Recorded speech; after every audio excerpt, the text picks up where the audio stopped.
We are live. Yes, live. Hmm.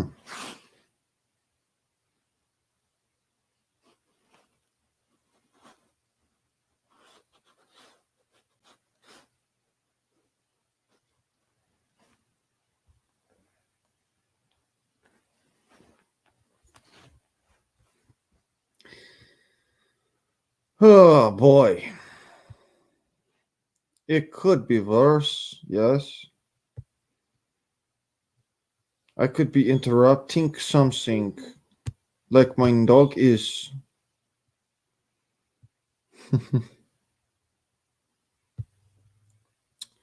Of course. Who gives a fuck?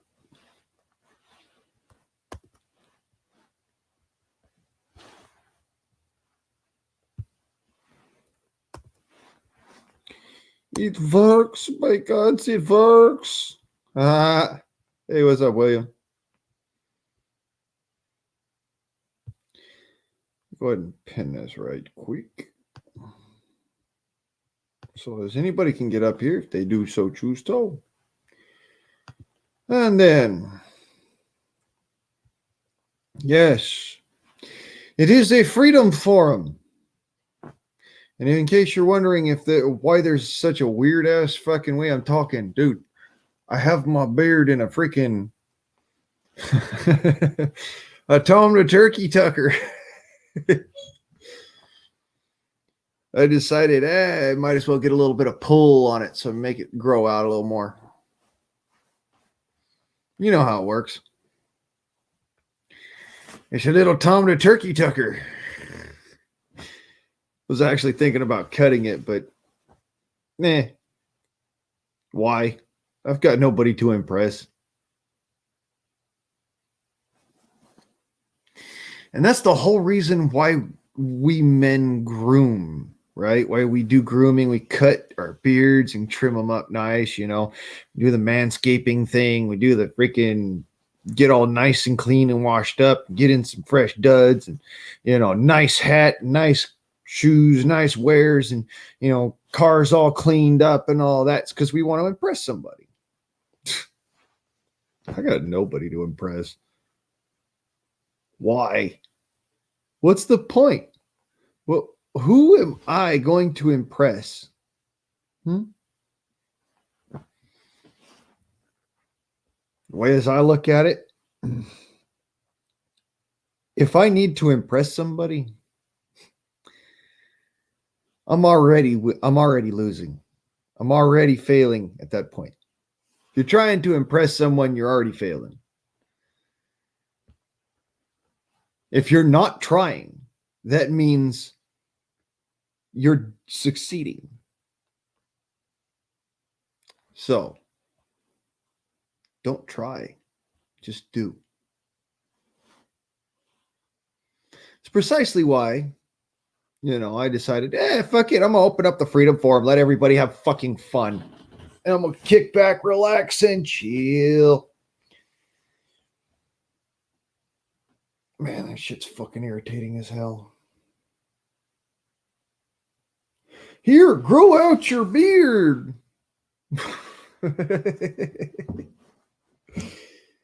That's some funny shit right there. Grow out your beard. It's a little weird that you got a beard like such.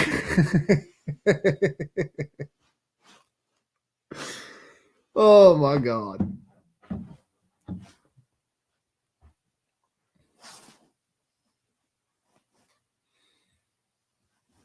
What? What do you want? Okay, fine. Go outside then.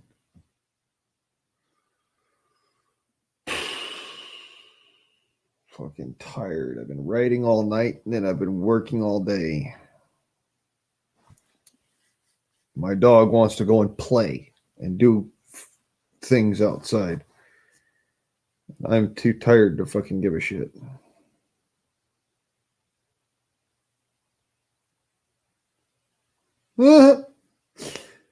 Here's your important notifications. Do I look like I care? Screw tube! There's something wrong with you?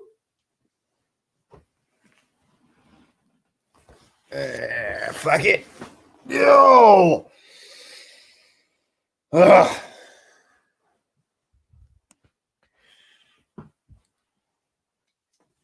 My rifle. And me. When we're going outside, you see.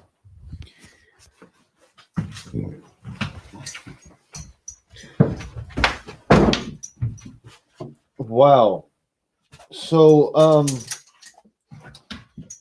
yeah, hang on a sec. I need to go get some baking soda, fuzzball. Sitting there throwing up bile on the freaking plastic and it's melting it. Wow. Shit. I don't have any more baking soda.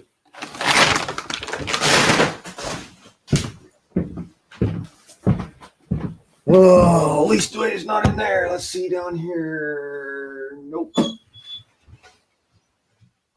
Time to go get some. Shit happens. Greetings to my friend in the Erie Coast. How you doing, Mad Shad? Oh, from the Pacific Northwest all the way.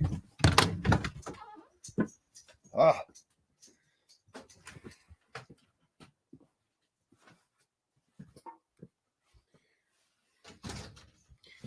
Yes, I can't exactly speak correctly right now. If you didn't notice, I'm doing the old trick to grow your beard out. Yes, I'm tired too, bro. Fucking exhausted is the word.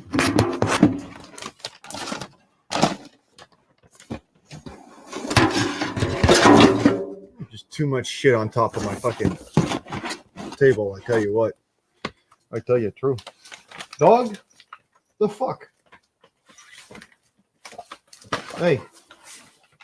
Come here. Don't move. Got my thumbs near your eyes. Don't move. Okay, dog out. Go on.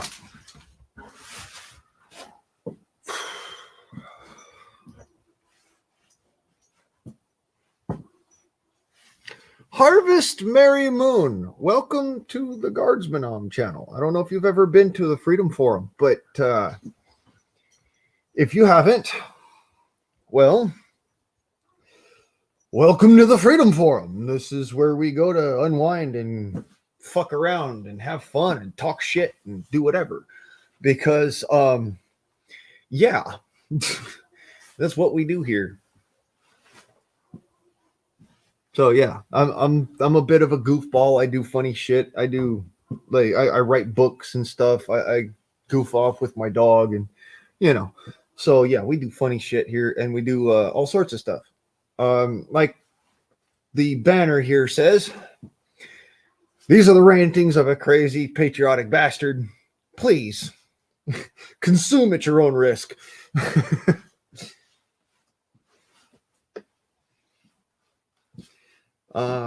So yeah, I'm just trying to get a little tension on my beard for a few like 10-15 minutes. If you didn't notice, I got this little turkey tacker there, trying to get it to grow out just a little longer. The salty bastard. Yes, I am one salty bastard, all right. This world has made me sweat a little too damn hard, so I'm a little salty. And I say, fuck it. So, is what it is. Oh, and in case you're wondering why everything's at that rakish angle, my house always looks like a clusterfuck. Because like I said earlier, I've got nobody who I'm trying to impress. I don't want to impress anyone. That's the whole thing. The more impressed somebody is, the more they fawn over you, and then the more they fawn over you, the less they actually pay attention to what you're saying. Sometimes I say some pretty profound shit. Hey, Latina, nice to see you. Yes, we do. Yes, we do. Oh, my goodness.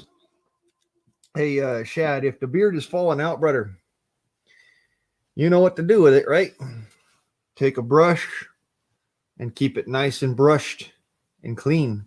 As long as you keep it brushed, then what happens is the stuff that falls out doesn't get bound up in there and pull the rest of it out.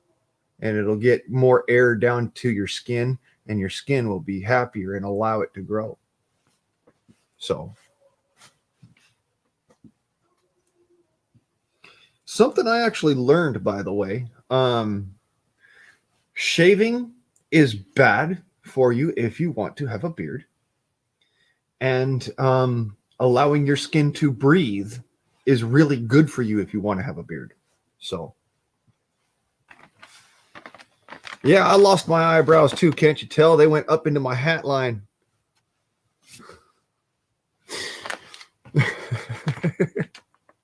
I'm just joking, brother. That's one of the facts of life. We end up getting we age, we get older, we end up having our hair fall out, and well, some people have their hair fall out.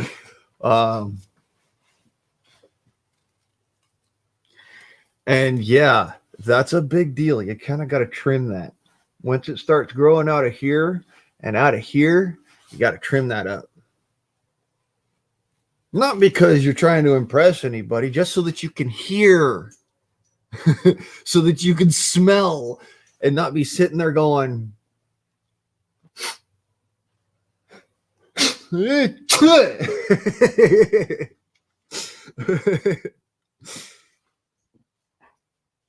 So yeah, like I said, we talk shit, we have fun, we joke around, we goof around, and we do funny ass shit. We do goofy shit. Like I'm a bit of an idiot, but I'm also like really fucking smart.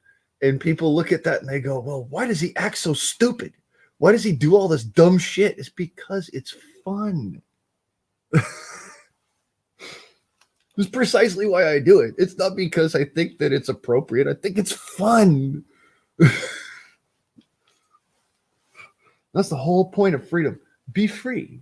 You know, if it was up to me, you know, YouTube would be well, that's pushing it a little bit, but a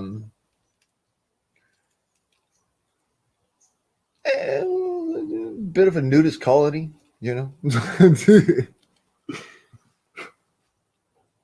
Like I said, YouTube, this is a joke. It's totally a joke. Look at the fucking, you know, up there, down there. It's for educational and entertainment purposes only, and are the rantings of a patriotic bastard. Listen at your own risk.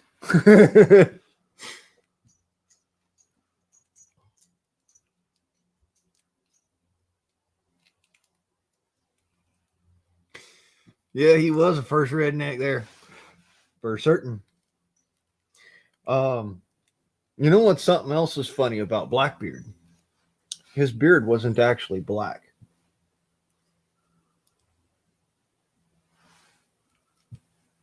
It's been documented that his beard, funny enough, was actually salt and pepper. By the time he started raiding and pillaging and whatnot, his beard was salt and pepper colored. Wasn't actually black. He got the name Blackbeard because of the fact that when he would make the dreads out of his beard, the gunpowder and the dirt in his dreads would turn the dreads themselves black, but the rest of it would be gray. real facts about pirates. Because, like, like they say, doesn't every good story involve pirates? See, I used to live I used to live down on Amelia Island. If you know where that is, that's literally fucking pirate capital of Florida. I mean, they're famous for their pirates. Literally famous for them.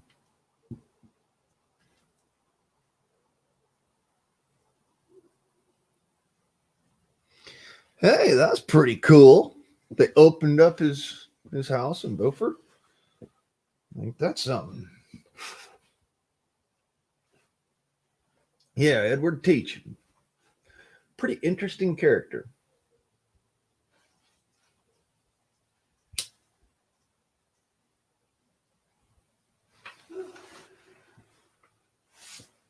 I believe his real name was something more like Edvard or Edmund. Wasn't actually Edward. He swapped it out when he started raiding around the Americas. And his last name weren't Teach. It was something else.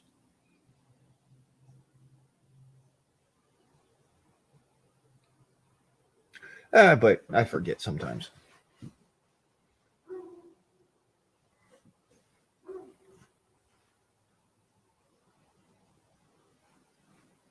See, I'm what you would call living proof that you can be extremely highly educated, like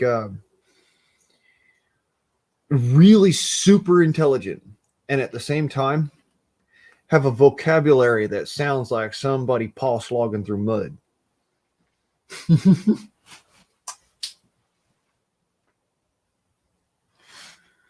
Well, crap. What is it?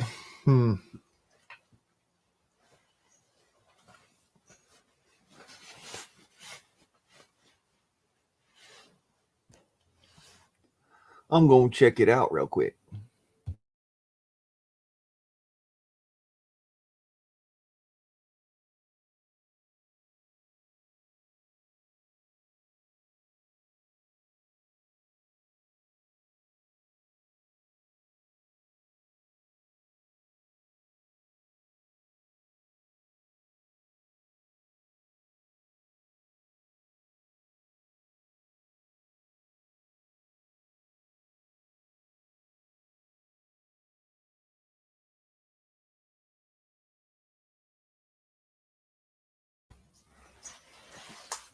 So apparently, YouTube doesn't like it when I click on um, links from StreamYard anymore.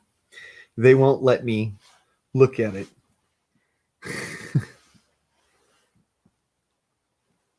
The steel plant explosion.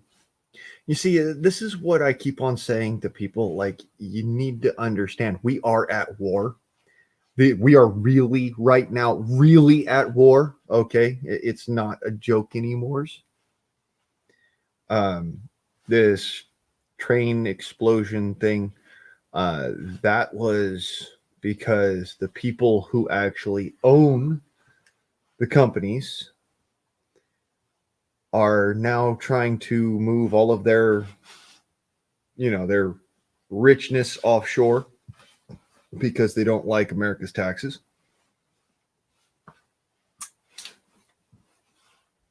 And it is very unconventional warfare. Um, but just so we're clear, BlackRock, which they are an investor that I pointed out on one of my previous live streams. I'm pretty sure that one got taken down for some sort of something or other. Um, BlackRock is an investment group that was previously better known for their security firms, which one of their security firms was known as Blackheart, the mercenary group.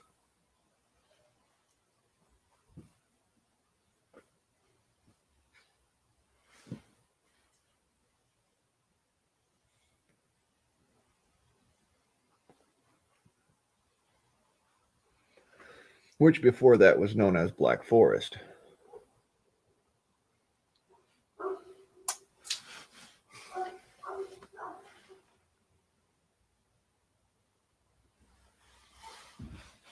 A little bit of growth. And then tomorrow, this will be even longer.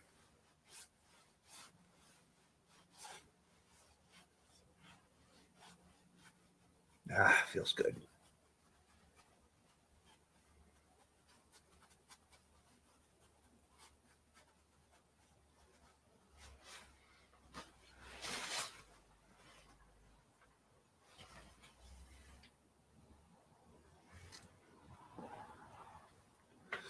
Hold up, everybody.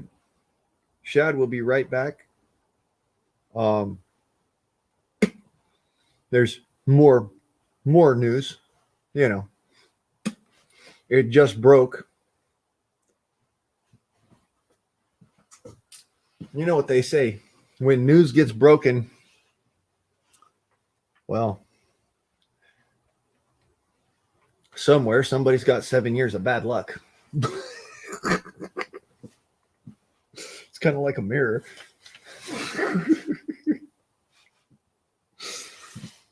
As I said, the rantings of a crazy patriotic bastard. Listen at your own risk.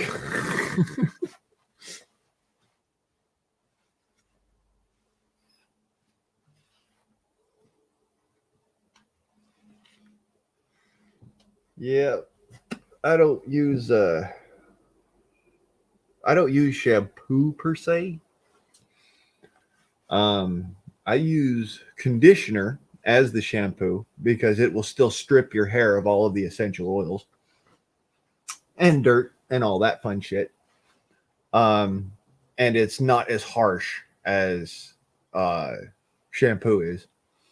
And then afterwards, I'll take something like olive oil or coconut oil and work that in, so it still stays nice and easy to maintain. And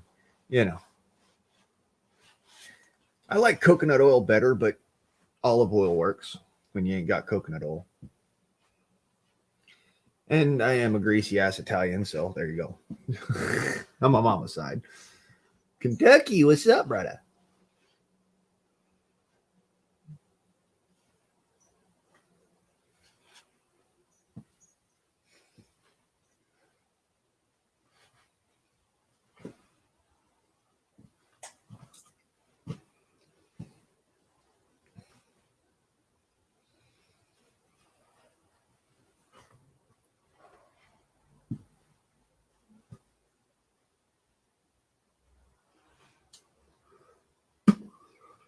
So if y'all didn't know, I just released my second book.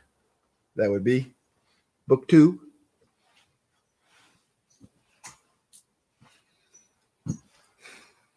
And we're still waiting for book 1 to actually be published, to be released. I mean, I just published the first book and the second book of the series, the Sky Knight series. And now we're just waiting for Barnes and Nobles to get up off of their ears and say, okay, well, yeah, your bank information and your tax form look like they're pretty well swell and righteous. So there you go. Probably going to be waiting for another month before I even see my first, anything. Like, oh, hey, we just released your book. Like, oh, well, who gives a fuck?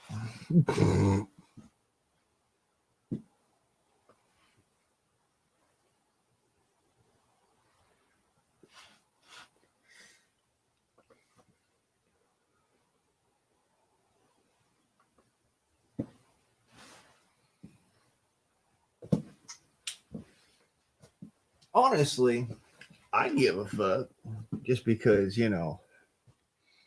losing my Social Security has left me with, see here, I got $30 in my account. And that's to pay off this crap. Paying off StreamYard so that I can even come to y'all and say hi. You know, that's literally what it's come to.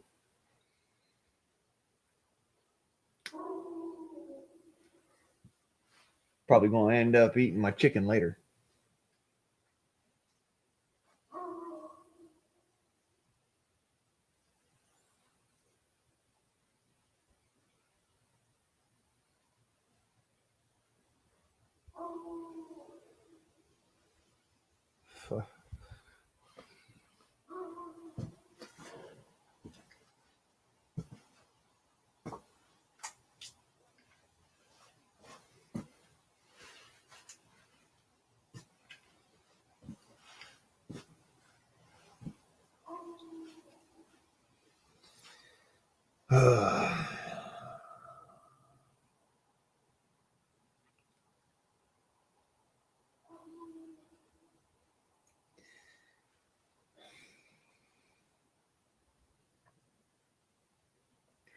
Avec les bons temps roulés.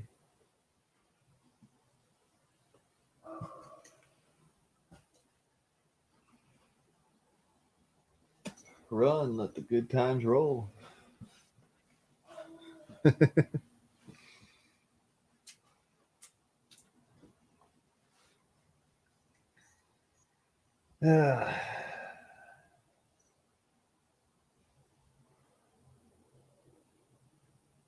Hey, hopefully I won't be a poor man very long.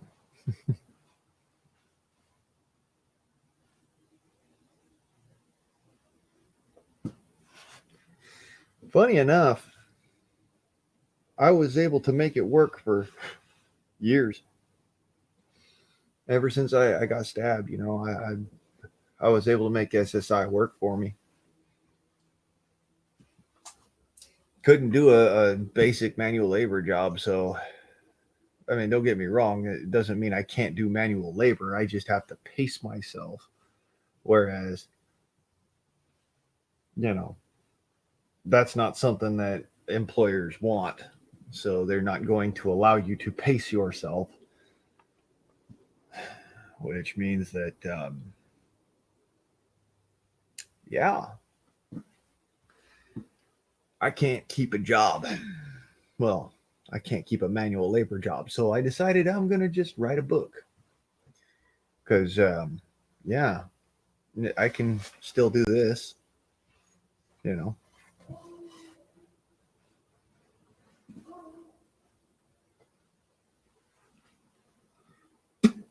But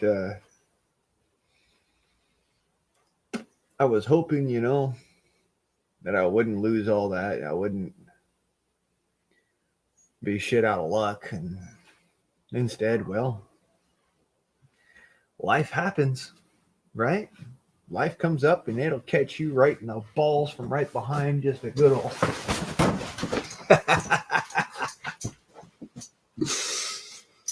Ooh, hook to the sweets.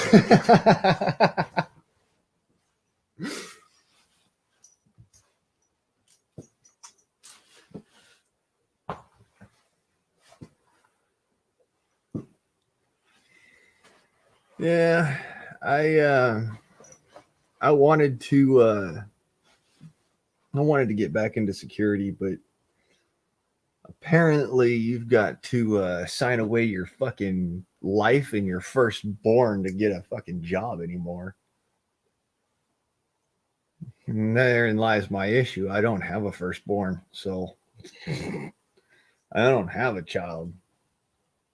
I wish I did some days.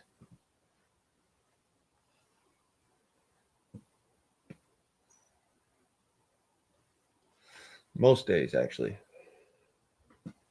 Children are they're a joy. They're a blessing.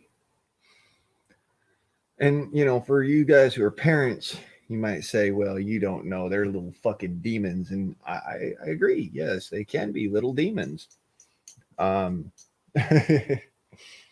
was hell on wheels as a child.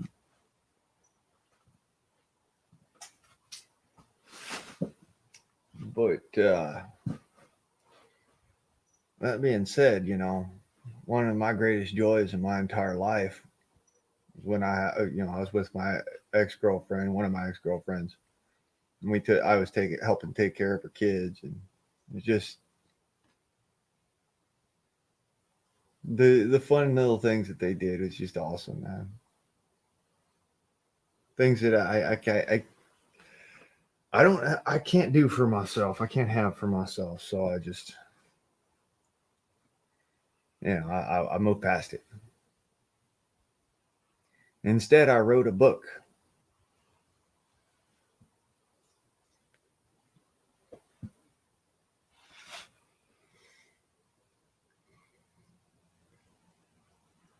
Yeah, there's another reason why I can't actually go and get a security job anymore. There's too much fucking red tape. They closed the private security loophole, so there's that too. I mean, don't get me wrong. I'm an effective a security professional. I do a really fucking good job. I'm good at keeping people out of places that they don't need to be. I mean, case in point, you know, people breaking into my mama's house. She had me come up here and just live up here, and I ain't had a break in since.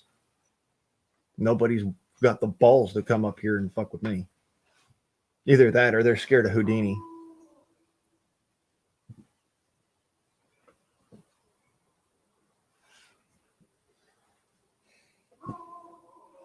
Which is kind of funny because he's a sweetheart.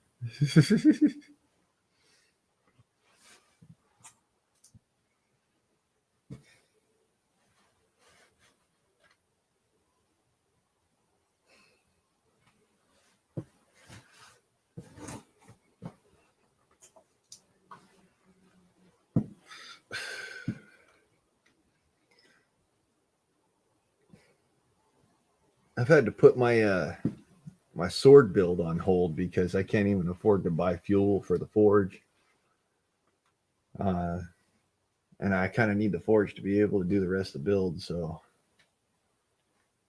yeah, can't even fucking make knives.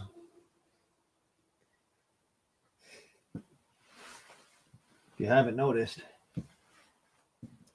Molnar, she's looking kind of rusty. You know, she ain't had a lot of action lately. It's kind of sad because, she's excellent little hammer. I love this thing, man.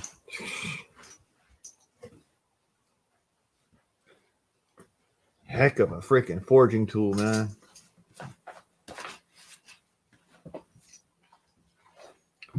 But yeah, getting a little rusty because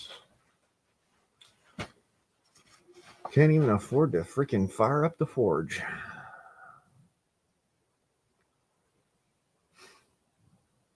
I'm probably not going to be able to pay my bills this year, or this month coming up.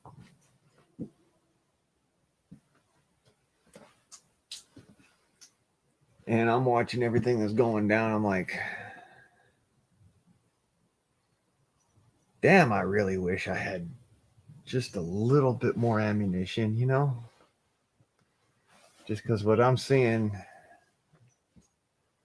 where I'm at's not going to be a safe place very long.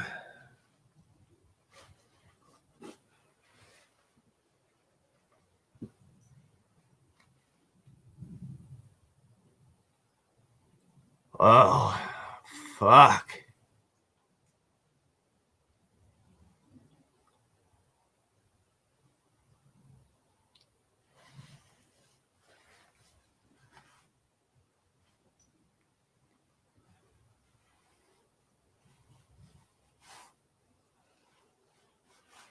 Yeah, man, Chad. I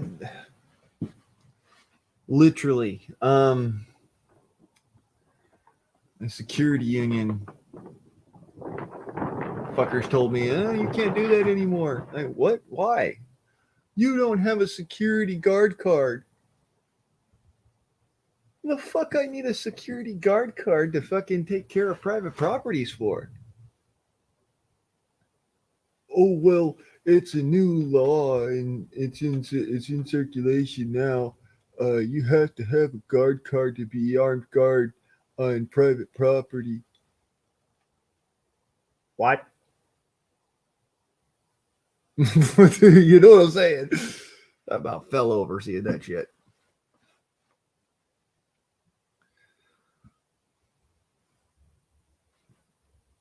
Yeah. Pretty sad shit, bro. They fucked it off for everybody. Even the private sector, like being a private guard was pretty much it was my life for a long time. I mean, I I, I actually had job offers to come and work as a bouncer and job offers to come and work as like a fucking uh, armed security uh, at certain facilities because my name was getting out there. You know, people were saying, "Dude, this guy's good at what he does." And I moved out of Blythe and I left that job behind. And right afterwards, it was like, everybody wanted to fucking consolidate and make it so that you couldn't do the job if you didn't have a guard card. You had to have all this specialized fucking training and shit and certifications, and they had to be up to snuff, and you had to go back every year for a 2-week fucking exam and shit like that. I'm like, oh, dude, come on. Can't it just be that, I'm the scary motherfucker that nobody wants to fuck with? And so, I regulate and everybody has a nice day. No? All right, fine. Fuck it. That's when I just settled down and said, fuck it, I'm going to just do nothing. Hey, Lisa. Good to see you. Sunny days. Good to see you, brother.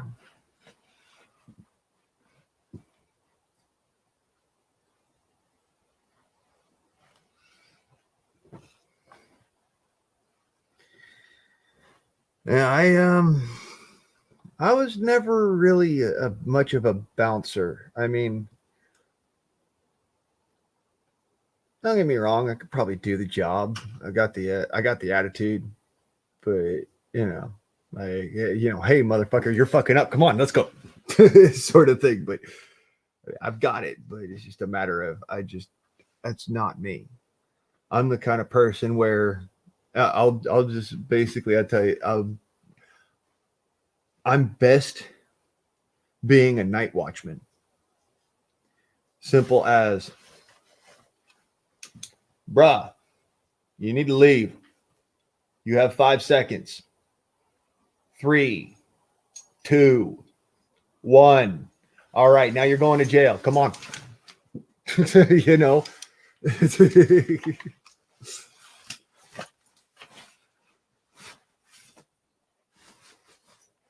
That's all thing Honda. That's really what I was always good at. It was just that kind of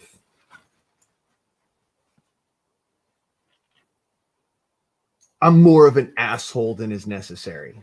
So seeing as that's the case, I'm not really bouncer material.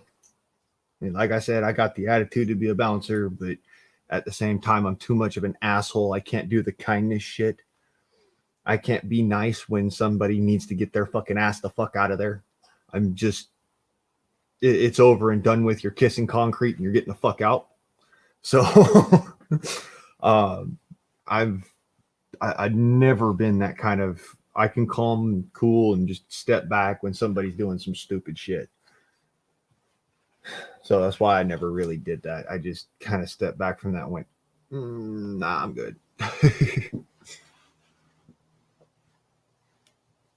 I would love to work as a night watchman in a coal mine. Hell, I'd love to work as a night watchman anywhere. But again,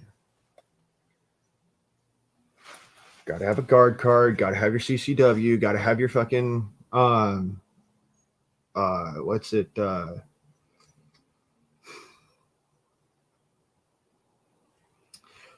your pet and pert training. You got to have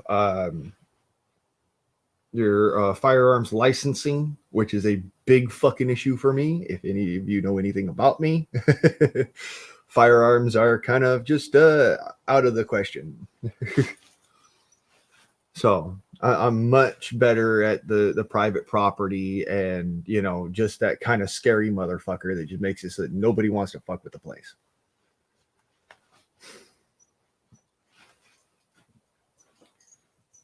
I mean, don't get me wrong. There's always going to be those young punks. They want to go and hop fences and, you know, run around and run amok and steal shit and fuck with things and break into stuff and, you know, steal people's liquor cabinets and shit. And those are the kind of people that, you know, that's why I am the way I am when I'm doing security, which is being the asshole.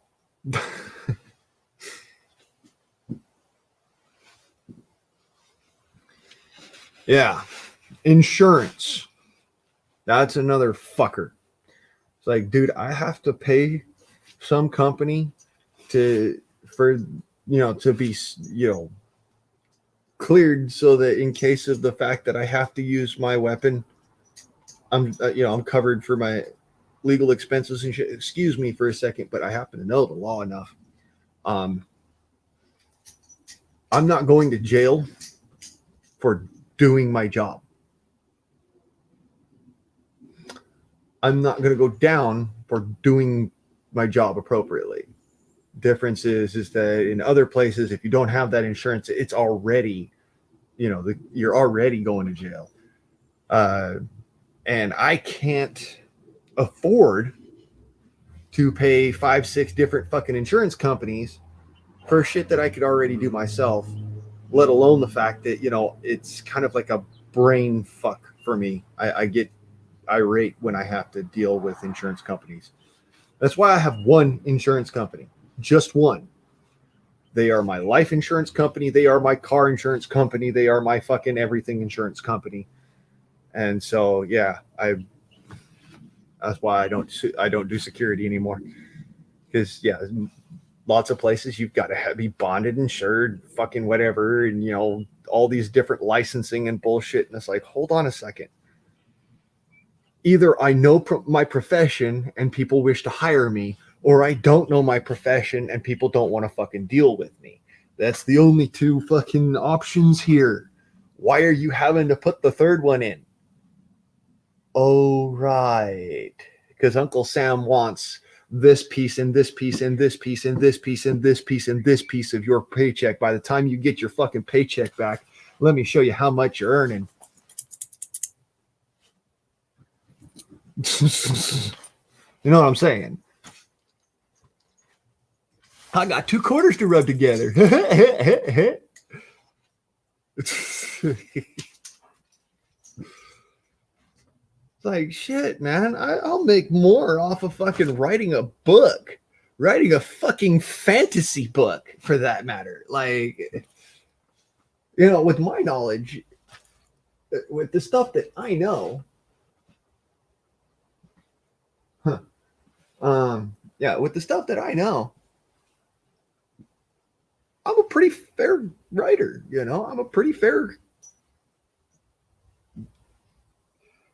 book writer, author, whatever you want to call it. I do pretty good because I know a lot of stuff. So I can take stuff that I know that's real and then make fantasy or fiction more believable. So it feels like you're actually in the book and you're sitting there, you're part of the story. That's one of the beautiful things about it. And that's why I just started writing instead.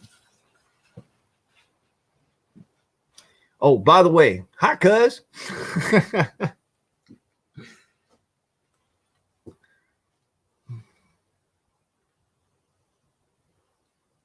Every time I go to the beach, I catch crabs.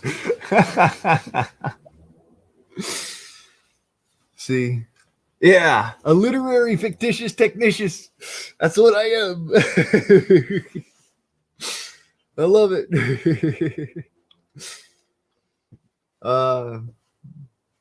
Yeah, I try to make books that I like to read, because that's the way I look at it. If I don't want to read it, then why the hell would anybody want to read it? And you've seen the fiction works I read, right? You know, a lot of them are children's books. Some of them are adult fantasy books. Some of them are, adult fiction novels and shit. But at the same time, they're the books I like to read. So if they're the books that I like to read, and I've seen that, lots of people like these books, well, why wouldn't I want to write my books to be like that? Now, mind you, of course, you have to create your own little story. You've got to create your own little genre or subgenre or universe or whatever.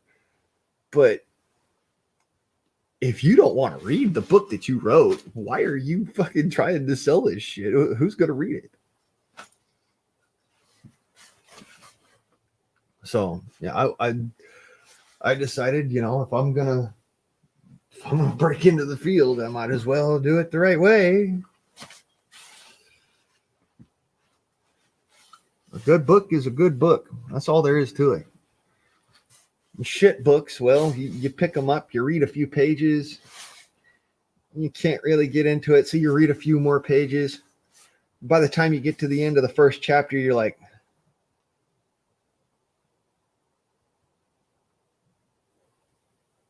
man, fuck this.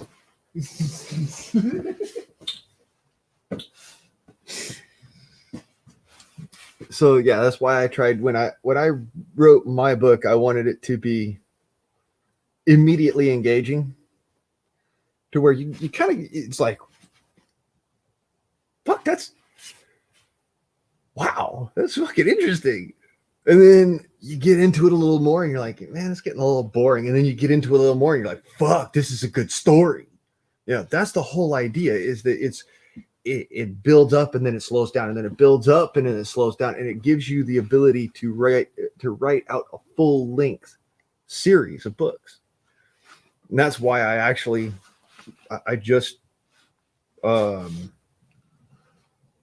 released Sky Knight. Well, I just uploaded Sky Knight, and I just uploaded Dedicated Minuteman, and I am currently working on Archangel. So those three will be, a three book set that will be immediately, in succession released. And then after that, Soldier of Heaven is going to be coming out. And then I think that after Soldier of Heaven, I'm not sure what the next one's going to be yet. So still waiting on that. But it should work out. I'm hoping it does. Hey, Kino. Good to see you, brother.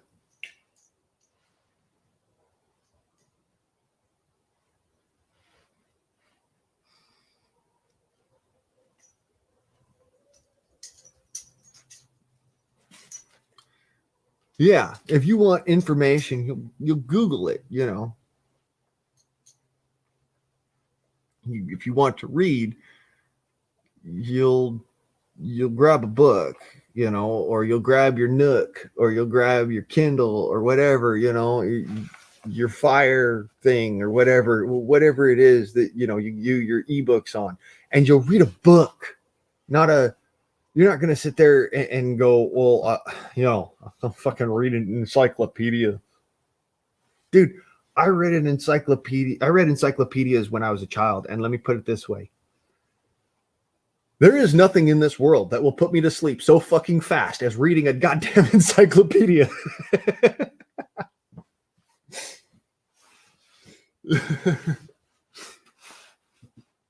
That's why I don't read encyclopedias anymore. It's all just stuffed in here, so I use it.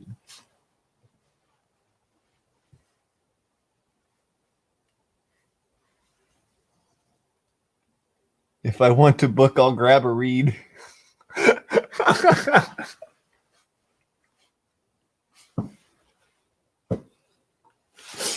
God, you're too funny.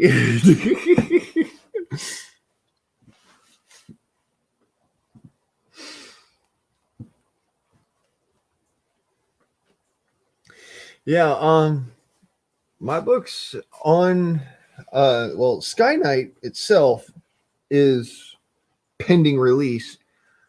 So I'm going to be putting it onto Reddit here coming up. I think that's going to be tonight. I'm going to release it on Reddit for a couple of weeks before taking it down. So it will be free out the gate, and you can read it on Reddit. There are so far 4 books on Reddit. You can read them on Reddit. That being said, the reason why I am releasing them in, in stores is so that you can have your own copy and you don't have to have an internet connection to be able to read my book. You just pull out your Nook and just bring up, the ebook that you downloaded, scroll to where you were at last and just read. That's the whole idea. That's why I'm doing it that way. So that you got your own copy of the book. See, I'm releasing it on Reddit. And it's there. It's fucking free on Reddit. By all means, go and check them out. The book Militia Isn't Service is it's a, how would I say that? How did I say that? It's an adaptation of Sky Knight. And it takes the Valorian side of it out, the Valorian Empire out, and it inserts the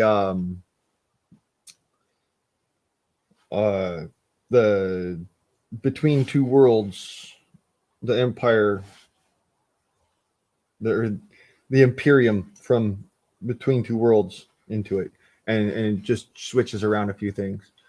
But really, it's the same book, really. Like I said, it's an adaptation, so and it's kind of a nod to it's a nod to Celtic Mutt, because he wrote Between Two Worlds, and I wanted to show that, Mutt actually inspired me to write in the first place. He inspired me to write another book and to keep writing and to not stop writing, because it was, he wanted to do that. He went out there and he wrote a great fiction story, and I read it and I was like, dude, this is a good fucking book, and I want more, and I want to read more. And not everybody has the same kind of quality to their fanfics as Mutt has to his original. So I says, all right, well, in that case, I'm gonna write, just a short story. So I wrote a short story, and then I started writing more, just because it was like, well, fuck it, I might as well. And then I got more into it, and I was like, dude, this is getting away from me. So I said, all right, fuck this shit. I adapted it over, and I said, all right, this is going to be Sky Knight. And then, because the concept that I used for Sky Knight was actually a short story I wrote way the fuck back there in the day called Sky Knight. But it got stolen by somebody. So I reinterpreted it, and I put a lot of the old stuff into the new book, but it's now a new series, and it's a full-on series. So, winning. Yes, I will keep you updated on release dates. They're in production, they're in publication right now, so you can harass the shit out of Barnes and Noble, and you might be able to get an ebook right now. But I don't have any cover art set up, because obviously I can't use the computer to do the cover art and all that shit. So I'm working on that. So you won't find it by its cover art. You will find it by the keywords. Type in Sky Knight, type in my name as the author. What else?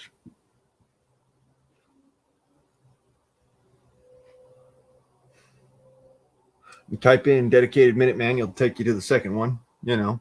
And those are just keywords you can use on Barnes & Noble itself. And, you know, the books are pending release, so you might have to deal with some BS. And I apologize now for that. That's really not my fault.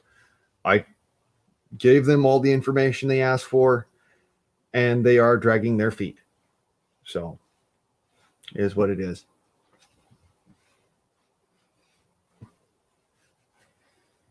But yeah, the book is out there. You can read it on Reddit. It has freaking 8 out of 10 people on Reddit. 8 out of 10 people who have read it on Reddit. A little funny one there for you. 8 out of 10 people who have read it on Reddit, they actually like the book. So there's that. And it's apparently interesting enough that folks really want to read it.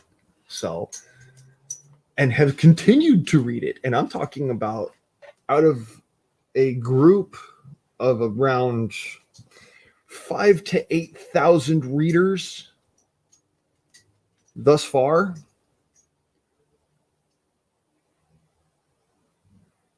Around, you hear about 4.8 to 7.1 thousand readers think it's a good book and like it and are actually very into it. So,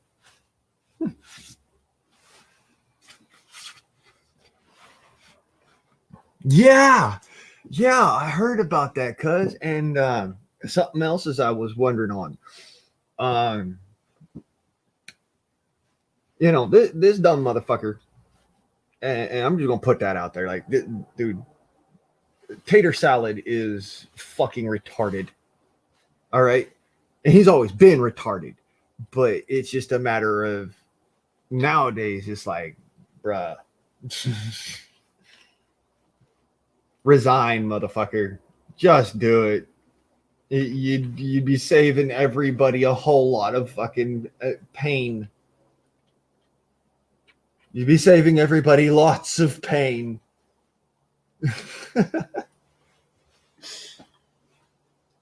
Honest to God, truth. I wish that motherfucker would just resign instead of going and being like, here, I just stole this from Blaine.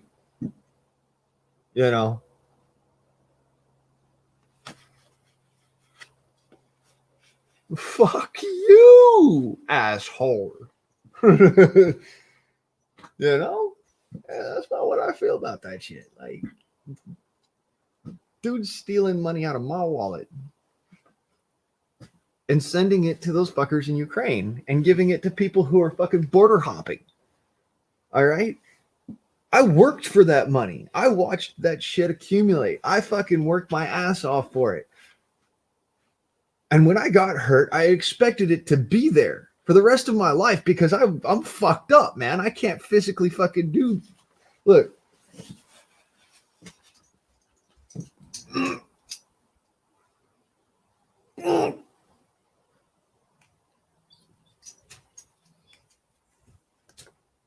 Okay, I can't do that anymore.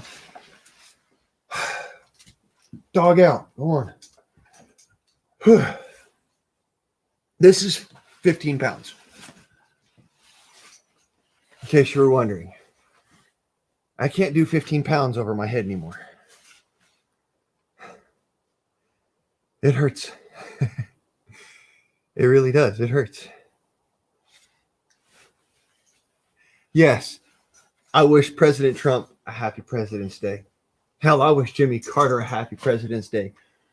And that gentleman is in fucking hospice, unfortunately.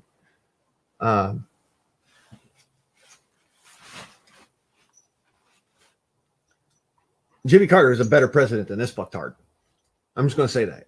All right. You can hate me for it, but it's honestly true. it is the truth. Fucking Peanut Man was a better president than Potato. All right.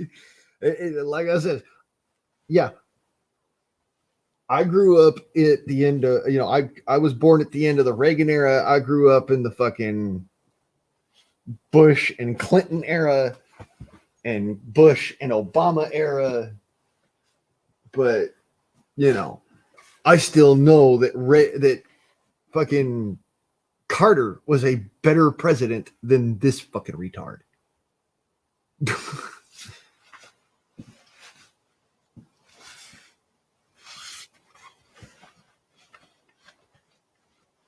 Yeah, straight up. Like, you know what they said, right? This is why I actually am having such trouble with Barnes and Nobles. I don't have much of a tax history because previous to me getting injured, I was 25. I was 25. So being injured at 25 years old, now I'm 35. My tax history is non-existent. I was on Social Security for 10 years. And I made it work. All right. I worked hard to make it work. And that's something that you don't see with these freaking these punk asses that are jumping borders and fucking stealing money. It's what it is. And I'm sure people are going to fucking hate me for saying that, but it's true. LBJ was better than FBJ. FJB.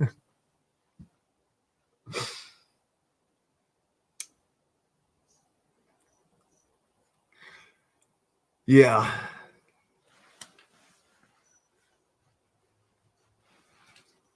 Thank you, Kino. Thank you. I don't say it most of the time. But yeah, Kino said it. So there you go.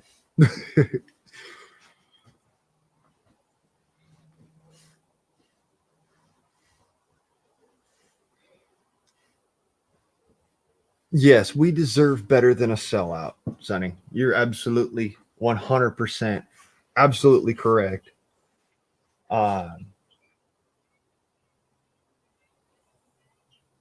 We deserve better than that. Now, mind you, the fucking retards that voted for this asshole don't deserve better than that. No, they deserve that exactly.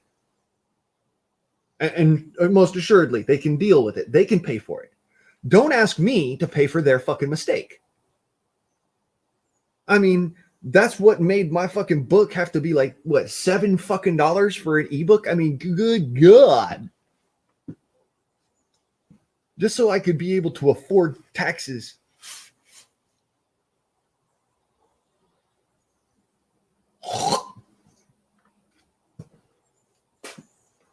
Sorry. Fucking let a nasty lasting taste in my mouth. Yeah. That's why my book is actually as expensive as it is. 30 fucking percent right off the top of every sale that I make goes to Barnes and Noble and to the IRS.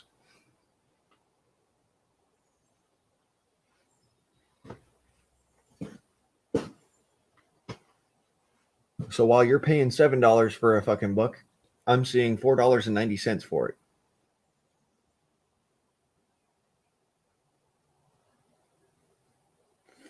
Freaking. Man, anybody got some KY? My asshole's feeling a little bit sore. You know what I'm saying? Ugh. You do realize that, we as Americans fought a fucking revolution. 2 fucking wars over a 3% tax on tea. and a fucking a 13% tax on firearms ownership. Yes, that is why we fought 2 fucking wars.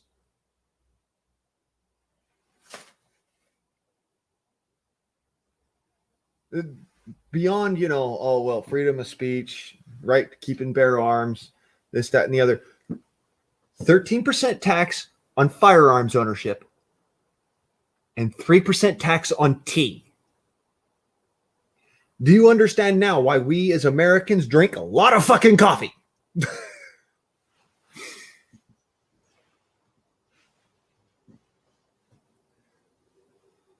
Fuck. $9,000 into Jesus. Oh. Oh. Oh.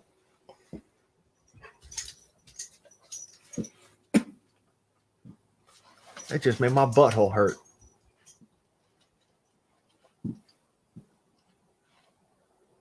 Thus far, I've made 1 cent, just one,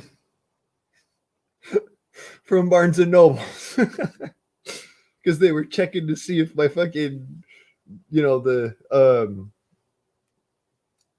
account was actually an active account.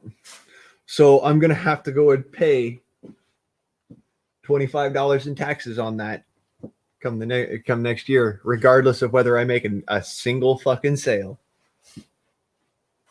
In case you were wondering, that's the actual God's honest truth. If you make 1 cent in income, it's $25 in taxes.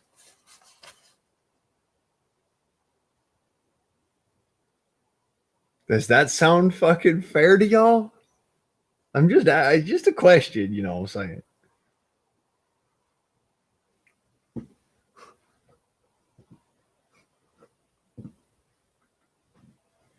Fuck's sake. And on top of that, I pay freaking property taxes out the ass. Like, just in case you're wondering, vehicle registration is a property tax. I have 3 vehicles and a trailer. Every year I pay about $800 in property taxes just on my property. That's not including this property that I'm on or the boat that, was left by my dad or on anything else. There's a reason I haven't had my kayak in the freaking river or any of that shit. I mean, I'd have to pay $10 a month to have that motherfucker in the water because it is 10 foot exactly. So I'd have to pay $10 in taxes to the state of Oregon to put that in the water. My kayak. All right. Fishing license, hunting license. Dude, do you know how much money I spend handing it to the state?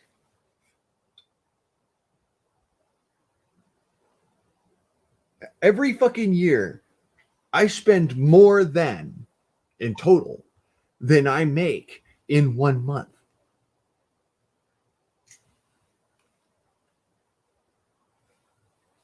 Does that seem right, y'all? Because last I checked, that's not supposed to be the case. You're in a specific tax bracket. You're supposed to only make, you only make so much per year. Therefore, you only have to pay so much per year unless you're underneath a certain bracket. Then you don't have to pay anything and you get more money back, supposedly. Less than $11,000 a year. Still paying $800 fucking dollars a month, a year, at least, on taxes. That's not including insurance. That's not including standard bills and living expenses. That's not including state water taxes. That's not including fucking animal husbandry taxes. I don't know if you knew about that, but if you have a dog, you have to pay taxes on them. If you have a chicken, you have to pay taxes per head. Imagine that shit.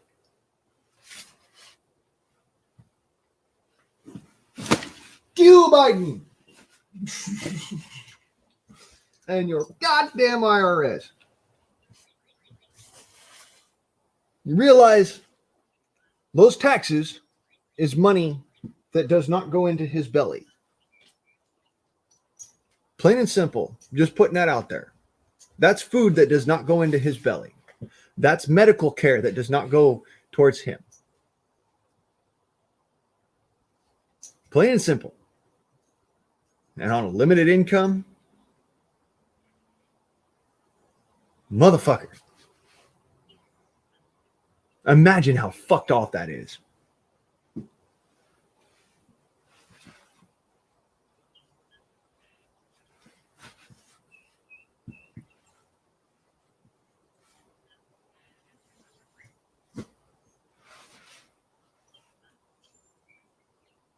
Yeah, Bossa Nova.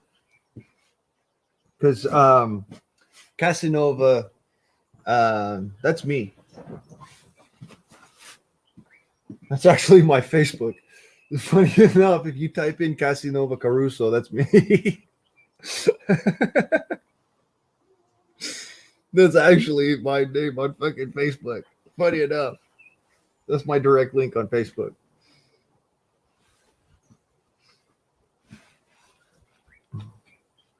I don't use Facebook anymore. I've not used Facebook in years. I think it's a waste of time.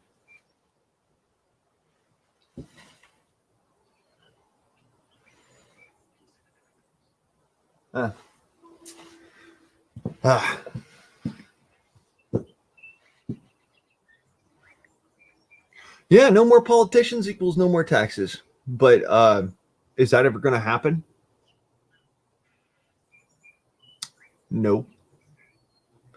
Because as long as there are those who wish for somebody else to tell them what to do, there will always be a need for leaders.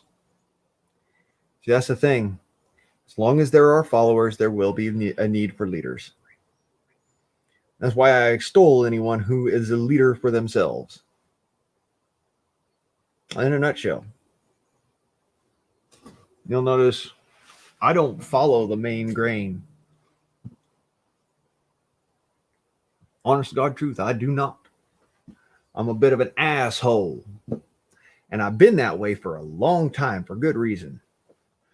Hi, Wolfie. Good to see. How you doing? Ain't seen you in a while. It's actually been quite a while. I haven't seen you.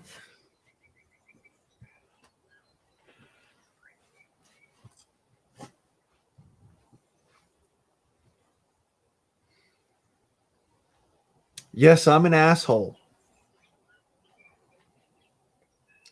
I'm also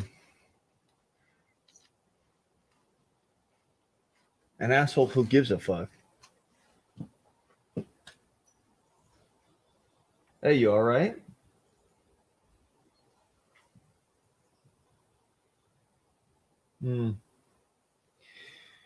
Yeah, he's not been feeling too great.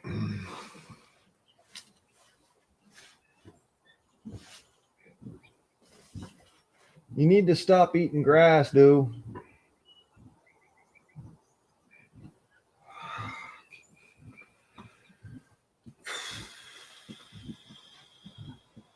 Sorry.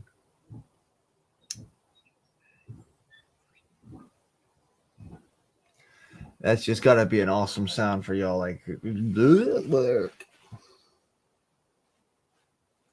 dog yarking in the yard. You good?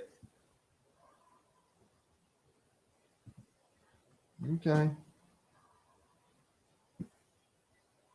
I do worry about my dude. Yes, I do. What's up, boo? You all right? Yeah, I see. I love, yes I do. I love one who. Hey, watch that. You got barf breath.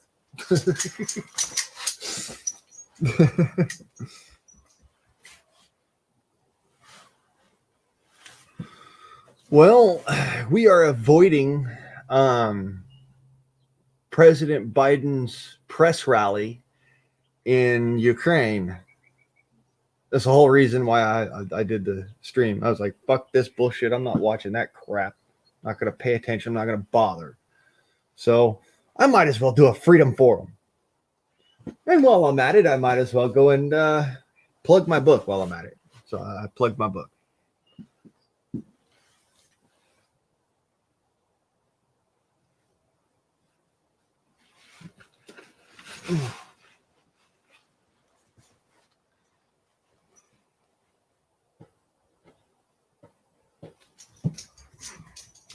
No, funny thing is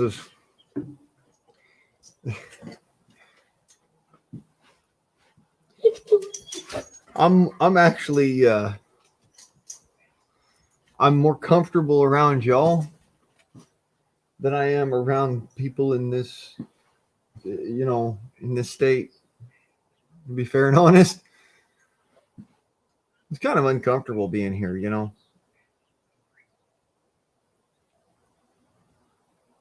Probably my own fault, but I try to be a nice feller most of the time. I can't help it that I'm an asshole. I was brought up that way. I was brought up to be an asshole. Be a nice guy when you can be, but be an asshole when you can't. And apparently I can't be a nice guy right now. So I'm an asshole. I'm an asshole. He's an asshole. I'm an asshole. Yo, yo, yo, yo.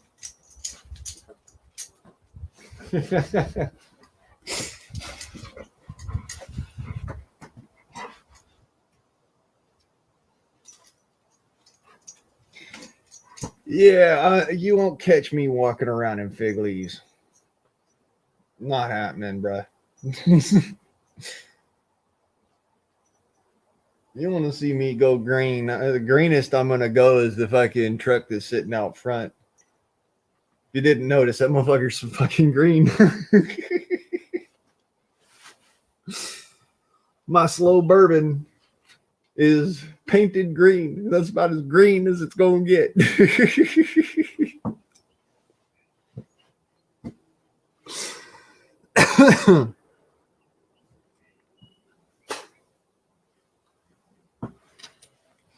Yep. Never watch potatoes. It's a waste of breath, waste of time.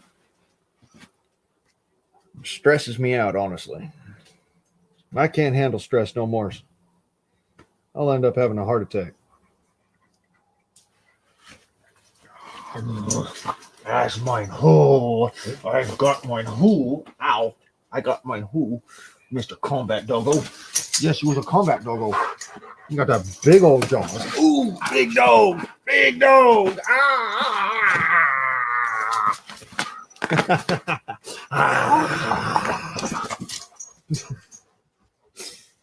Oh, you got fucking puke breath, dog.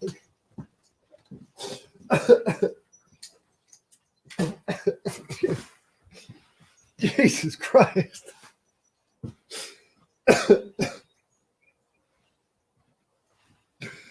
Like, it's just nasty. God damn, dog. I love that dog, but Jesus, man, that's just nasty, man.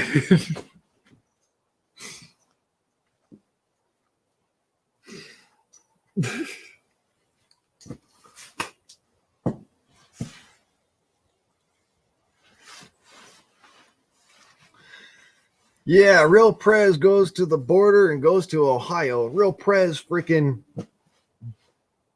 extols the militia for doing their job at the border, extols the efforts of the individuals out there working their asses off to protect American lives.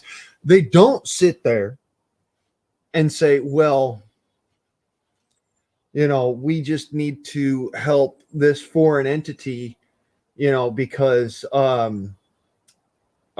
you know, they're hurting. Well, yeah, help Ukraine. Sure, fine. Okay, whatever. Help Ukraine. Great. Good. Uh-huh. What about fucking Ohio? No, don't worry about them. They're flyover states.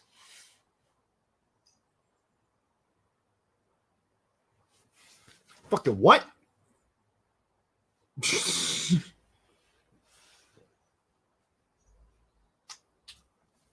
Fuck that son of a bitch.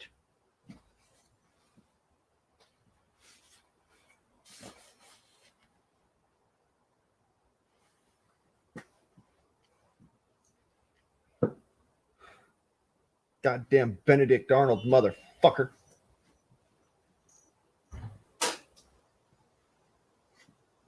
Sorry.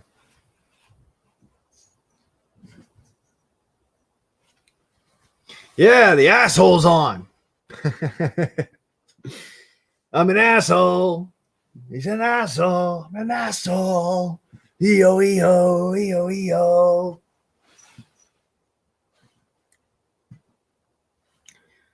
Yeah, we're talking about potatoes.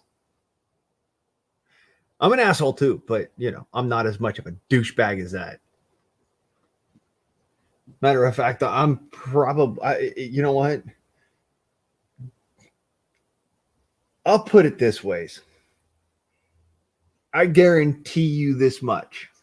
If I were president, none of this fucking bullshit would be going down. None of it. If I had to fucking pull the Marines, none of this shit would be going down. If I had to fucking extend, the olive branch to the militias, none of this fucking shit would be going down. I fucking guarantee you that. And I would be in the fucking trenches with them people because I'd have the money to do so and the fucking faculties and the wherewithal to be able to bring all that to bear instead of being like just, one dude with his thumb up his ass, not able to do fuck all. Oh man, that man makes me madder than hell.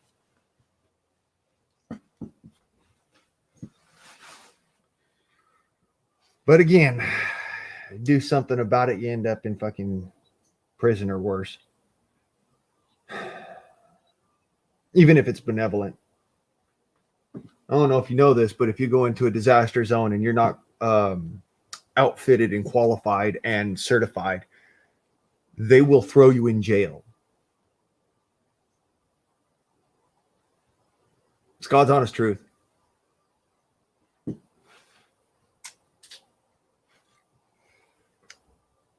I wish that motherfucker could just get a good hot shot. That's what he needs, honest. Fuck him. Man needs a fucking hot shot.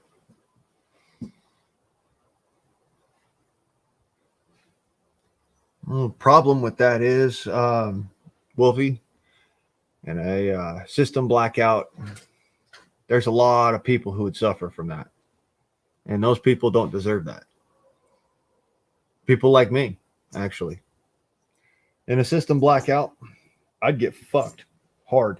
And not in a good way either. That's the real bummer of it. I don't mind getting fucked. I mind getting fucked without, the courtesy of a reach around or any of that fun stuff. So, yeah. That's the problem with a full system shutdown. I wish that it wasn't the case. I wish I could just turn around and say, you know what? Yeah, I agree. Because I do, we do need to lose our dependency as a nation, mind you. We need to lose our dependency on the system. Go back to being self-reliant.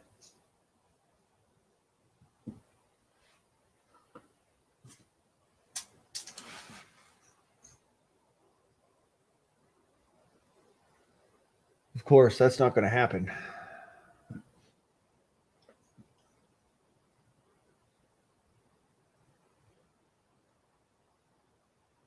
Not without, well, it is going to happen. It's just not going to be what everybody wants it to be. Um,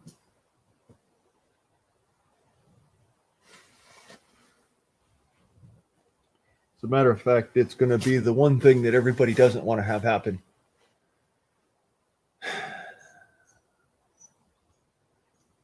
I mean, if I'm going to go and throw out there any kind of predictions, because I don't believe in fucking prophecy all that much, but you know, I have predicted a couple of different fucking things. Like, for instance, China coming at us. So it's not really that much of so much as I'm predicting anything as I'm just reiterating a prediction I made when I was much younger.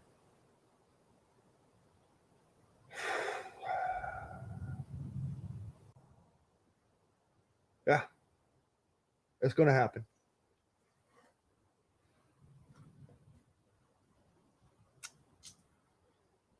Ah, Wolfie, you decided to come on up. I'll bring you up here. Yeah, sure. Hi.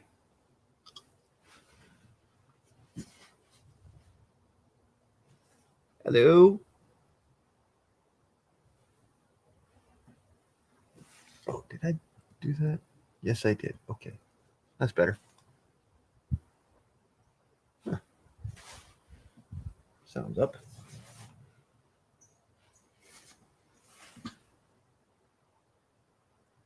East down muted. No. Okay.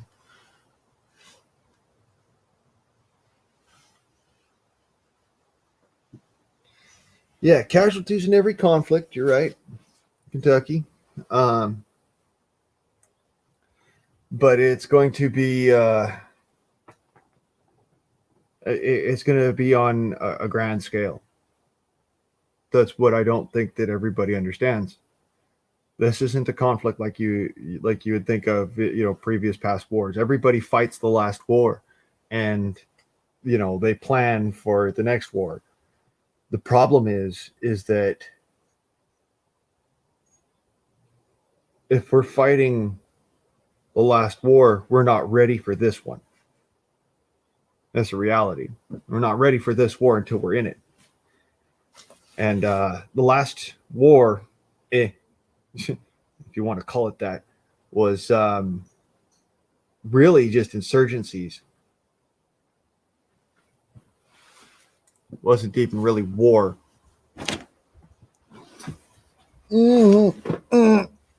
Shit, I gotta sit. My back's starting to fuck up on me. Holy shit. That up my fucking way. Thank you. Dog out. Bruh. You still got acid in your mouth. End up with fucking holes in my pants and shit. No. Let's dolphin. Go on.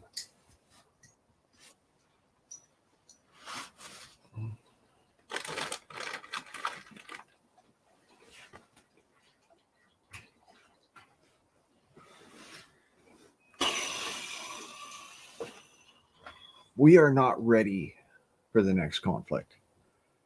Nobody is ready. We may think we are. We may joke about, oh yeah, I'm prepared. I prepped up for this, that, and the other. I've got all my gear and freaking EMP protected storage and all that shit. But we're not ready for it. Nobody's ready for that. I'm going to be fair and honest.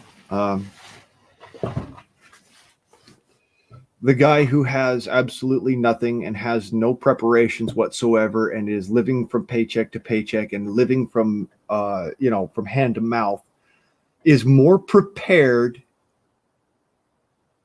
for what is coming than you are. And I'll explain why.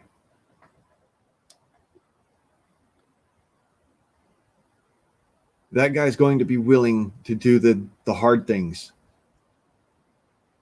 That guy is going to be willing to go out and kill to eat.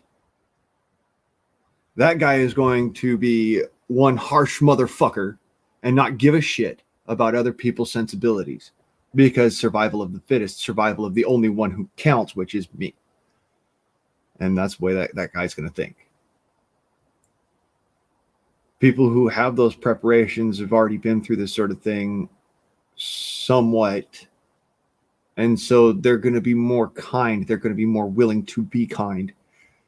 And so in that effect, they're going to become targets.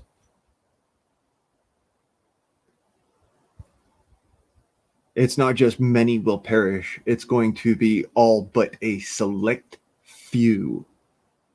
And when I say a select few, I mean the most devilish, hateful, spiteful, dirty, nasty motherfuckers there are. It's just the reality of it. You know, for those of you who have read my book and, you know what's in my head, and, this is where I'm coming from. I'm coming from an understanding of what that means. I know what these people will have to do in order to survive. Torture is low on that fucking totem pole. Okay? That's why what I mean when I say you really do not understand what these people are going to end up doing. They're going to be something fucking entirely different than what you think of them as. They may look like little snowflake sob story fucks right now that are afraid of prepping. When the shit really hits, when things get really fucking hard, those little sob story punk ass motherfuckers are going to be the deadliest sons of bitches on the planet, because you're not going to be expecting it from them. And that's what I'm saying. So now, off of my little bitch sesh tirade, welcome Wolfie back. Hi, Wolfie. Hey, how you doing? I'm having a lovely day. We've got to make the best of what we got. But yes, it is coming, and we all need to be ready for it. Okay, I don't care if it's mental awareness, physical awareness, getting supplies, whatever it is. You do what you have to do. And I mean, this applies to everybody who's listening. Do what you have to do for yourself, for your family, for those you love. Because whatever is coming, and it's going to be here a lot sooner than you think. It's already in progress, and it has been in progress for about 5 years. But it's the ending of that is coming soon. So mentally and physically prepare yourself for that, because it is. And I don't mean to be weird, to sound weird by saying all of this, but I'm an empath, so I can feel all of this. I know it's coming. So I mean, I just wanted to put that out there. But yes, I do agree. You are more prepared than a lot of people are, because you're already there with the basics. You already know how to handle yourself. It's And a matter of it's mindset is what it is. You have to be willing to do the things that you'd be disgusted with. Right. That's what I'm talking about. Mm-hmm. Worst case scenario, I'm just going to put it out there. Worst case scenario, you may have to turn on one of your own family members. Okay? For some of us, that is just unthinkable. But you need to mentally prepare yourself for that hard outcome, because it could possibly happen. Now, if it's going to happen in our lifetime, we don't know. But we know it's coming. So prepare yourself, prepare your family, mentally, physically. I mean, that's really all we can do.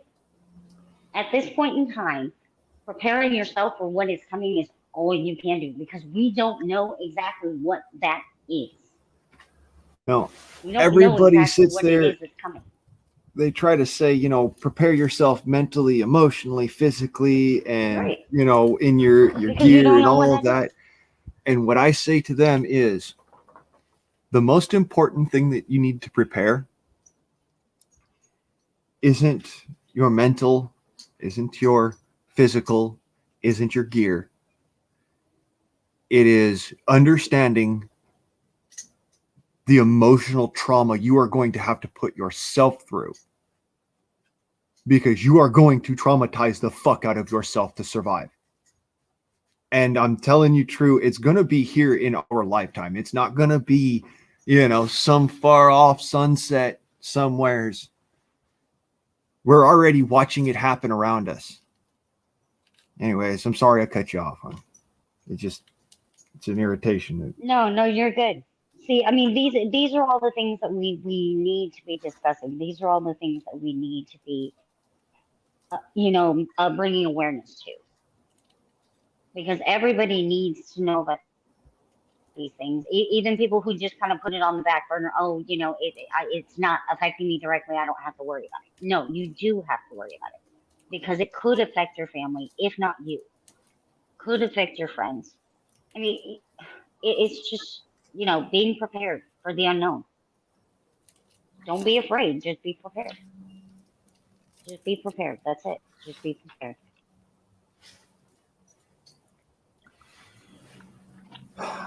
Yes, I know I'm weird, but you already know that. So. I know. Like I was saying before, though, for those who have actually read my book, you know, at least read Sky Knight and Dedicated Minuteman, you realize what I'm talking about, having to be that most evil form of yourself. And when I say evil, I mean evil. I don't Correct. mean, you know, deviant. I mean harsh. I don't mean, you know, drastic. I mean fucking downright evil. I agree, because I know it's coming. Imagine you're I utilizing completely agree. nature to torture people to death. Imagine you are using your knowledge and your skills to squeeze people for their resources. And you have to not give a fuck, because if you do, you will die. That's what I'm talking about. It is, you have to be the most evil form of who you are. And it's been something that I've been talking about for years. And, you know, I've been on this boat of, you know, it's coming. You got to learn how to be this kind of, you know, fuck you, go jump off a bridge, motherfucker, sort of person. Pretty soon, you're not going to have time to practice that. You're just going to have to do it. And it's going to hurt a lot of people emotionally. If you don't have the willingness and the ability to work through that emotional trauma that you put yourself through, then you're best off just giving up. See, I disagree with that. You know me. We all have to do this together. Yes, there are going to be those that are really going to be hard pressed and not able to, to handle everything. But we are human beings. We have to stand together or we lose who we are. We lose our humanity. And I'm sorry, but I am not losing my humanity. I'll fight to the death for it. I'm sorry. I'm a human being and I'm going to stand and help as many people as I possibly can. I am not abandoning anyone. I am not turning my back on anyone unless it's a danger to myself. Well, you know me. Yeah, but that's what I'm saying. We have to stand together. That's what I'm saying. It's going to be a situation of you can't lose the hard part about this whole thing, in the end, the hard part about it is not losing who you are, who you truly are. Not what not what you portray to society. Not your jobs, not, the fact that you're a mom or a dad or this or that. No, but who you really are inside.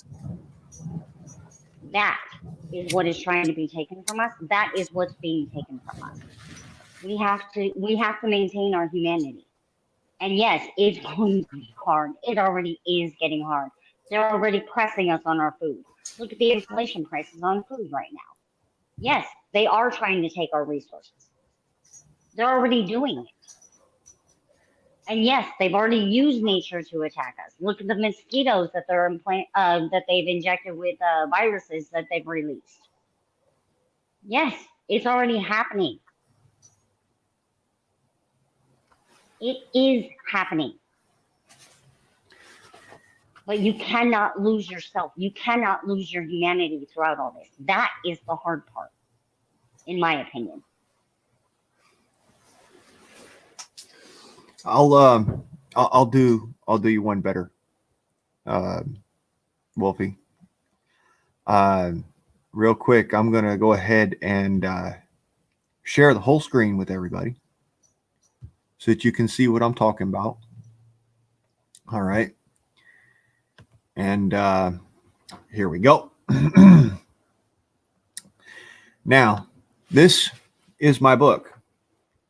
I don't know if y'all can see that as well as I can, so just fix that real quick. And this is my book, Dedicated Minuteman. All right, it is for sale right now. Go and pick it up at Barnes & Noble. But I'm going to pull up an actual chapter from this book where I pretty much showcase the harshest that anybody can be. All right. It's not that one. It's the one before it. All right. 5.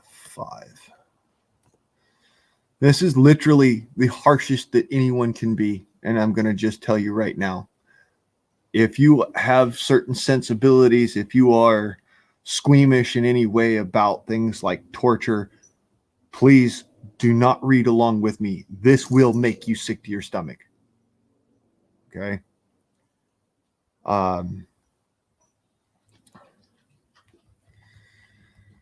When it comes down to enhanced interrogation, people need to know that there are more than one method to it. And most of it is psychological. Enhanced interrogation is going to play a large role in how you gain resources. Most people don't realize this because they haven't been in that situation. I have.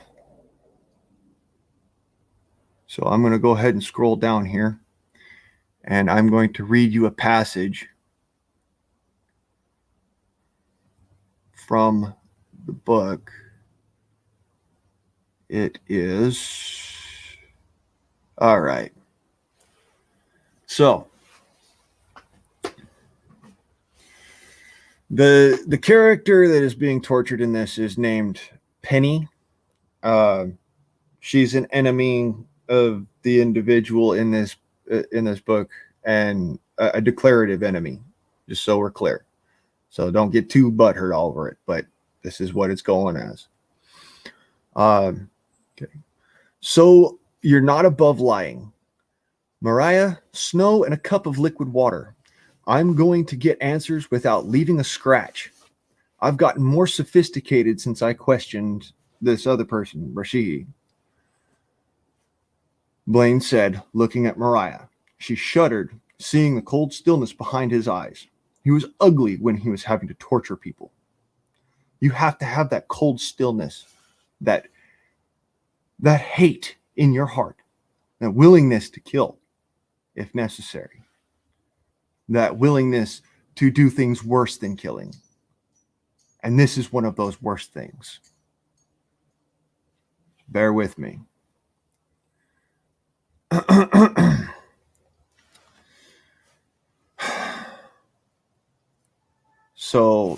psychological factor comes into it. No, what are you doing? Please, I'll talk. I'll tell you anything you want to know. Just no torture. I don't want to die. I'll talk. Penny looked like she was next to tears, but inwardly she was challenging his resolve to actually act. It's a reality.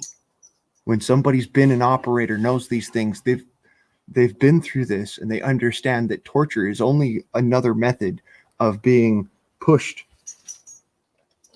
Dog out. Go on.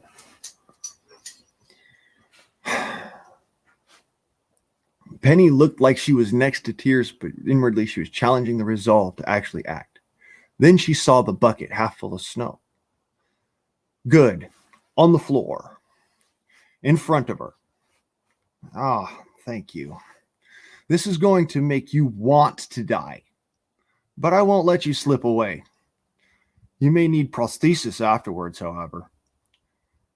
Bits have been necessarily cut off of survivors. Bind her feet together, Blaine said in a detached monotone. He tended to zone out when he had to do the hard things.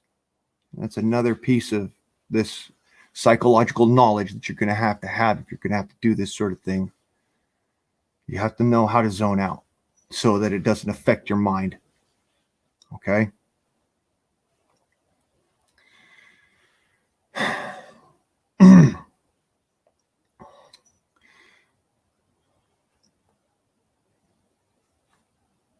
And for those who have never done this before, this is going to be a reality for you. Mariah bound Penny's feet together tightly after removing her boots, and then tied her legs to the log that she was sitting on so she couldn't raise her feet without help. Her work finished, she walked outside and promptly vomited. She'd never had to torture anyone before. It's going to affect you if you have not had to do it before. It's a reality. Okay, feet in the bucket. Oh, yes. Here, let me help you with that. Blaine picked up her feet and maneuvered them into the bucket over the hard-packed snow. Then he looked at her and let the dead expression on his face do the psychological part. Then he took a sip of water. Nothing. Not a shiver or a bit of babbling. That's good. You're learning. I need you to not lie.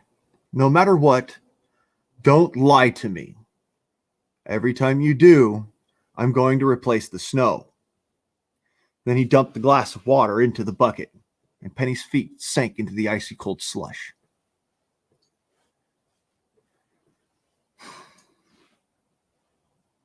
The key to this method of torture, mind you, I'm trying to hold down bile right now. The key to this method of torture is time and cold, and the most sensitive region of the human body, your feet.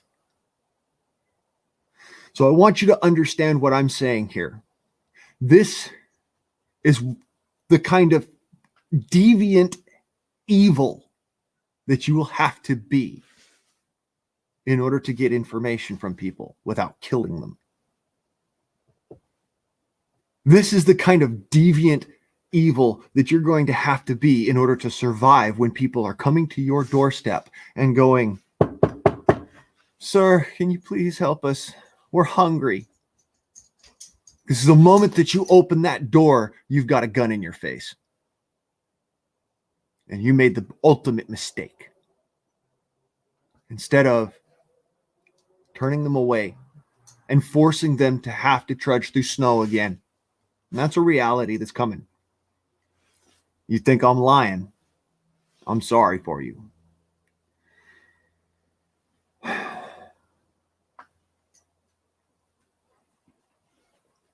Cold shock is fucking excruciating.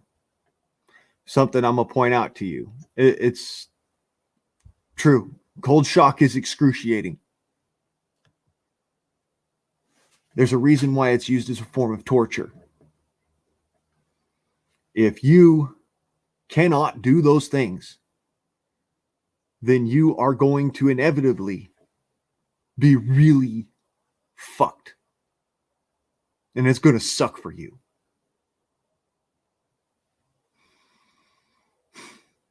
So in case you're wondering why I have those instances where I'm sitting there and I'm in my mind and I'm hating my life and I'm sitting there hating what I've had to do in life, you just saw a small part of it.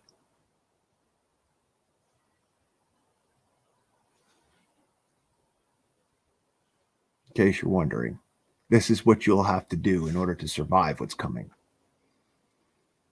This is what you will have to become. That person that can compartmentalize torture from caring about somebody in the same breath.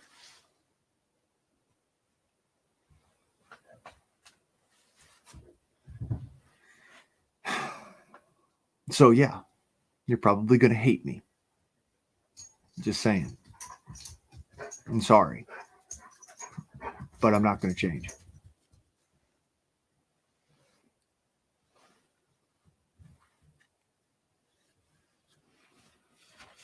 It is what it is. This is who we have to be. You have to be the dark motherfucker.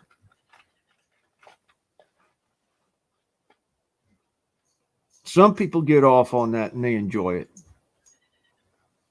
I'll tell you right now, I don't.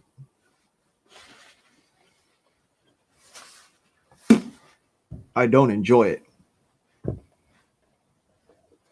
But if I have to do it again,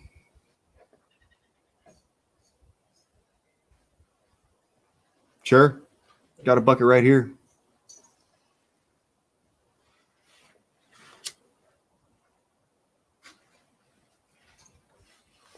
And when you don't have snow, ice works fine. And that's just one method that I know. I know how to cut somebody with a knife so that they don't bleed.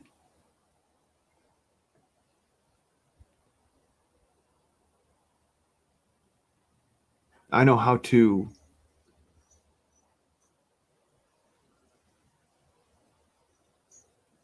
make somebody want death. And this is what I'm saying. You are going to have to be that person. Because the reality is if one person comes to your door, they are representative of a whole group of people that are waiting in the wings to come and take you out. They may be there on their own at first. They might be there as a distraction while the others break in the back door. See, I look at the actual scenarios because I've seen the actual scenarios. I've walked through the actual scenarios. I've been in them. This is what I'm telling you. You have to be that evil motherfucker. Because what is coming is going to be, first, it's going to be an EMP that you could not fucking possibly fathom. It's going to be so bad that anybody who has metal in their bodies is going to be, at the very least,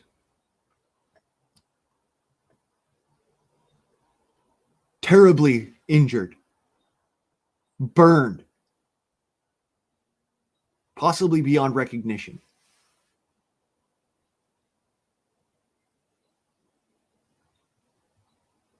I know that's coming for me. I've got titanium in my jaw and a plate in the top of my head. I know that's coming for me. I'll probably die from it. But if I don't die from it, this is the person I have to be again.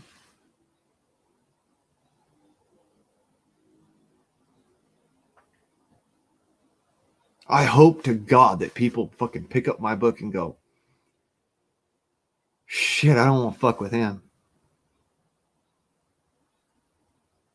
Honest to God truth, that's why I stuck it in the book. I don't want people to think of me as a source of food, as an easy target. I wanted them to think of me as the most evil motherfucker that they never want to fucking deal with. Because the reality is, I don't want to be that person.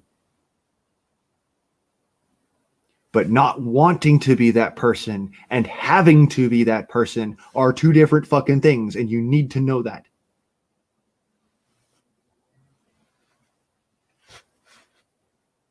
When I talk about torturing people, I'm talking about doing things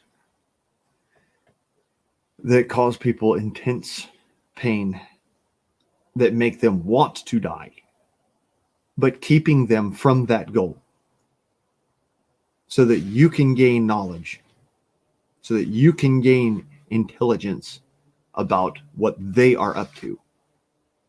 Because what I mean when I say that there is an EMP coming that's going to fuck people up, there is freaking going to be soldiers and fucking special forces and whatever fucking walking through your neighborhood, not from this country. That's not just a fantasy anymore.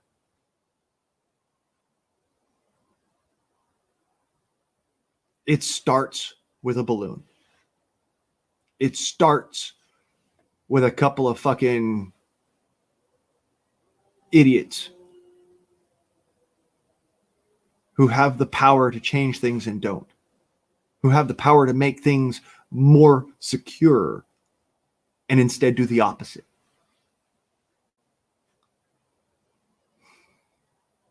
And they do it in the name of safety.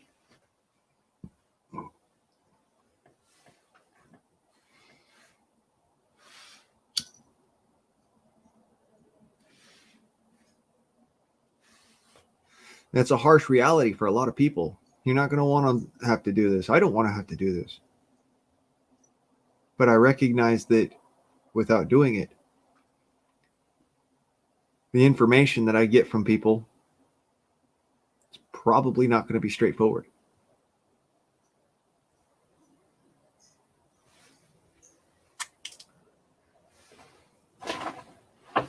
Yep. By the way, in case you're wondering, Skynight was originally based off of the high altitude balloon drop, where Joe Kittinger dropped from a high altitude balloon over the United States and plummeted from the stratosphere over 5 miles before his parachute opened up. Extremely high altitude, low opening.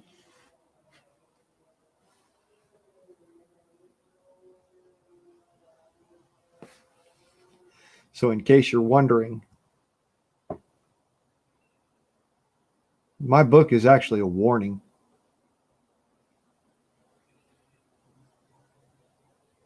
My book is a warning to preppers. My book is a warning to militiamen everywhere. This is what is coming for us.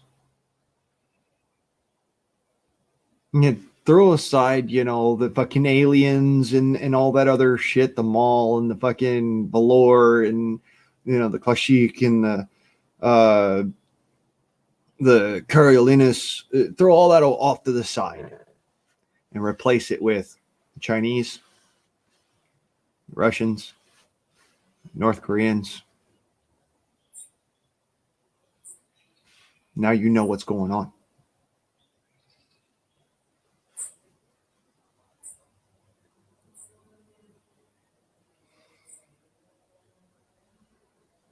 Take all of that conflict and put it right here on Earth. And you get a fathom for what's really going to happen.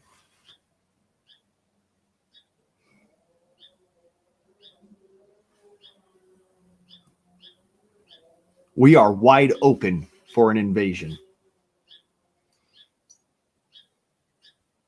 And optimism is great.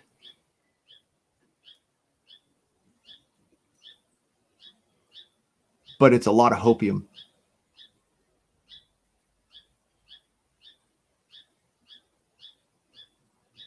I pray for the best. I hope that, it's not going to happen.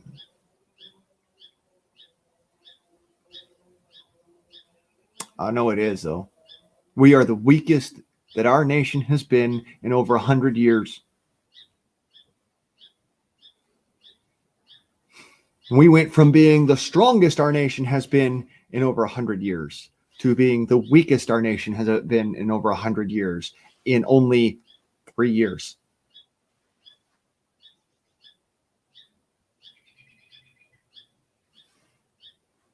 Food for thought.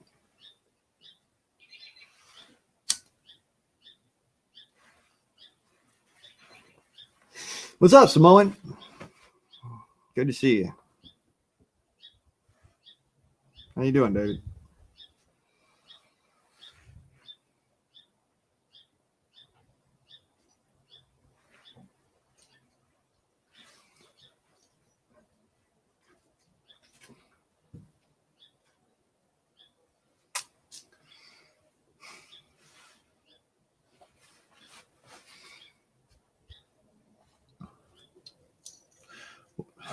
Militiamen everywhere. Wolverines, loggers, beaverines. You're going to be tested.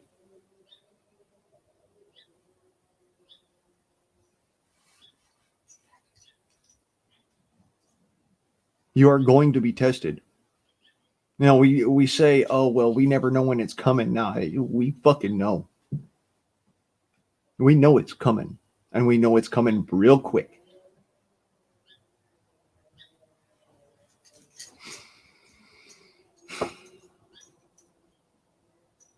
I haven't had to be that evil motherfucker in a long time.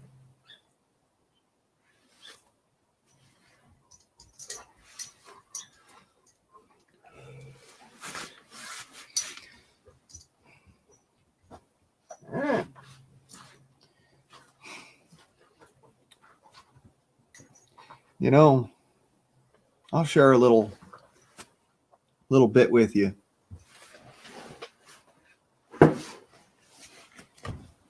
I didn't always use this hammer for forging blades.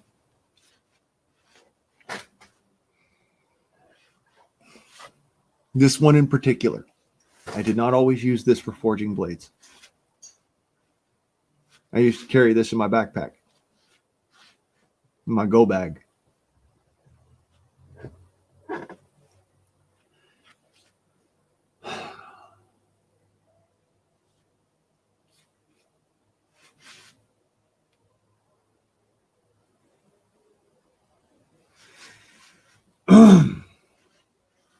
Hard memories.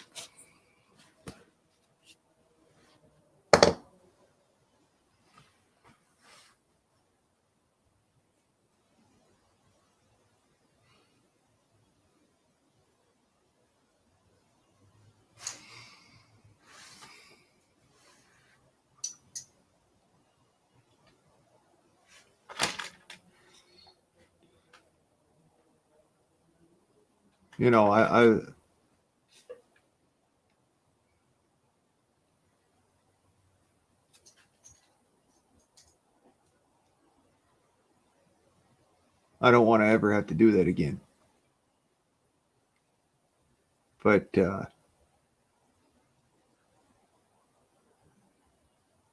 I'm not going to have a choice. I already know it. I'm still having trouble making peace with it.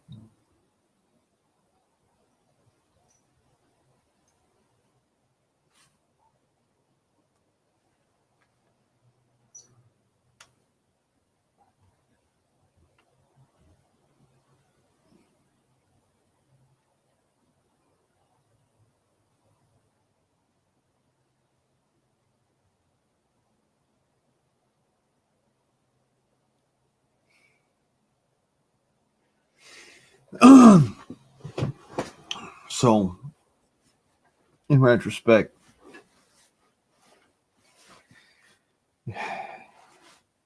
if you have to be that evil person, don't lose your humanity. You know, remember to compartmentalize shit. Deal with it at a later date. Deal with it at another time. But deal with it. Because packing it into a corner is just going to destroy you later.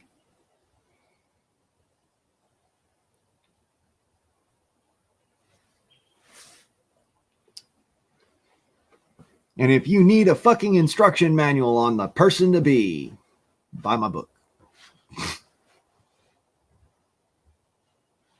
Fucking shameless plug.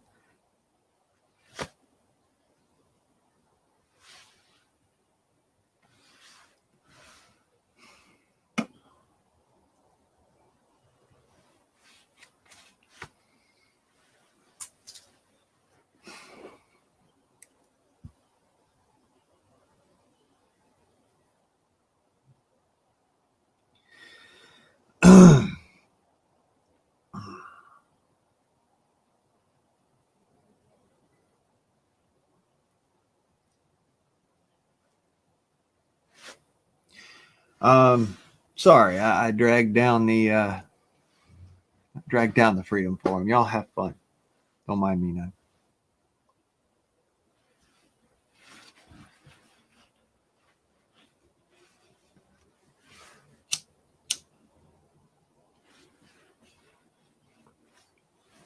Hey, Kat. Good to see you, brother.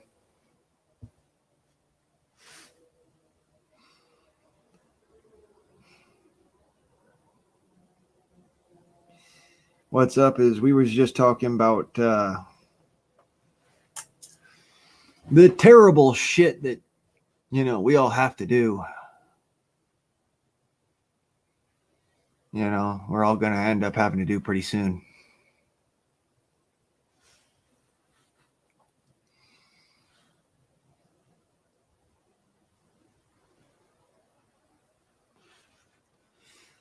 And I was plugging my second book, which I just uploaded to Barnes and Nobles.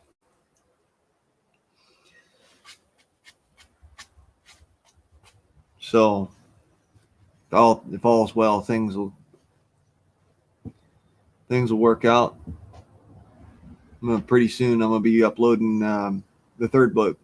So, you know, you'll see how I deal with the person I've had to be. If you read that one, you know, Archangel is about it's literally second chances. It's being a better person, you know, and fighting for a good cause.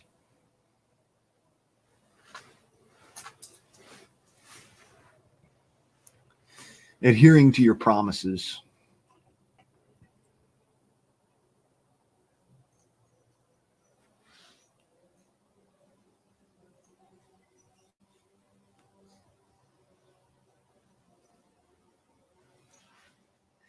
So, yeah, we'll finally get to see inside of Blade's fucking head, right?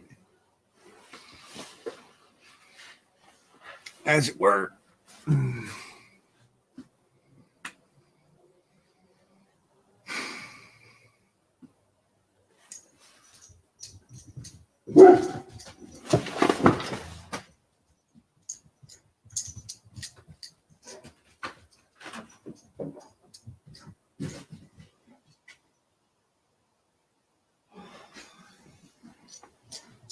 Fucking neighbor dog.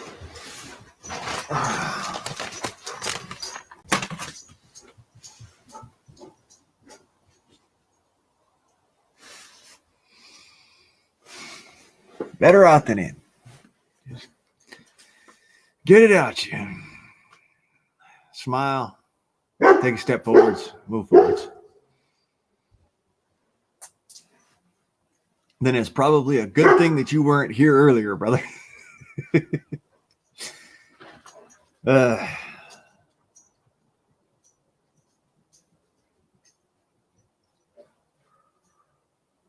talk about the fucking duality of man. Holy shit.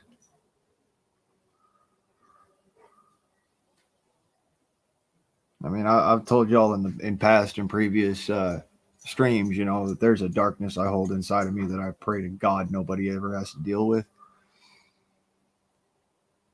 I just shared a little bit of it here on the stream. And that was the PG version.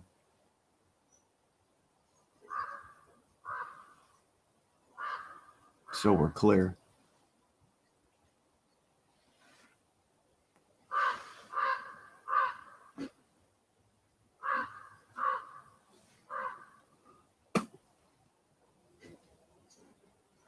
You'd have to be a sadistic motherfucker to be able to do that and enjoy it.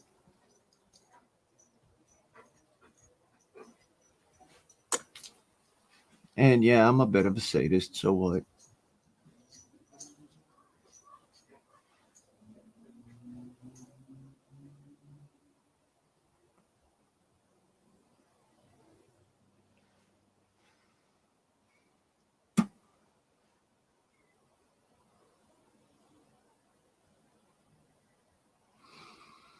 What I do know is that what is coming our way,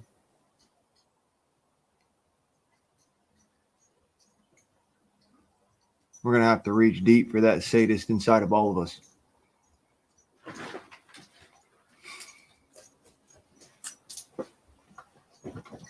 Be that devil.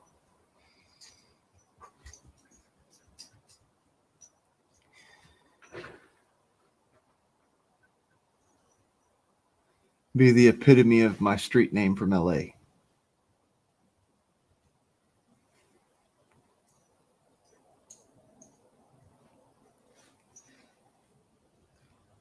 El Diablo.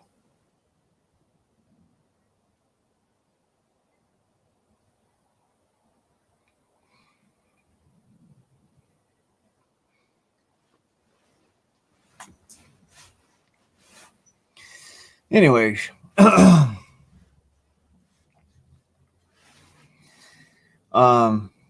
you know, like I says, it's just the Freedom Forum. You know, let's enjoy ourselves. Let's have ourselves a good old time. You know, don't get hung up on the fucking past and on shit that we already done or failed to do.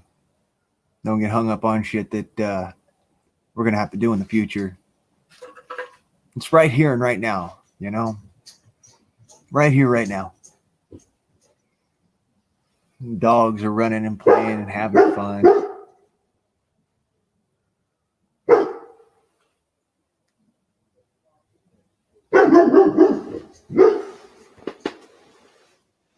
Hey, leave the neighbor alone. It's okay if you play. All right? It's okay if you play, Hoodoo. Come on, Gold Magic. Love you. Yeah. Dog out. Go on.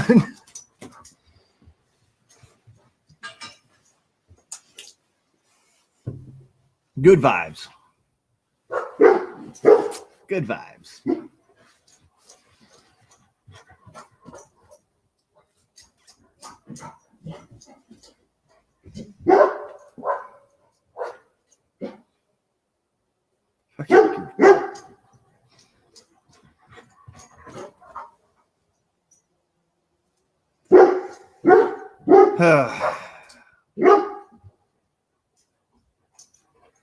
That's why I call him Hoodoo.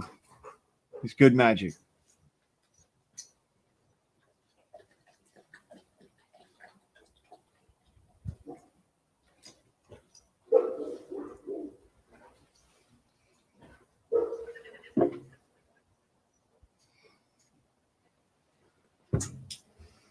You know, lighten my soul, make me a little happier. The dark things that you have to do in life, you know. We walk through the darkness to uphold the light.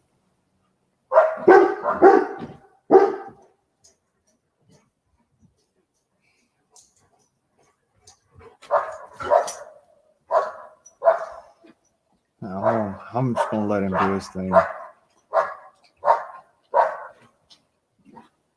Maybe pull me out of my doldrums, you know.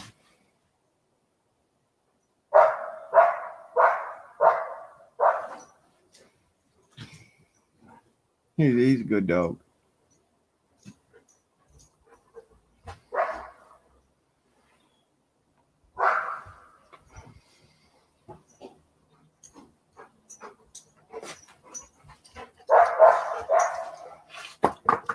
What? Oh, no. I'm not reaching for it if you're going to fight it.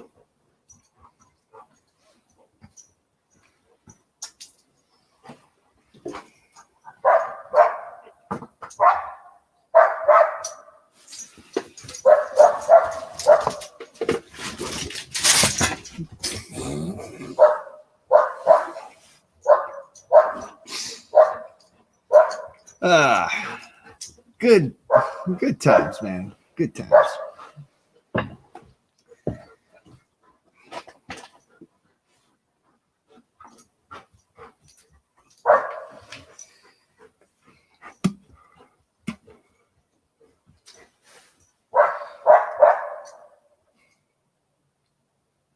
It's actually one of the darkest chapters of my life that I just basically walked y'all through.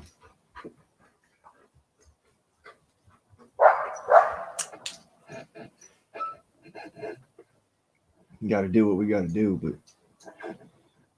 doesn't mean I'll ever forgive myself for having to do it.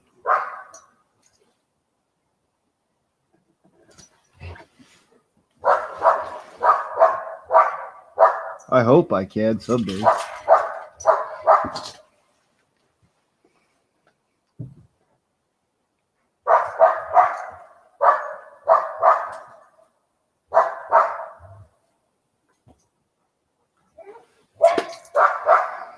Yep.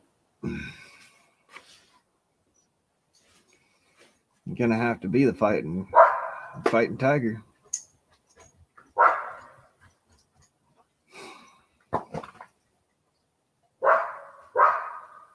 Gonna have to unleash the devil within. Nine. Who's talking now?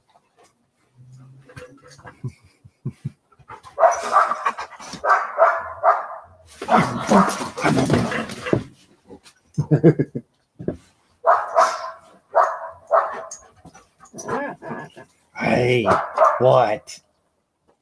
I mean, who? I love my groove.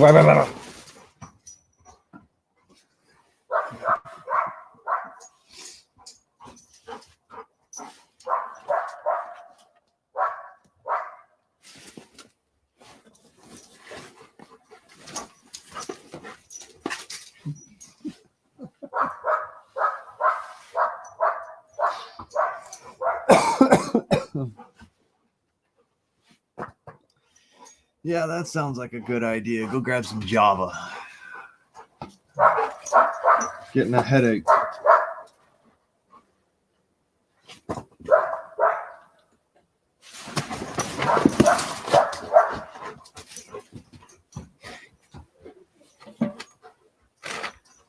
Come on. I need to get you back inside before you disturb that dog too much.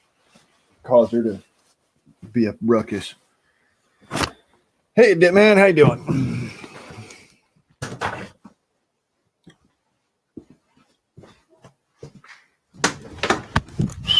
Hey, let's turn in.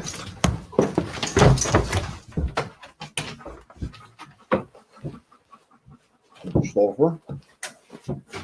You park it.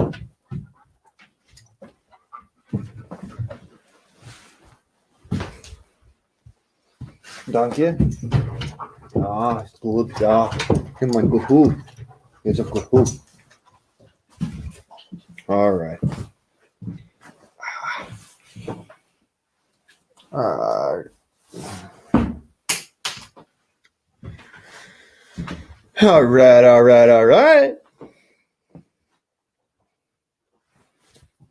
That's good. That's what I like to hear. Oh. Smile, one foot in front of the other. Just another day in a shitstorm.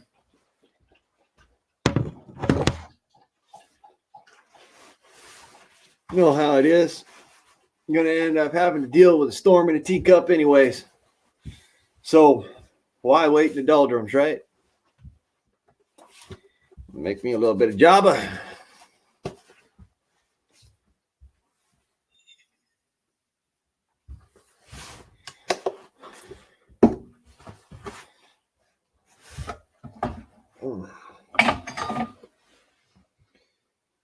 Ew. Freaking shit looks like crude oil.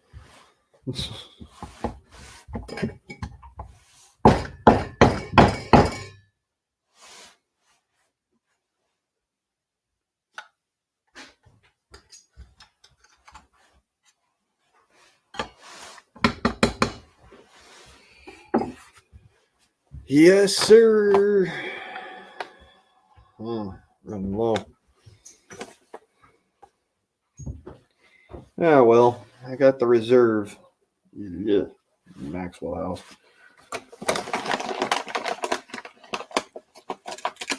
Burnt acorns. Try not to spill my coffee beans all over the ground.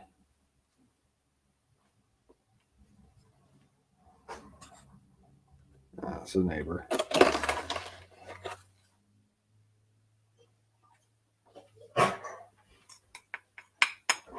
Hey, you do chill, who?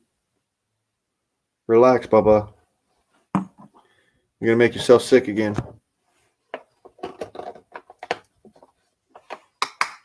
I'll get you more water in just a second. I'll even get you some charcoal. But you gotta chill.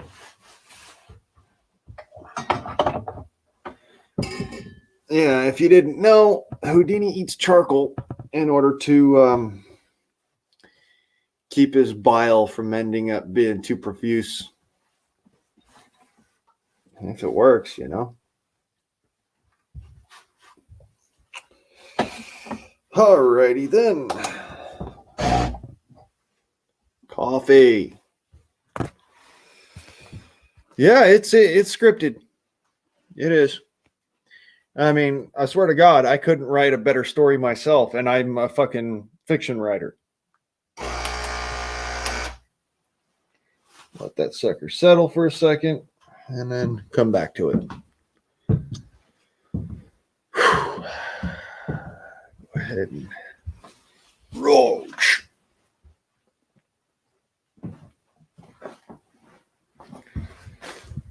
Right. Real quick, I'm gonna get Hoodoo some charcoal. Because if and I don't, he's gonna end up having stomach issues.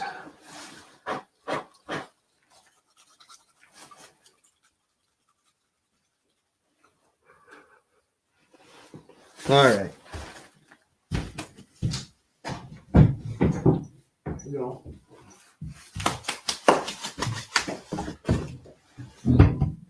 A little bit of charcoal helps, apparently.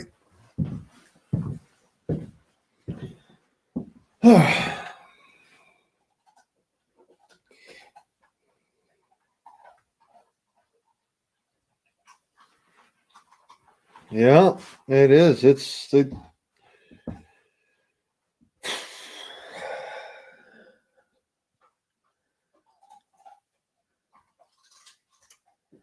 never thought in my life I'd ever have to do that shit again.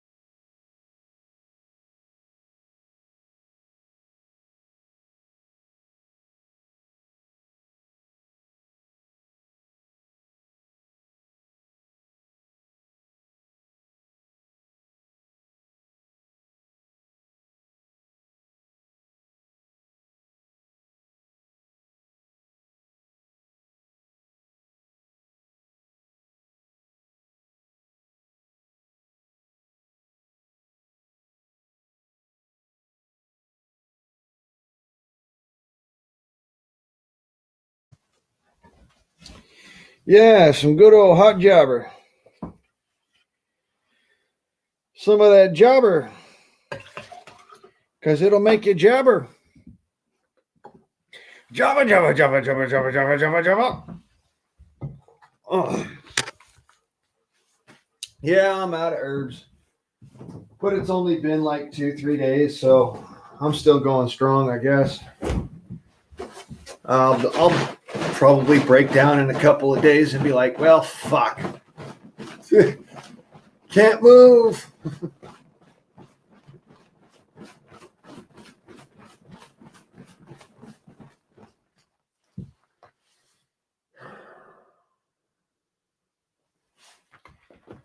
Got this fucking headache that hasn't gone away for days.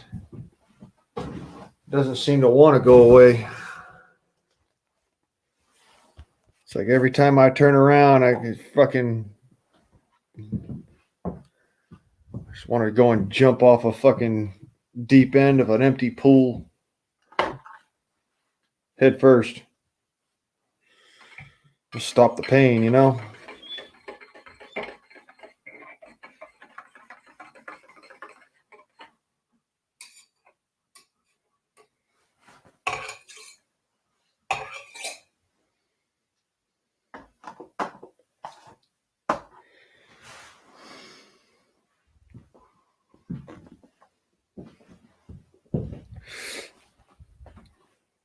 Yeah, you're right. It's not going to go away till I have some. Just because I am fucking tore up from the floor up. But it is what it is. At some point, I'll be better. That, or I'm just going to turn into a fucking animal. Be that evil son of a bitch that I have to be.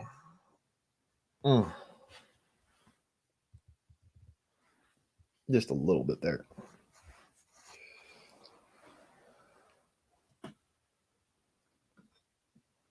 Yeah. Would that I could.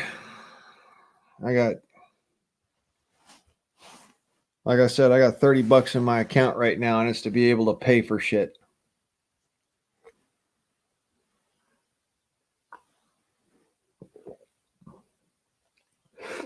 It's already gone, you know?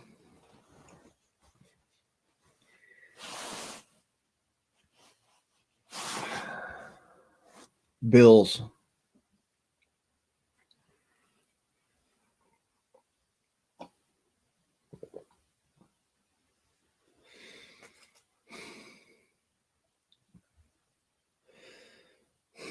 Yeah, planting season is almost here.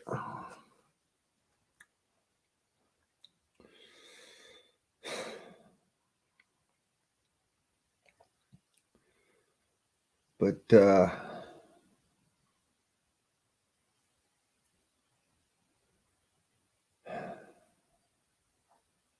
again, I think all my seeds pretty much toast.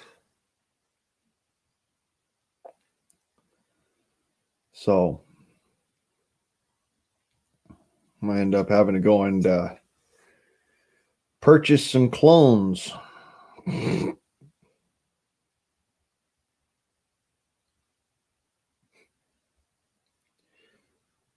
Just so I can kill them because I don't have enough fucking sunlight.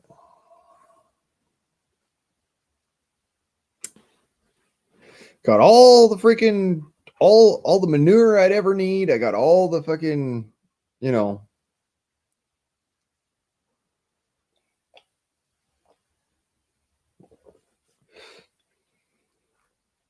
all the potting soil.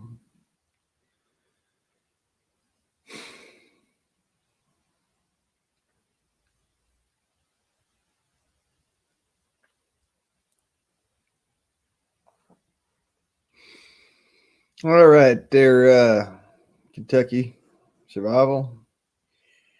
You have a good night. It's good seeing you. Thanks for coming by.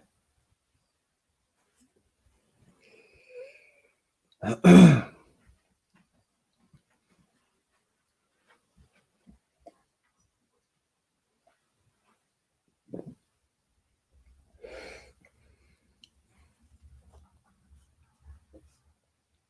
had one tomato plant last year.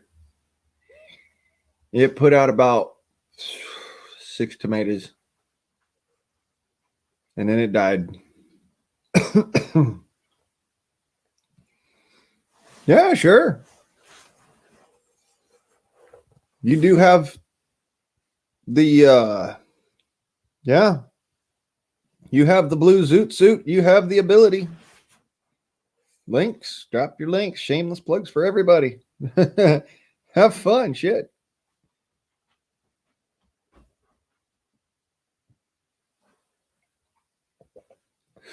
This is the Freedom Forum.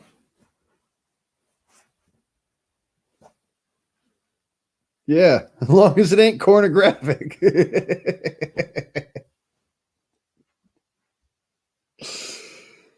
Holy crap. Like, this is what we're calling it now, is corn. Like, you can't show corn. I don't know about y'all, but I've seen a lot of corn on YouTube.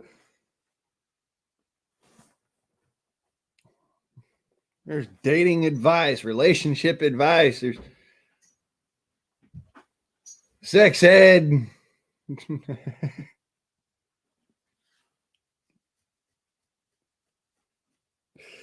Yeah.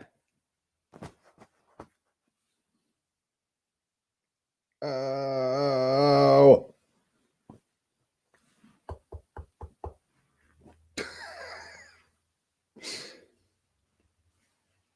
Freaking, you can hear that thing in my head.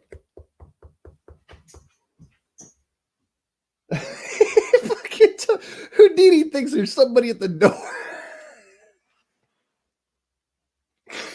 Sitting here. Fucking titanium plate in my skull, man. And the fucked up thing is, this is where the plate is.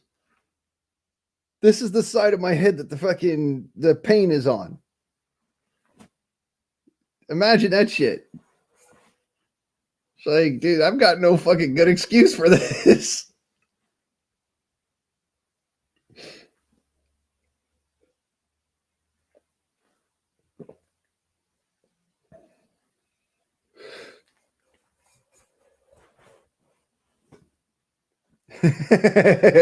Cat's like, I like corn.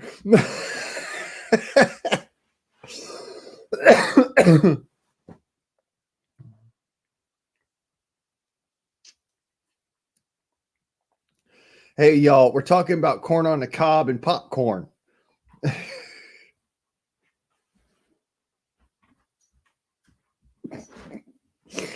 I'm joking.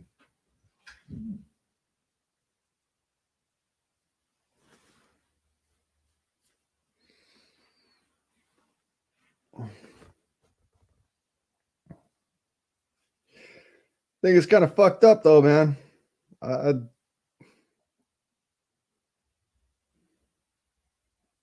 went to sleep bleeding the fuck out all over the place, and I woke up with a fucking built-in hard hat.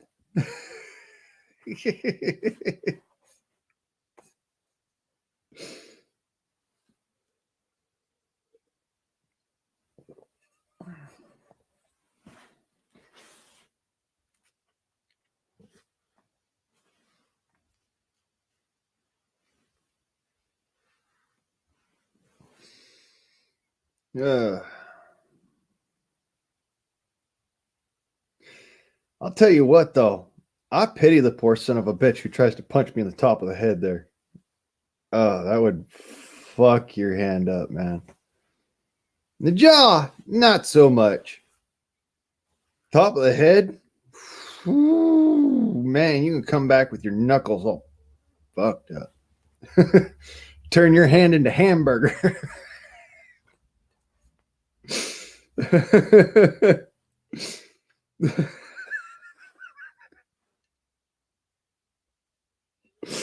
I'm sorry, the puns today, they're just, I'm too fucking punny, man.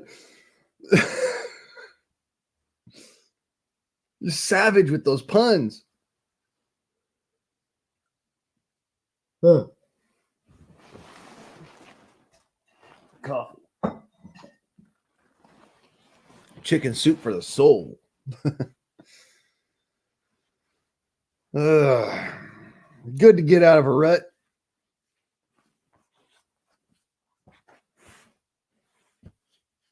Yeah.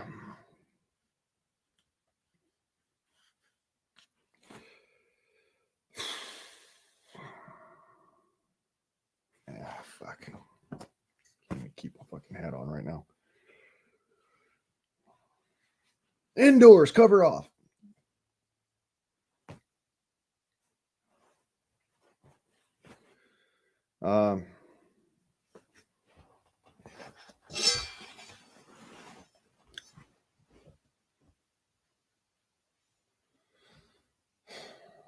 Fuck, I really want to finish this blade.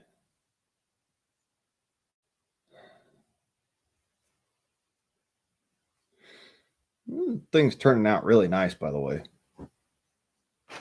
Got to thin down just a little bit more. You know, if you could look at the edge on that, it's starting to come in. You see the point. The point of that's actually coming into a blade pretty soon here. It'll be a sword. Of course, I still got to tap it straight, and I got to kneel it, and I got to...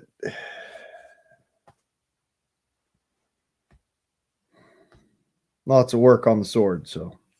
Yeah, this is literally a fucking undertaking to make a blade this big.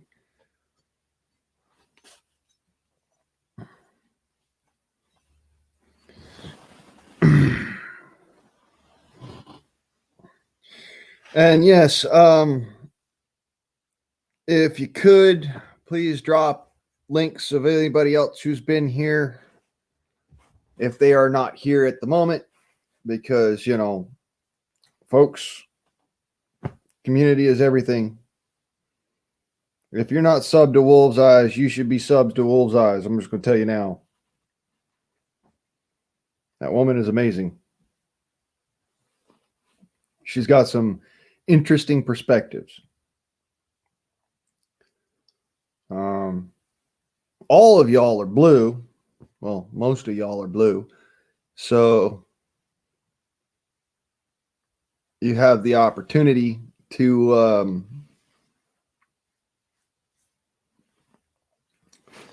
you know, do the damn thing. While we're here and we're at it, I am going to, for certain, Kentucky. All right. And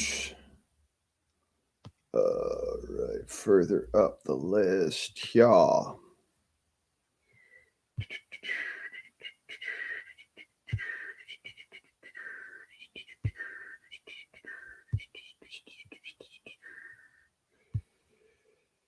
Hello. Yeah, Wolfie's got hers. That's good. Okay. Woo. A lot in a row there. Sonny's got his. Okay.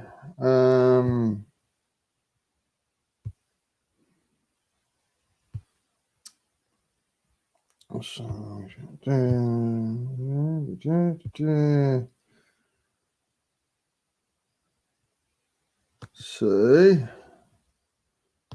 her, and that should be everybody, right?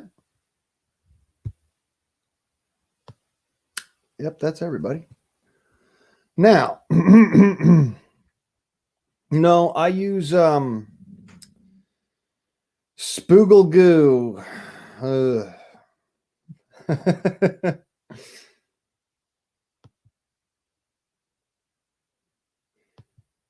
Oh, by the way, Cat,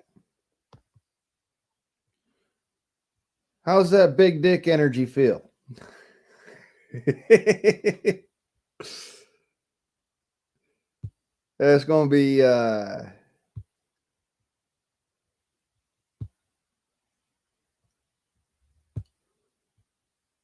just a couple of fun ones there.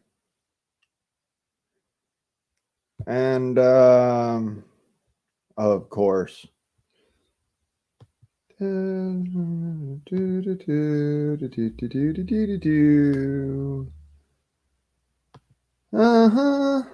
And of course, because Kino is a fucking awesome mod, has earned the management. And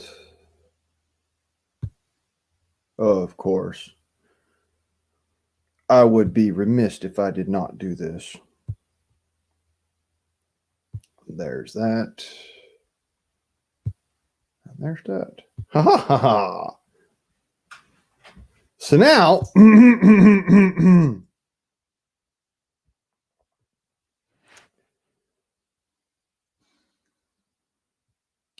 we have at least 4 managers.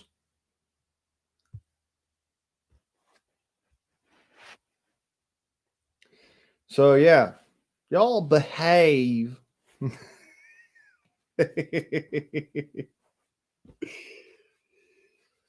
And Kentucky Survival, you have definitely earned your Class A's, brother. And everybody's been modded or super modded, and it's entirely up to you now.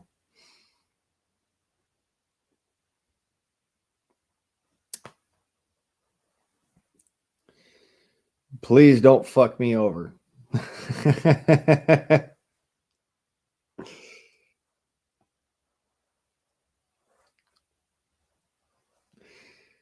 Debs.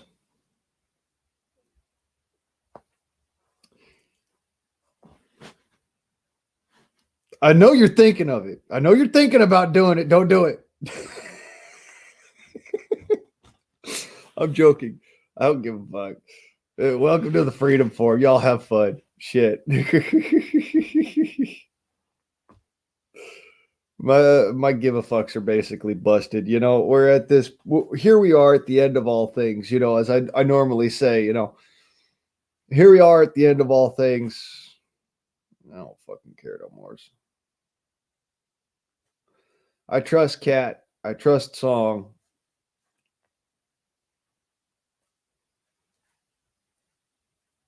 I trust Debs. And I trust Kino. Y'all have been fucking awesome motherfuckers. Through and through.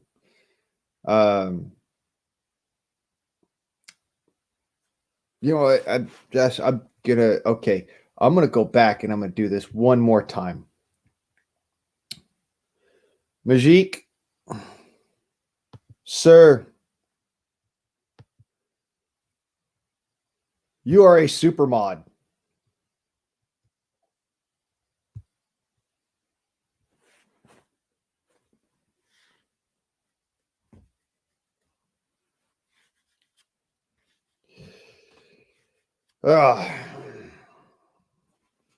Y'all are always here, like all fucking ways here, and that's solid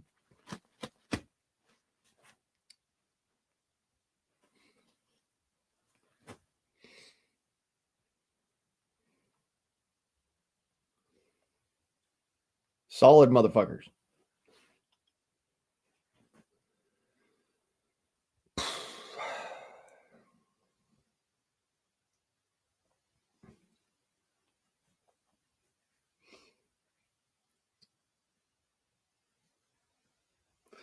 Debs, if you didn't notice yet, you have new tools.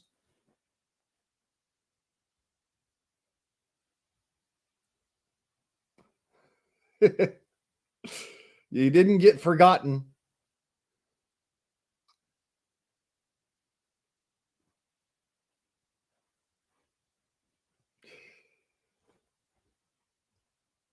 Yeah, you've been a solid motherfucker. You've been my friend since like damn near the beginning, brother. Righteous motherfucker. I don't give a shit what anyone says.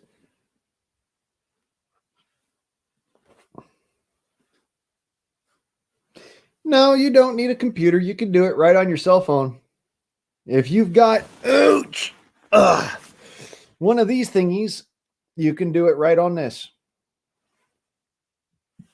The other night over at Mad Shad's, when y'all were sitting there watching the slow chat come on and turn off, and I was on my cell phone doing it. I'm just fucking with people.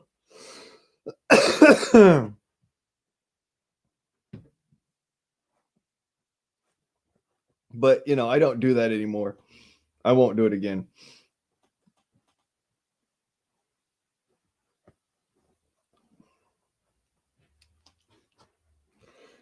No, you've got special tools as super mods. You have special tools, and they are available at this moment. You can slow the chat. You can block specific words. Although that's really not necessary.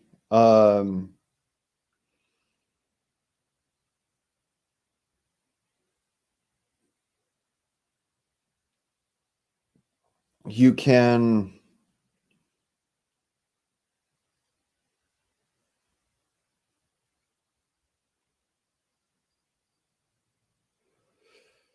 do a lot of different things, actually.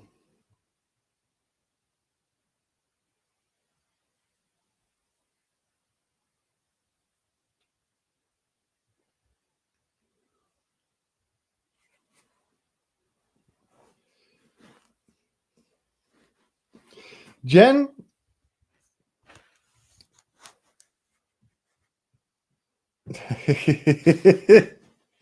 you just walked into the real shitstorm.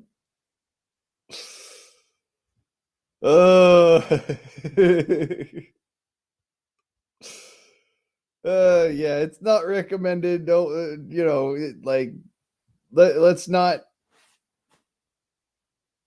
let's not go after people unless they've earned it. Okay.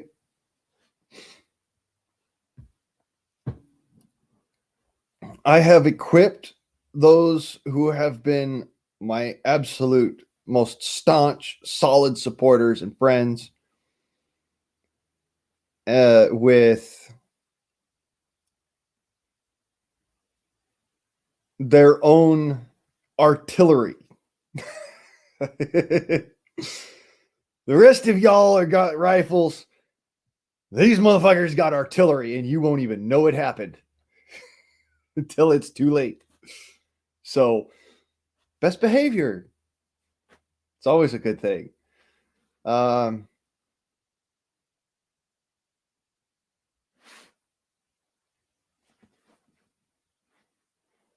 Yes. You're welcome.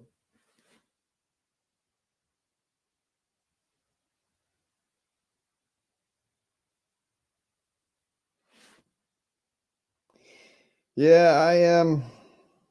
I'm ready to let the axes fly when time comes.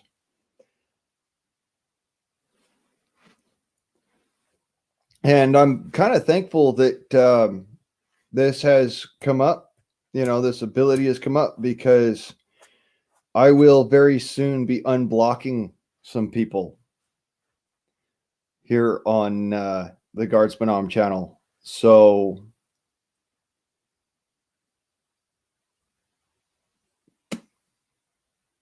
you are going to definitely get an opportunity to use them.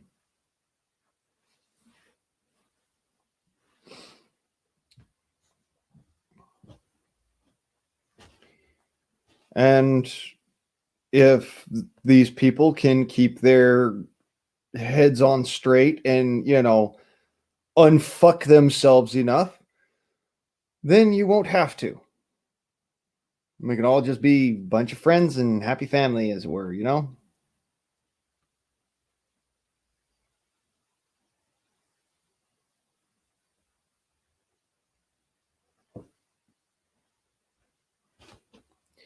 So yeah, you will get an opportunity to use them. There's always a troll. There are always going to be trolls. They're always going to be there. And they're gonna fucking make new accounts and they're gonna start shit and they're gonna be that way. But that's why you guys have the hammer of God, you know. Modern in time mighty Thor. And a mumble fucker. The sword of justice.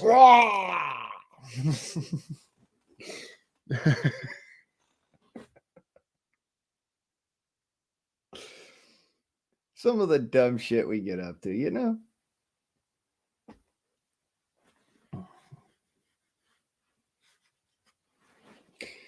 So yeah. Let me sure her.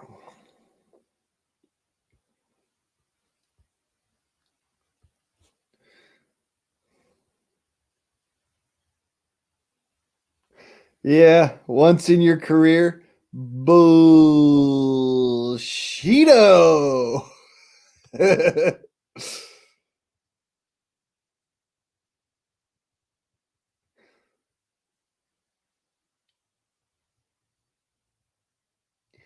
So here we go. I am going to let y'all on a little bit of a secret.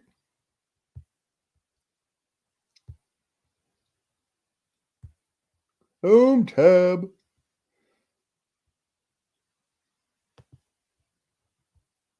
Share more. Here we are. Here we are. Born to be kings, we're the princes of the universe. Not what I wanted.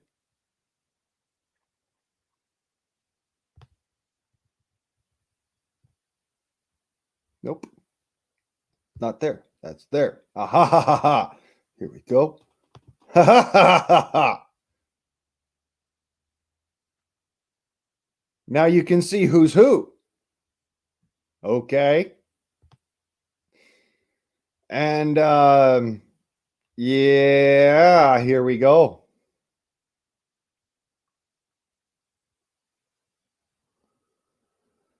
I'm not going to get any of the real dirty motherfuckers out of the old stash pot, but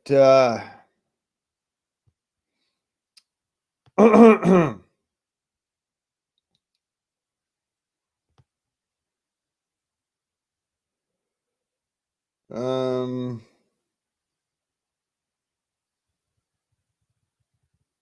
oh, come on, computer. Don't freeze on my ass.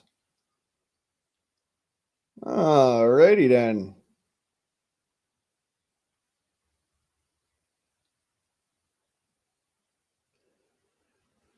Hmm, hmm, hmm, hmm.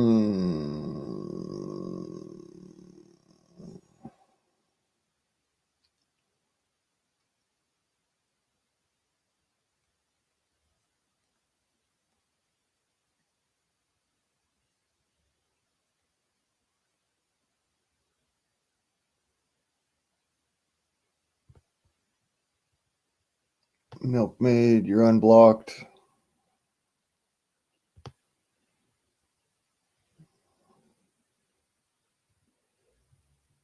Uh,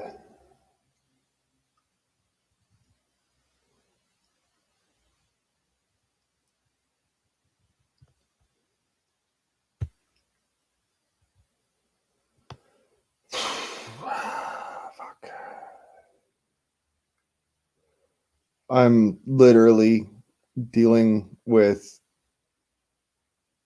like regret right now. Taking the gut punch, as it were. All right. And there we go. So the real douche nozzles are not coming back. But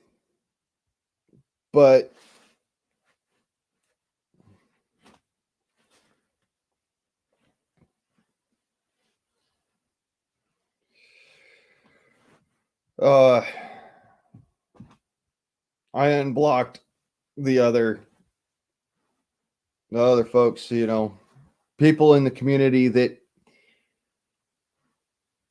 I don't want to be enemies with. It's just a matter of they could not act like adults.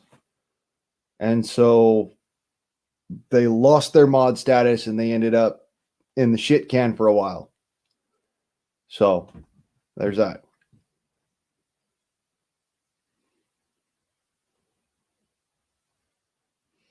Everybody else, they're like the real shithead trolls. They're fucked.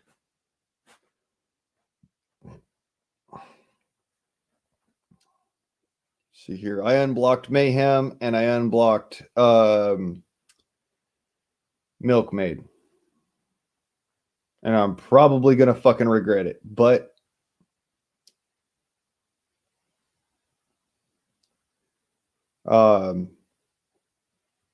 is what it is.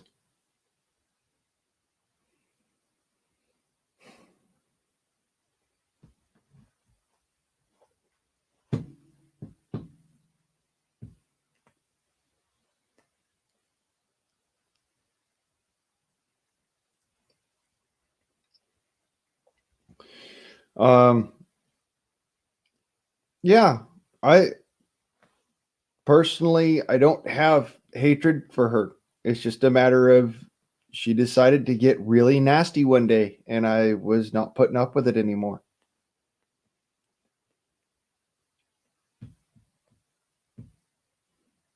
I don't hate her personally. It's just a matter of, you want to get nasty with me. You want to act like a fucking 2-year-old.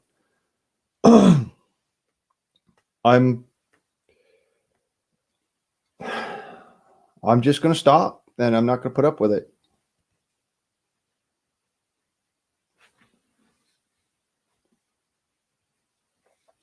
So I forgive, but Milk's going to have to earn her, she's going to have to earn her blues back.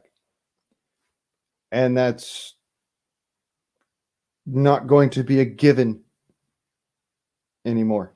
Not for her, because she did. I was trying to be nice. I was trying to be patient. And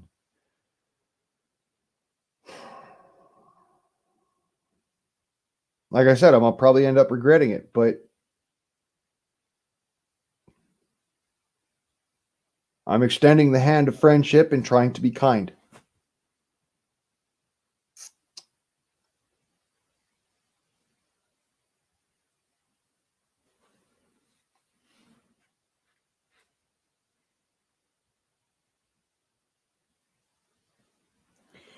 And, I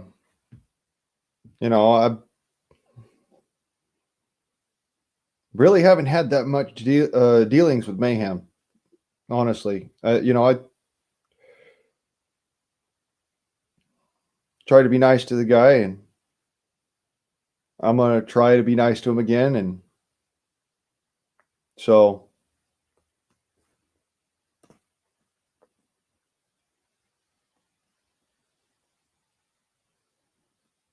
oh, really? Please do so. And Mad Shad, since you were the first to ever super mod me, brother, I'm going to fix something that I've probably done fuckered up before.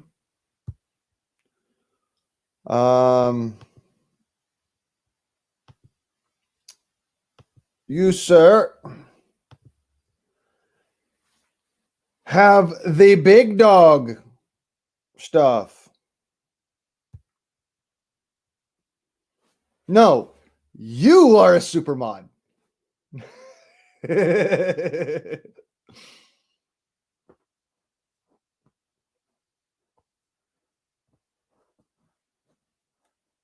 No, Magic, you cannot take a boss shot at fucking Bad Shad. No, you cannot. Not gonna let it. Shad is a solid motherfucker. Besides that, he made you a super mod. That would be very disingenuous.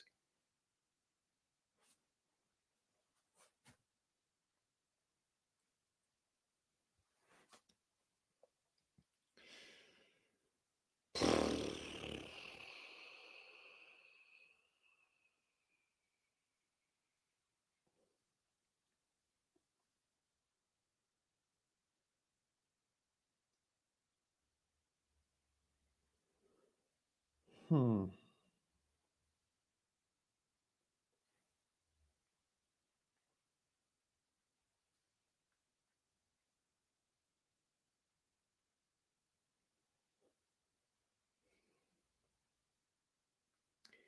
$47 degrees outside.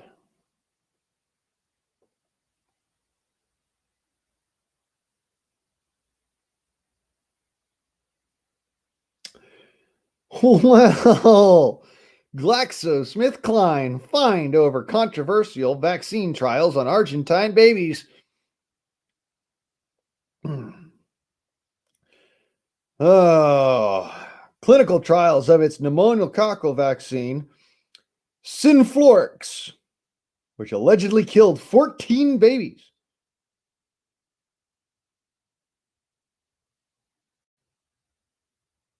Blech. That's pretty fucked.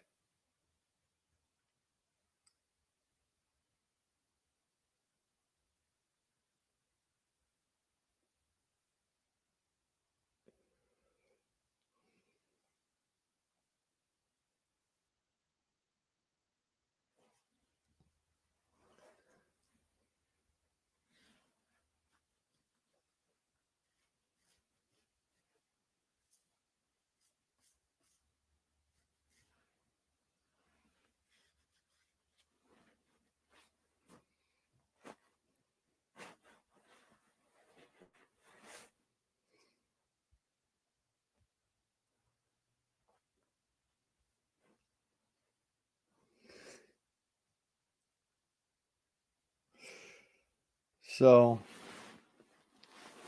any Hoosiers.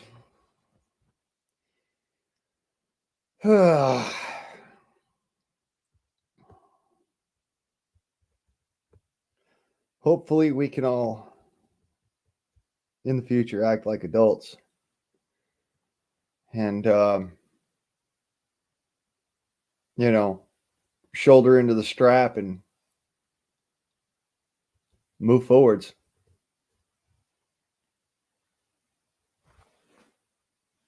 Be solid.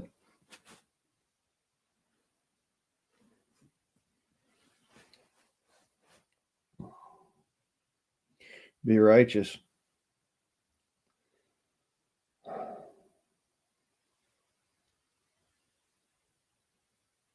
So I'll tell you what, I would hate to have to be the man I used to have to be. And I know that a lot of us are going to end up having to be that person. So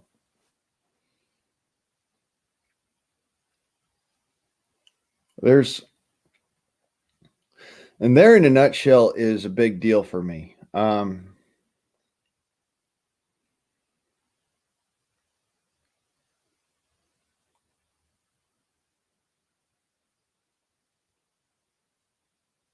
forgiveness, you know?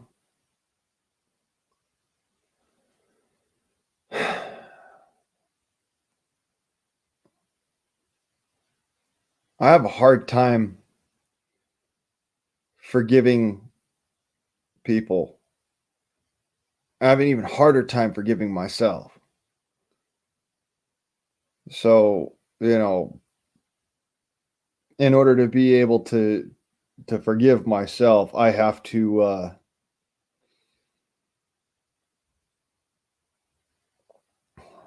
be willing to forgive others for being, you know, basically adult teenagers.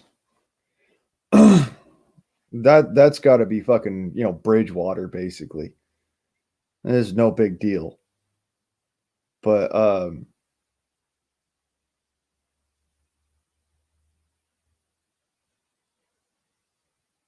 because yeah, if I'm gonna be any, if I'm gonna even possibly forgive myself for the shit I've done, I have to be willing to forgive others for small shit. I mean, it's small shit. That's literally what it is. It's fucking small shit. It's like, oh, triggered, you know, and it's nothing. It really is. It's nothing.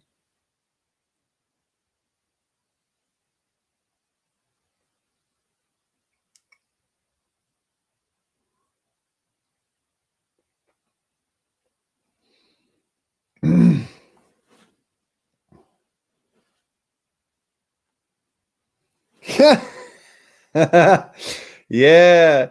Yeah. Putang not fucking shooting down Biden. I think that would be a mistake. Dude could literally solve all of our fucking problems with one missile. I mean, of course, he would make a whole lot more problems for us, but that being said,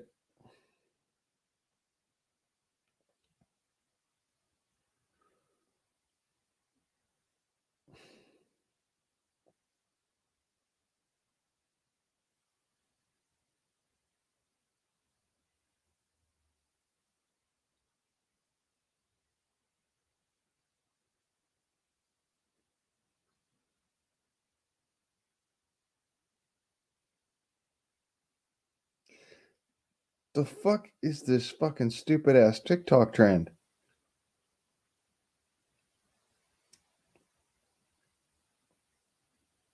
Stupid people.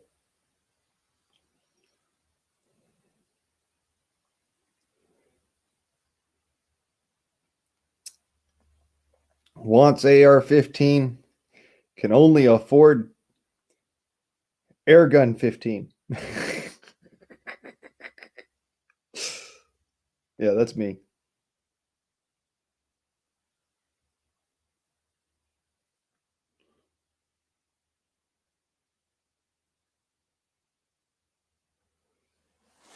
Whoa. That's gnarly.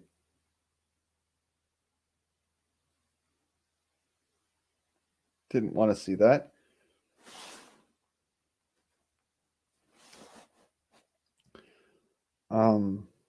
But didn't have a choice because shit plays on the fucking shill phone, even though you don't want it to play.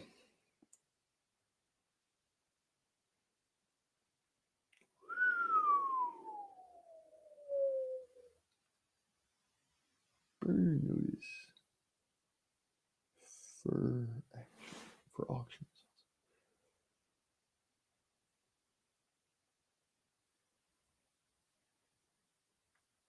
Whoa. Hami.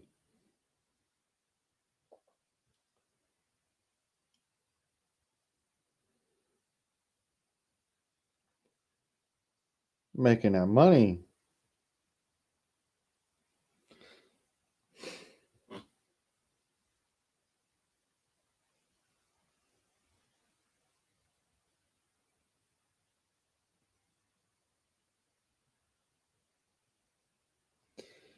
Okay.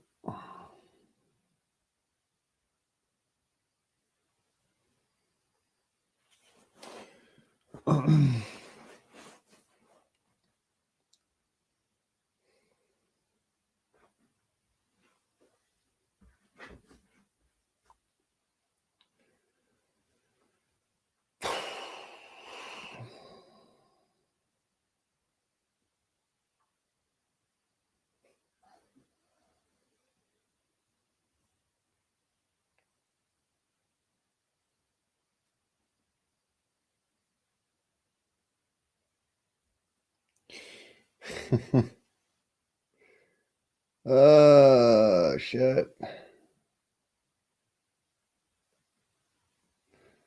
There's like too much shit going on in the world right now for me to put my phone down. That's a problem.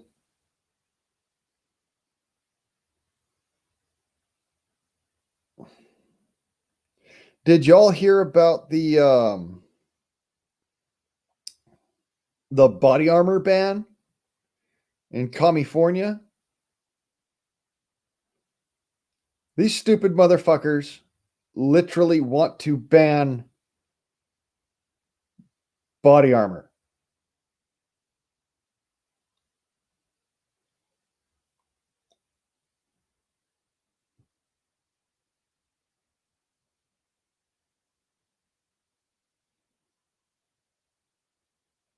Just fucking retarded.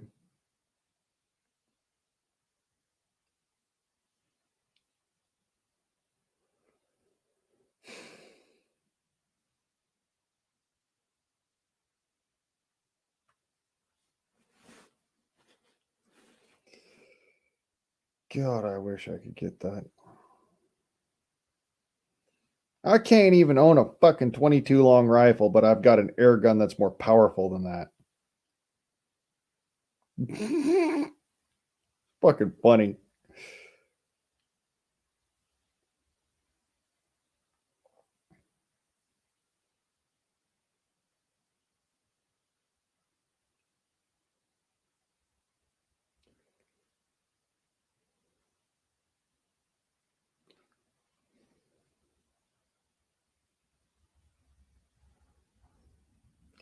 No, it's not that the government says I shouldn't have it. It's the government will literally fucking arrest you if you hand it to me and let me borrow it.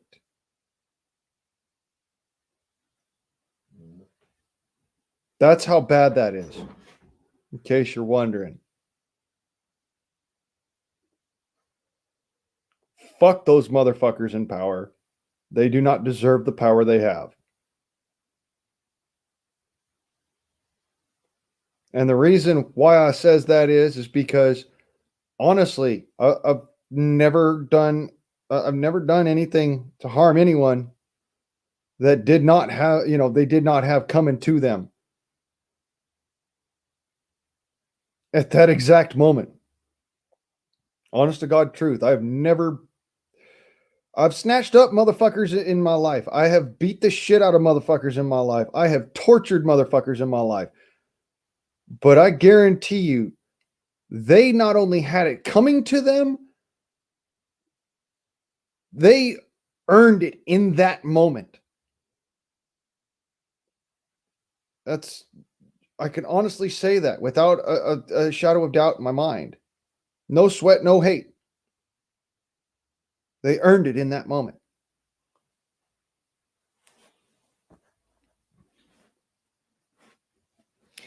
Yeah. True love is belt fed. That's one of my favorite sayings out. And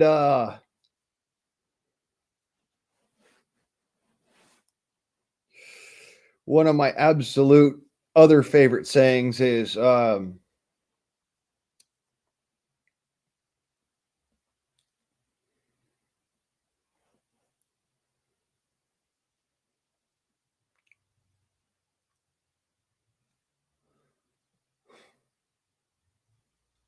freedom is full auto. Gotta love it, man. Gotta love it.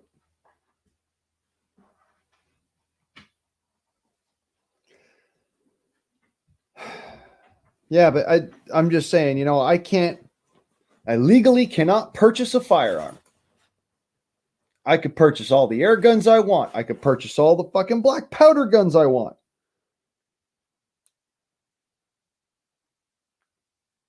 But I can't even legally handle a firearm. Even though it doesn't matter what firearm you hand to me, as long as it's not a 155 fucking howitzer, I can operate the son of a bitch.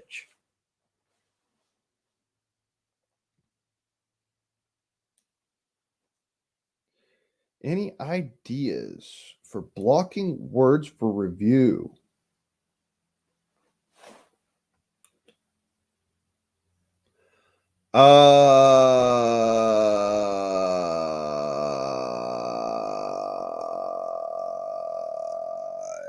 Nope.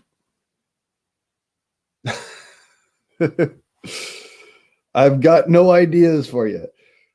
Like I said, the only things that I can really think of are, porn. And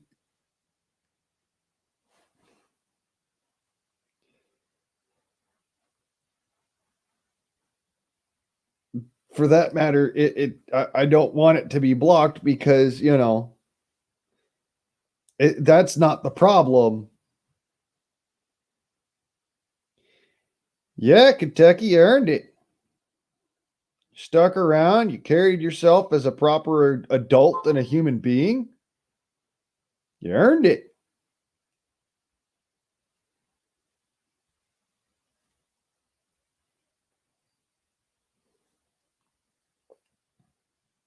You know, I reward folks for what they do. And you did, you earned it.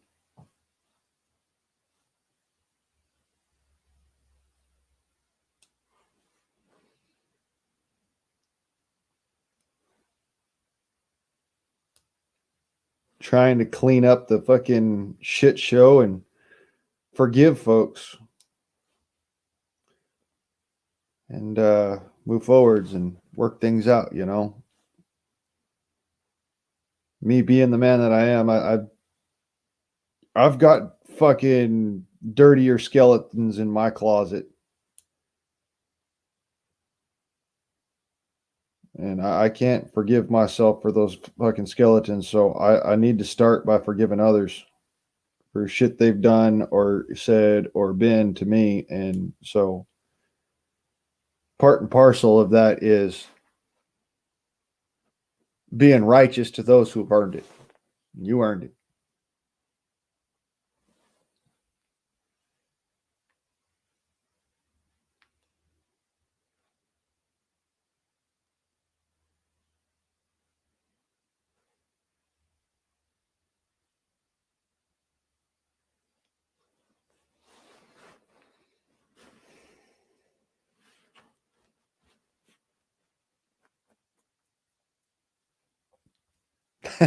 Going to get coffee for real now.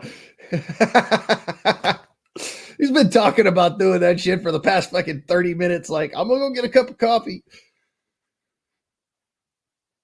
I'm gonna get a cup of coffee. I'm just joshing you, brother.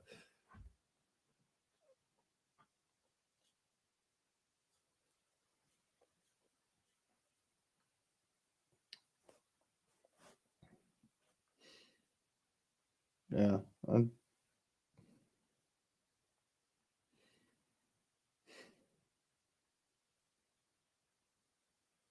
need to get out of my head. Shit's fucking with me, man.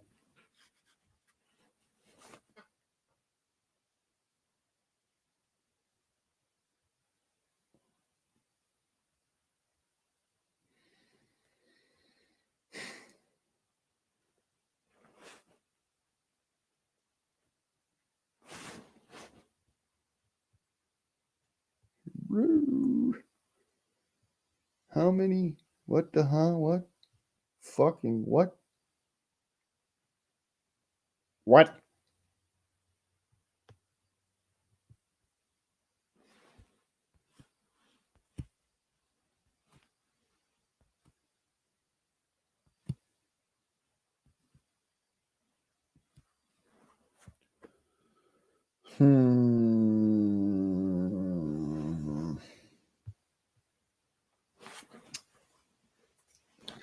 Things that I'm dealing with on a regular fucking basis.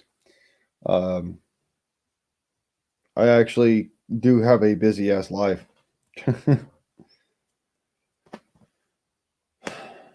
Yeah, I try to bury the bad memories, but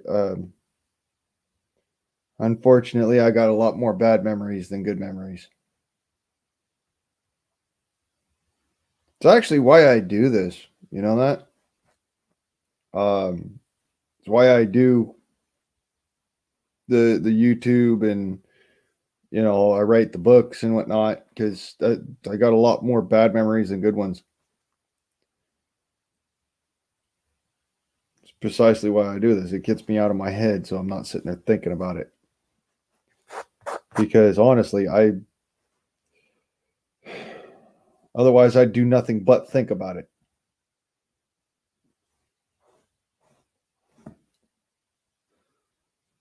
The bad memories seem to stick a little bit harder than the fucking good ones for some weird reason too.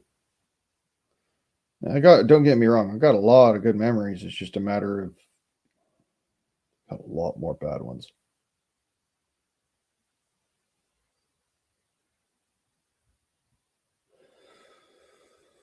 Brain, stop fucking running down that road.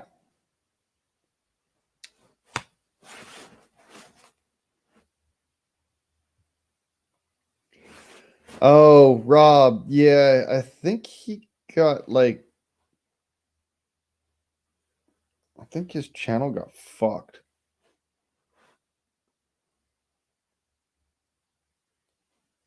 YouTube went after him.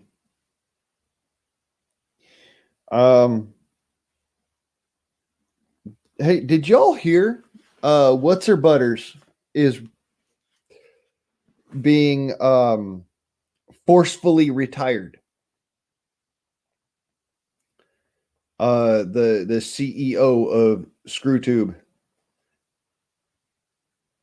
She's being forcefully retired over the YouTube purge. In fact, that's literally why she's being forcefully retired. It's over the purges, and so hopefully there's some reform and they fix that bullshit and there's no more purges. But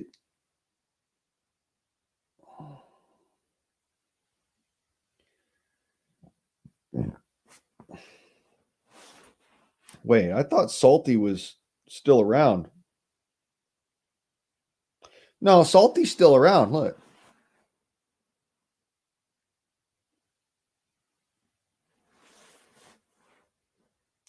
Salty's still around. I don't know why Rob's not. Doesn't make sense.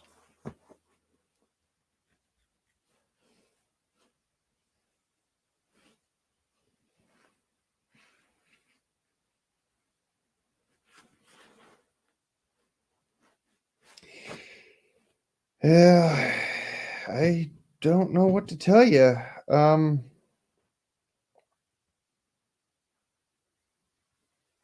Don't know what happened. All I can say is that that's the name of the game. Somebody doesn't like you, you all of a sudden go poof, and you're gone. All that hard work you put in, all that extra effort, all those videos you uploaded, all that time you spent is gone.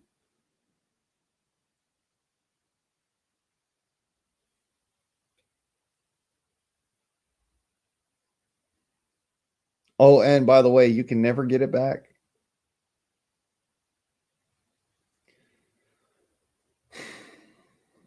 That's why I spent more time recently working on my book. And funny enough, a couple of the chapters from my book got deleted. Had to go back and rewrite them from memory.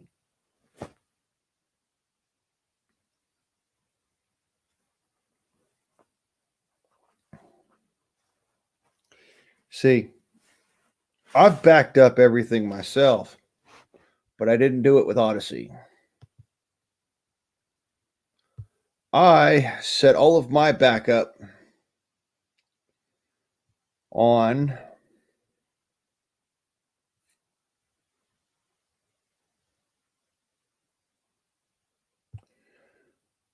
an external file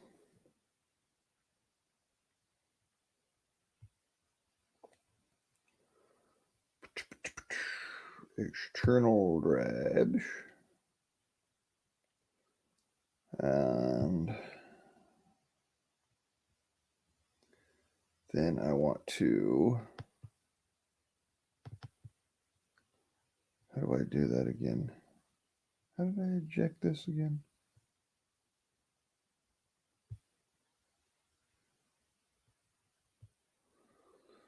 Huh. It won't let me eject it now.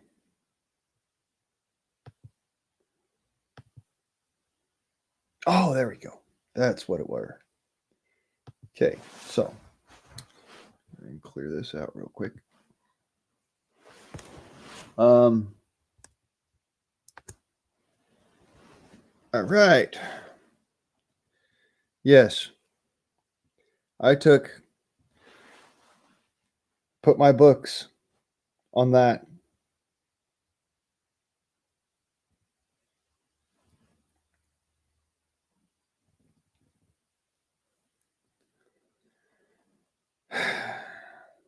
That's how I did it. I backed everything up to this. It's literally big enough. Well, small enough, really, that it disappears into the floor. That's fucking funny. That's not funny at all. Shit. Where'd it go? The bitch motherfucker. Oh, there it is. Got it.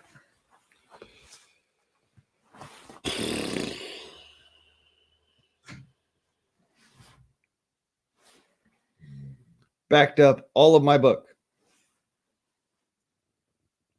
to that little motherfucker. All of my books are on there.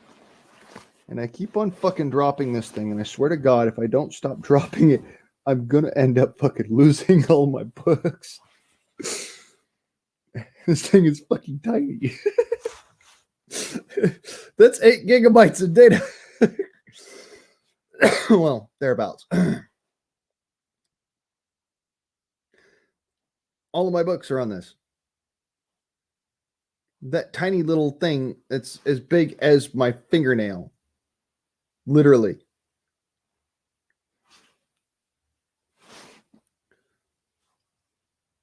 That's all of my books.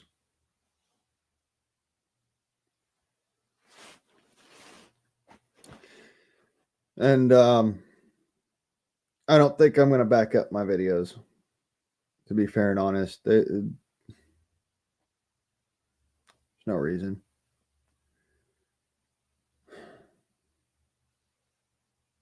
If I get, killed off the YouTubes,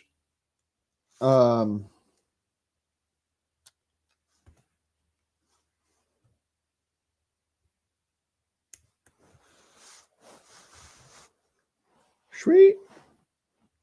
Okay. Yep, don't care. But yeah, if I got that stuff all backed up. So yeah. JM Unleashed. Howdy do?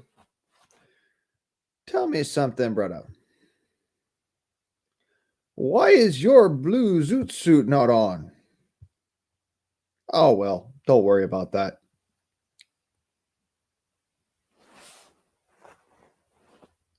It's taken care of now.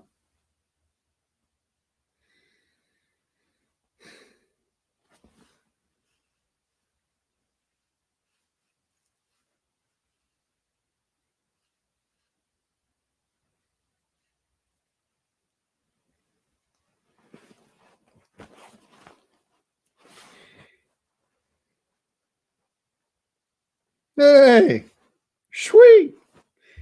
Teriyaki. Love that stuff. Like putting it on chicken.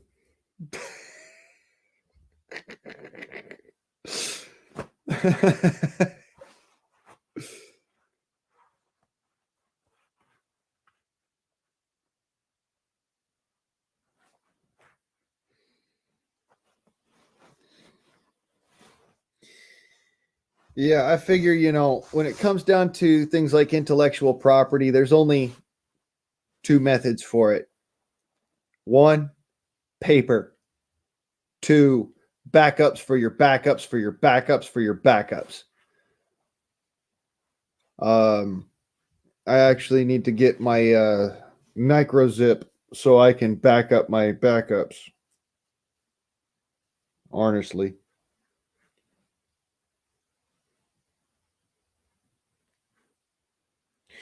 But yeah, my inventions all on paper. I never, ever, ever stick my inventions on the computer. Ever. Like, I've shown my paperwork on the videos. That's as far as it goes. I don't do any of the designing on the computer. I don't use it. I don't do any graphics on the computer. None of it. Fuck that bullshit. Played that game once and ended up really sorry that I did. Never do it again. It's all on paper. So if Uncle Sam decides one day, hey, Blaine's dead, we're going to go and steal all of his fucking paperwork. Well, then they Tesla'd me.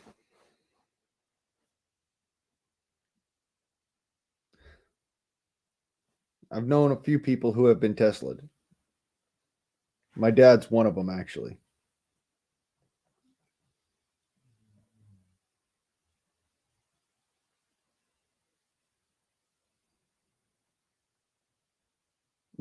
If I die, please delete my browser history. That's why I use incognito and a freaking browser wall. And if you don't know what a browser wall is, I will walk you through it. You open up incognito. At least, you open up one incognito screen. Then you open up another and another and another and another and another and another and another. And then you go to the first one you opened up. And then you use that as your browser. This was called a browser screen. And it's basically a bunch of layers of browsers that if somebody was to hack your computer, they have to go through all those browsers in order to get to the one you're using.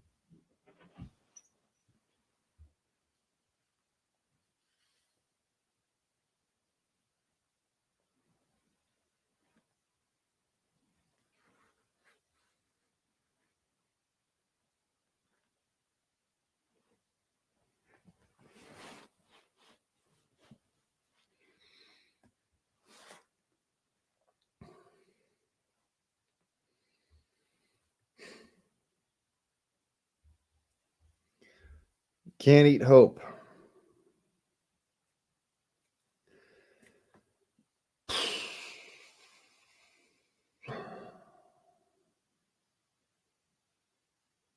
Sweat, blood, and tears built America. Hope, faith, and dreams were what gave people the blueprints to apply their sweat, blood, and tears to. So, yes, hope and dreams have a huge part to play, but they're not the be all and end all.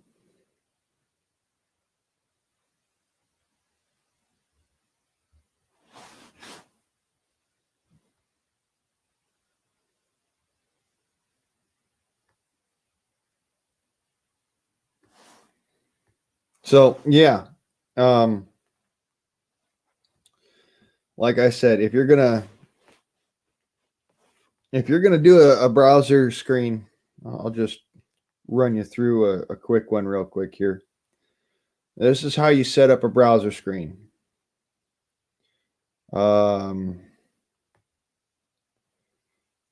Here, incognito, then go back, clear that one. So, like, say you're using Google like I do. You start off with one incognito. Then you go and you open a bunch of incognito to the point where it almost collapses your system. Okay? Like this. Then you go from the one that you started at. So now you have all these others in front of it to where if somebody's looking through your, trying to hack through your computer, they're looking at all of these blank screens, and each one that they have to hack through, they hack through that one, and then it comes up with the next one, and then they hack through that one, and it comes up with the next one, and then they hack through that one, and it comes up with the next one, and they're still fucking playing around with that while you're doing stuff in the background. Like I said, to where it almost shuts down your thing. And then that way, when all's said and done and you're done with everything, you take and you click the part of the screen, all right, that, and I'll do it again for you, just so you can see. And here, just for fucking shits and gigglies. Now, you'll see when you have your screen up like such, up here in the corner, you see the 3 seashells. You'll hit that button and it says close all incognito tabs. Okay. When you are done browsing, you click that one and it shuts them all down. So that if you are sitting there browsing on that one and these other ones start getting hacked, they're all gone.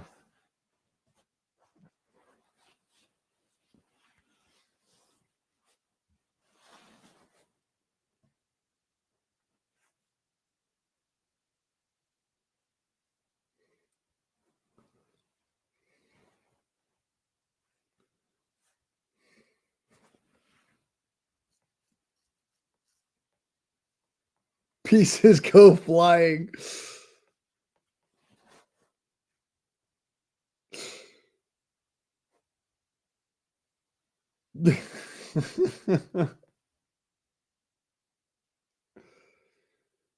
Oh, yeah.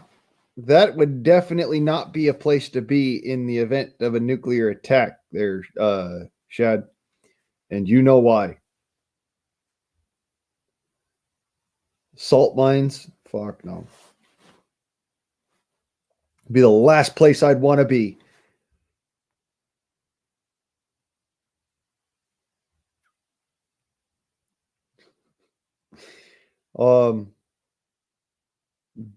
Probably about up there with a Minuteman silo. Be the last fucking places I'd want to be.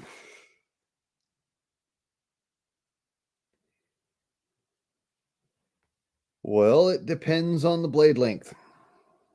Kentucky, it depends on the blade length and where I'm sending it to.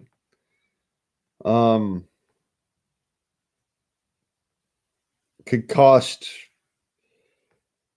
anywheres from well, it would cost me anywheres from $300 for a really small, tiny blade to $8,000-9,000 to build a nice big old fucking sword. So it could cost a lot of money depending on the size of the blade. For instance, this is what is referred to as a hanger in the academic world, and in the historical blade world, this is considered to be what's called a footman saber. Short enough that it doesn't really bind up or cause you a whole lot of trouble. It's easy to carry on your side. but at the same time, it's long enough. It'll go right through you.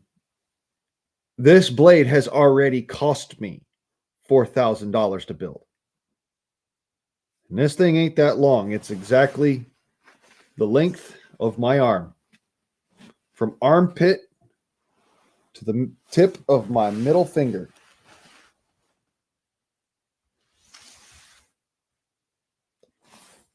$4,000 so far. So that's what it cost me to build it. So yeah, they're not cheap. My knives and swords are really not cheap. They are fucking expensive. And there's a reason behind it. Like I said, I do it all by hand. Every piece of work is, I pay such close attention to detail that every detail is perfect. I test it all the way through. Every point along making the blade, I'm sitting there, I'm feeling it, I'm thinking about it, I'm manipulating it in my hands, I'm doing the thing, you know, I'm trying to figure out how is this going to feel when it's used, because my blades are made to be used. They're not made to be set and look pretty. They are made to take a beating. And when I say take a beating, I mean you could take this motherfucker to the batting cages and sit there and chop fucking softballs in half for an hour, and it would do nothing to the blade. So yeah, they're expensive, but they're really well built. And like I said, it costs me a lot of money to make it. Of course, I'm making it in America from American steel. And I am making, when I make a blade, just so that you can see, if you look at it, you can see it in the grain structure in the fuller here. That is exposed steel. And there is carbon nanostructures in that right there in the middle of this blade that is actually its own crystalline structure inside of the blade. My swords and knives sweat carbon before they're done.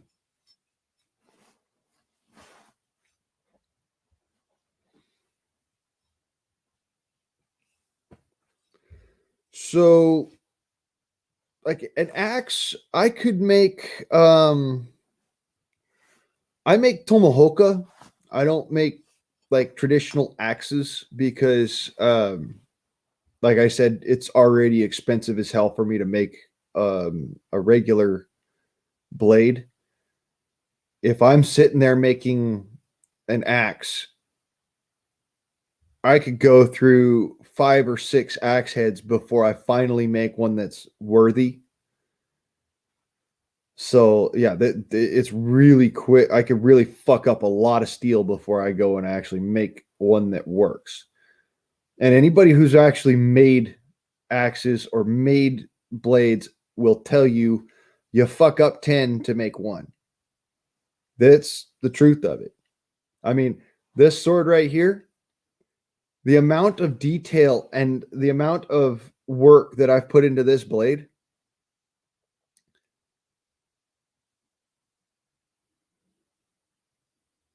and just the absolute perfection that I put into this. It's there's a reason why they're so fucking expensive. You know, most people, they'll sit there and they'll just pound out a fucking a blank of steel, and they won't pay attention to the microcrystalline structure. They won't pay attention to the small details in the blade that make the blade light, fast, happy, and fun, and built to last. I do. So I've made 2 blades out of the bar that this came from. One blade went to an individual who really helped me out big time. And that knife is, I'll put it this way, it's fucking indestructible, and he could chop down a tree with it. It is a gunto. It's about that long. All right. About like a foot. And it is amazing.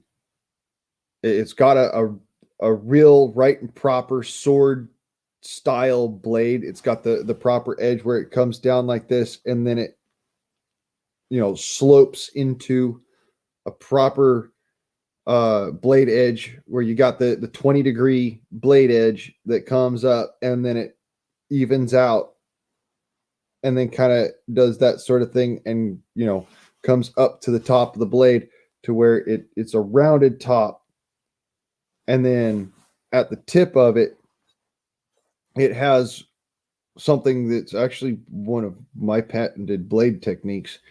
If you look at the tip of my sword here, you'll notice that it curves right to here. And then this portion is absolutely straight. Perfectly straight. But right here, it starts to curve as it goes back towards the hilt. All of my blades have this tip, and it is what's called a plunge tip. It's also known as a gunto in Japanese style blade making.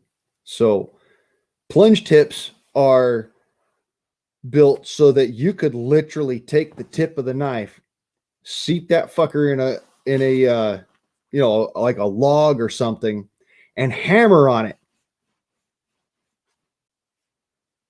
And you're not going to bend the blade because you're hitting a flat surface here. This is curved. This is flat.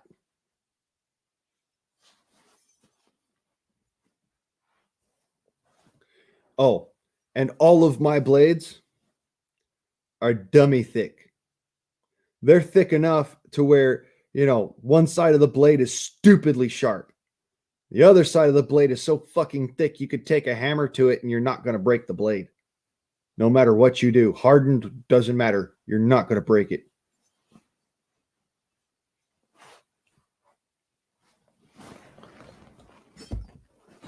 As a for instance, I've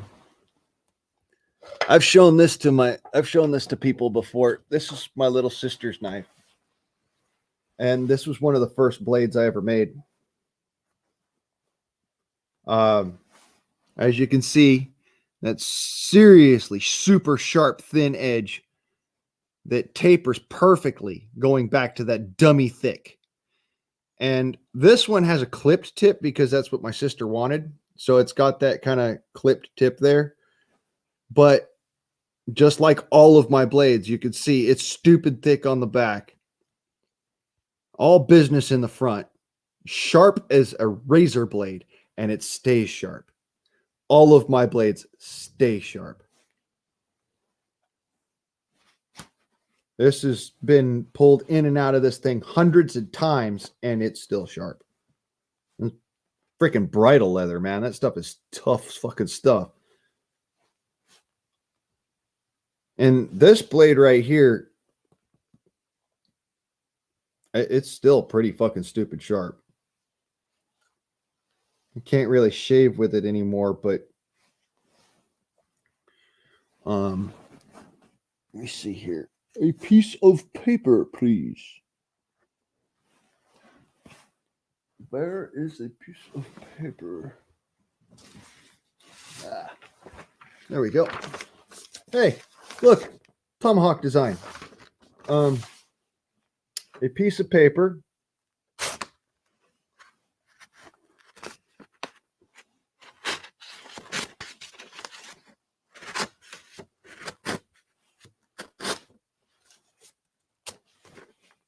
It is that sharp too. I mean, yeah, this has got a bit of a jagged cut here. But you got to remember, I haven't sharpened this blade since I gave it to my sister. Probably about like 4, 5, 6 years ago now. Haven't sharpened it once. This thing is stupid sharp.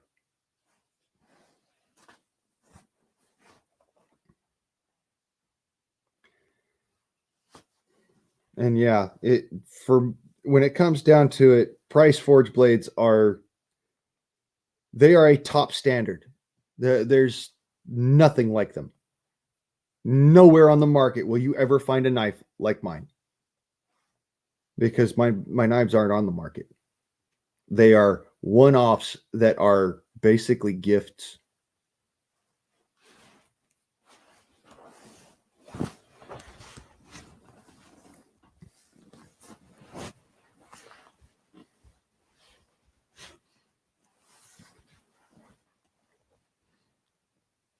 I built a boot knife once out of a freaking file. And even that knife, it was stupid thin. It wasn't built to be like my knives normally are. I could still pry open a car door with that knife. It's all down to the way that I build my knives. I take real special care in how I make them and what I put into the steel itself, like the special efforts I put into it. Like I said, you look at the sword that I've got, and there is carbon nanostructures in the blade. Like, you got the scale here, ignore the scale. You look at the steel itself, and like right here, for instance, it has that carbon nanostructure in it to where you can see the steel, just plain Jane steel here, plain Jane steel on the top, but in the middle of the blade, there is that carbon that goes all the way from the back here, all the way up to the tip. And you can see it in the steel.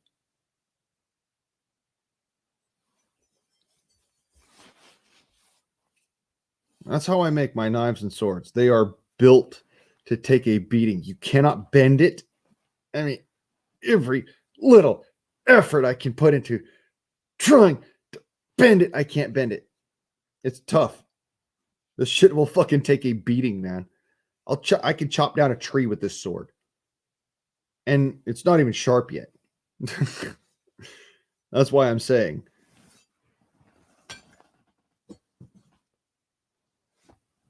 So, yeah.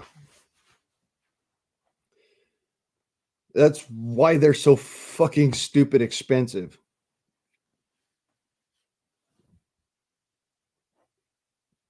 Yeah, an elephant could stand on your creation, on your sword blade, not break it, not even bend it, not even blemish it.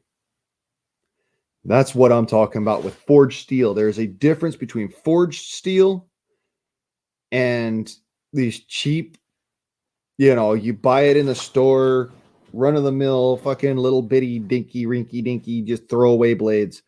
This is a throwaway blade. And that's why I carry it.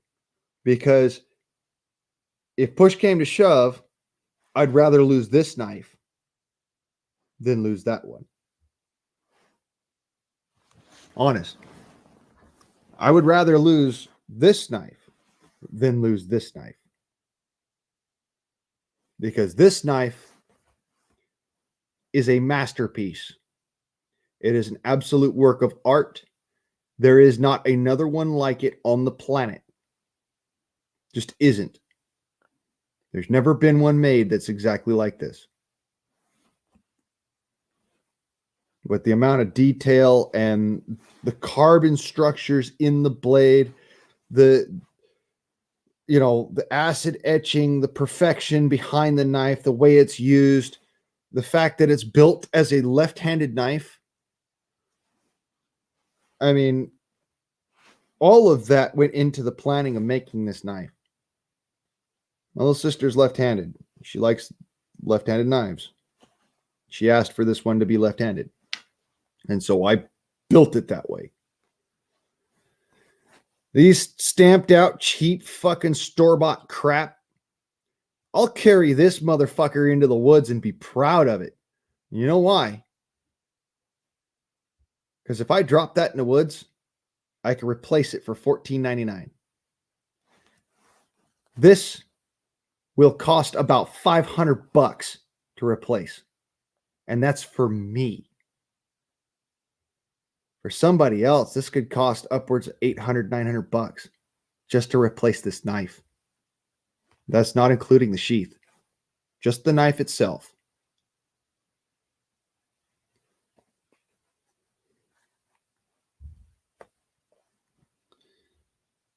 This is a work of art and a labor of love, honestly.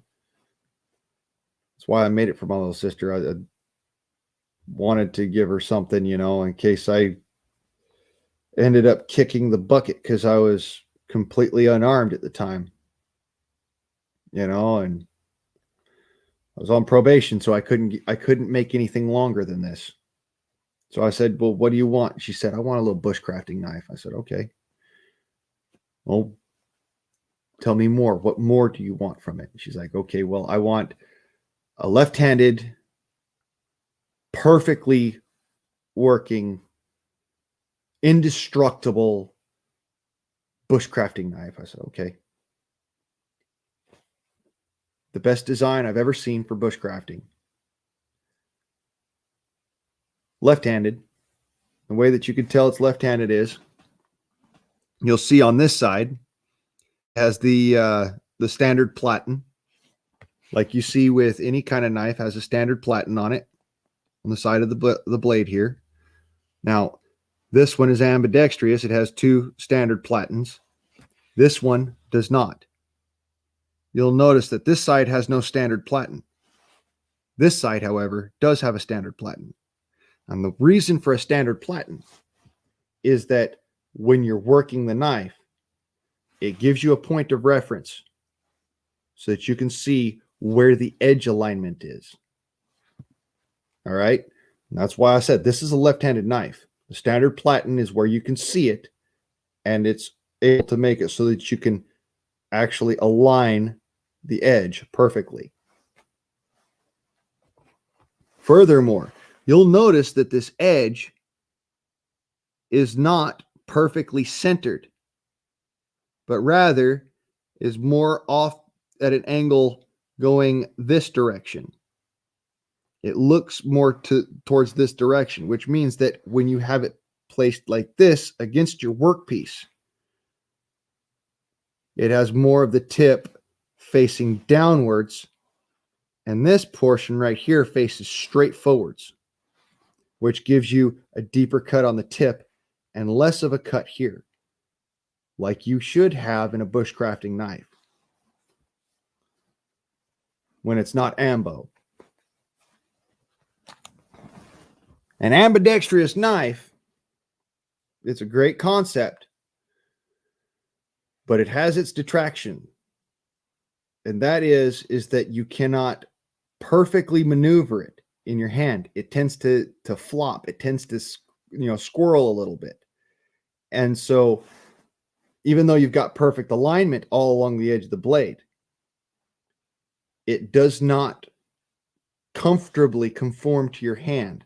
So you're constantly having to fight the blade in order to do things like whittle or chip or, small bushcrafting stuff. Don't get me wrong. This will do the job. That one won't hurt your hand. This one will.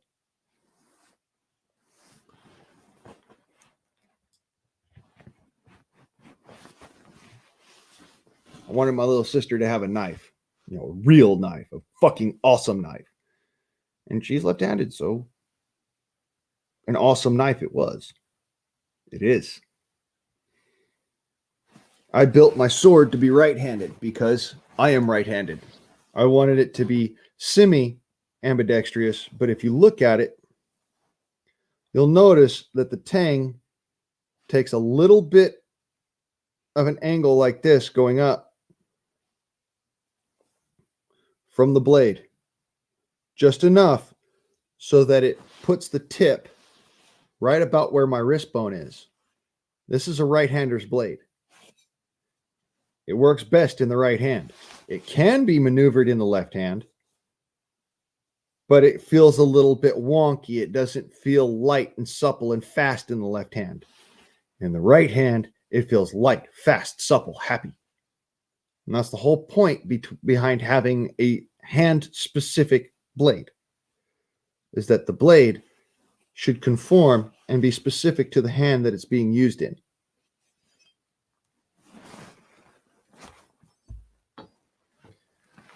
Again, attention to detail. Night, Shad. You have a good one, brother.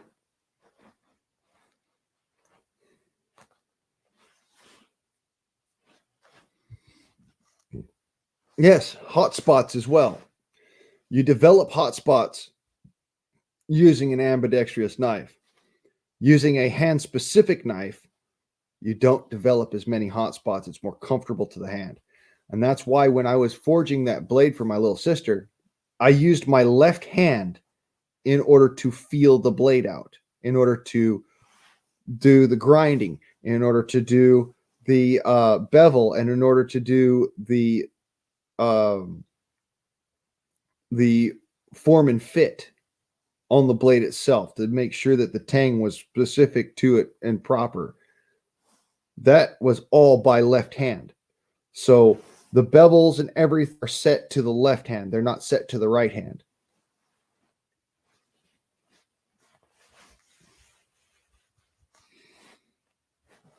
That's actually how I did it.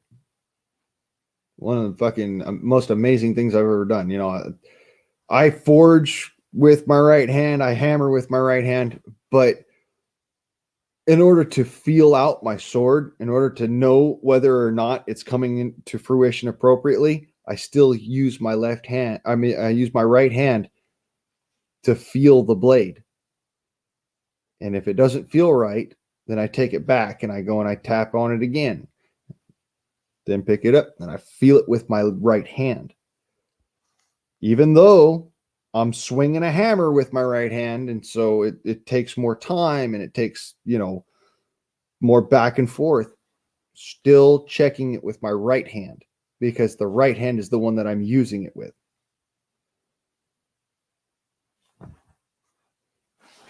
Oh, and just so you know, I was trained in fencing with my left hand. I'm actually more comfortable as a left-handed fencer than a right-handed fencer.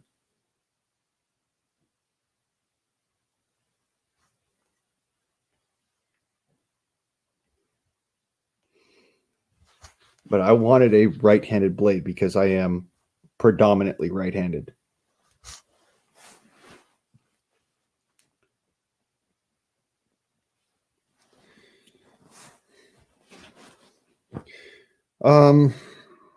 Far as making, fuck, they're expensive, bro. I wouldn't want to do that to you. Not to mention sending that across the fucking country. I mean, it's just wept.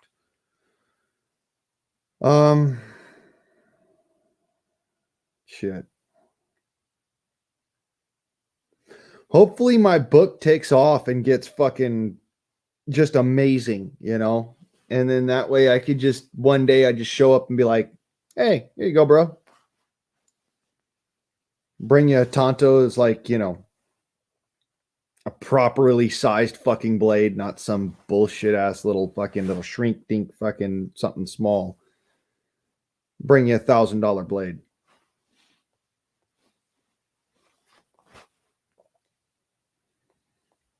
Yeah, that would be $1,000 blade. Easily.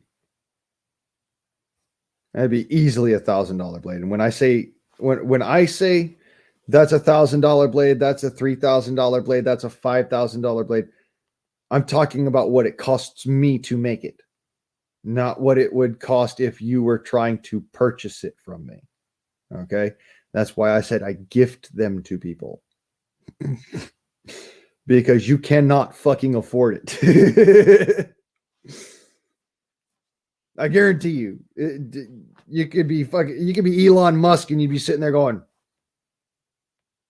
it's kind of expensive. I can go just down to the store and buy a nice, $15, $20 blade. You can't buy one of my blades at the store. Every single one is made to order. Every single one is made to your hand. So,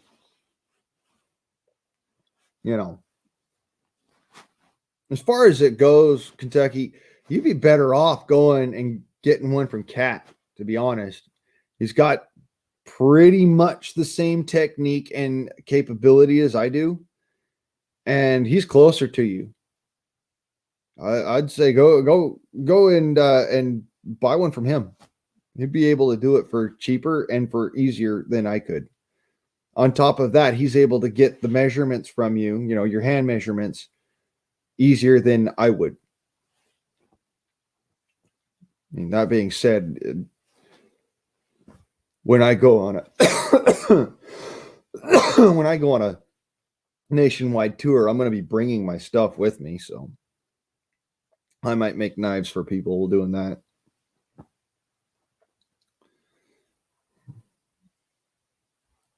But they would only be like bushcrafting, little small knives. They wouldn't be like I'm doing,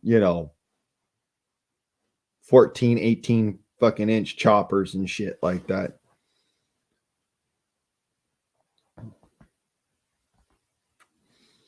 And yeah, Cat's way better as far as an option as that's concerned. I mean, he does the same quality.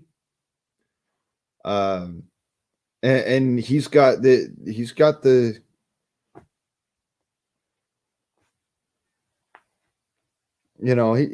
capabilities to do what I do.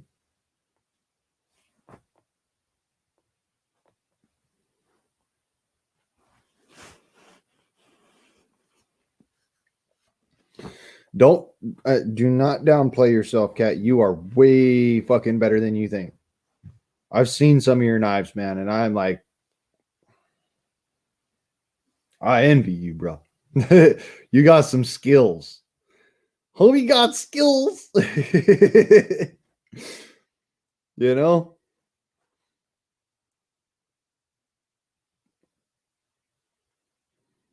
And Negrito Bolo is fucking amazing, dude. I'm just gonna say it. That thing is fucking amazing. I mean, yeah, it's not, a carbon nanotube fucking super blade. And you've still got the skill to do that. You've still got it, just, me sitting here chuttering on and doing it in front of y'all. You've got the knowledge to do it. Sure, it might take a few blanks and whatnot, but you got it. Straight up and straight out, you got it.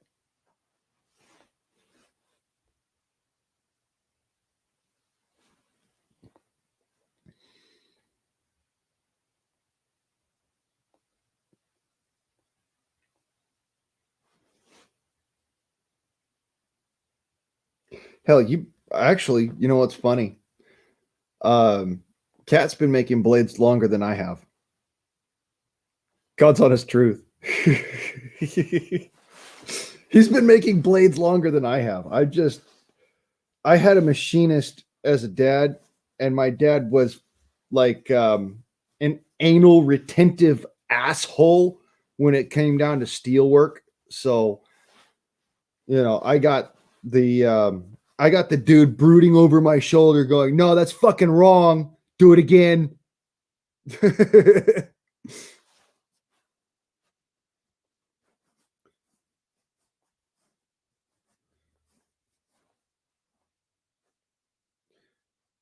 But yeah, no, Cat's got the skills, man. Like, for serious. And like I said, he's closer to you. I'm on the opposite side of the country. It'd be just the logistics of that alone are fucking astonishing. Not to mention my method for forging steel, it literally calls for, I have to take a measurement of your hand. I have to take a measurement of your style, your specific use style for the blade. And then on top of that, I got to get to know you as an individual and how you would utilize it, how it would work for you. You know, what's your specific parameters and how your body reacts to a specific type of blade.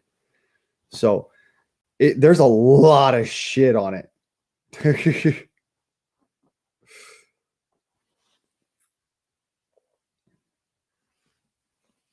Yeah, I get that. I don't get a discount on shipping, and I'm the one who has to pay it. If you ever order blades or guns or whatever on the online, you'll notice that they include the price, the shipping price, when you purchase it,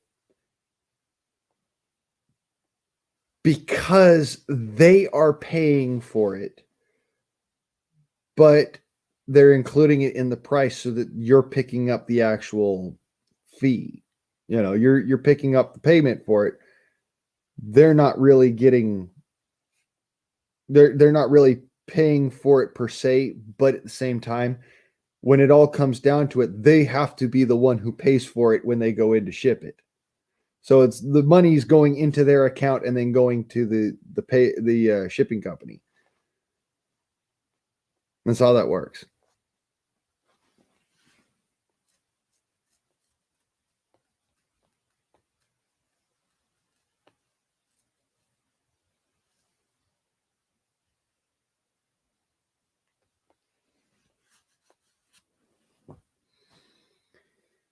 Yeah.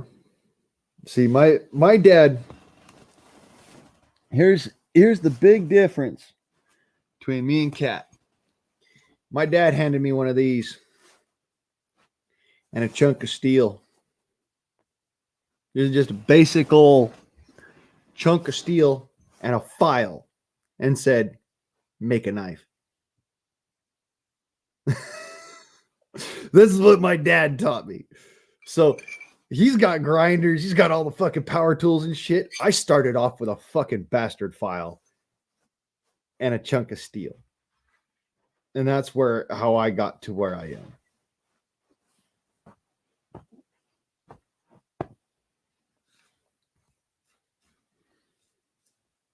He's got the tooling to do it. He can fucking whip them out. It might take a couple of months. And then you'll get a knife. I fucking guarantee you get a knife. And it's a knife that you could throw it fucking tip first into concrete and put a hole in the concrete with it. But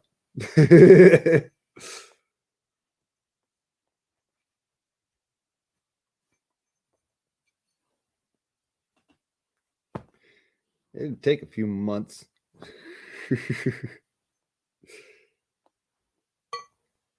Then on top of that, like I said, I've got to fucking measure your hand. I got to measure your style. I got to measure this, that, the other. I got to make a special fucking sheath for you. I got to do the fucking this, that, the other. And then I'm going to test it before you ever get it. So, no, you want to go with somebody who's closer to you. It just makes things a little easier.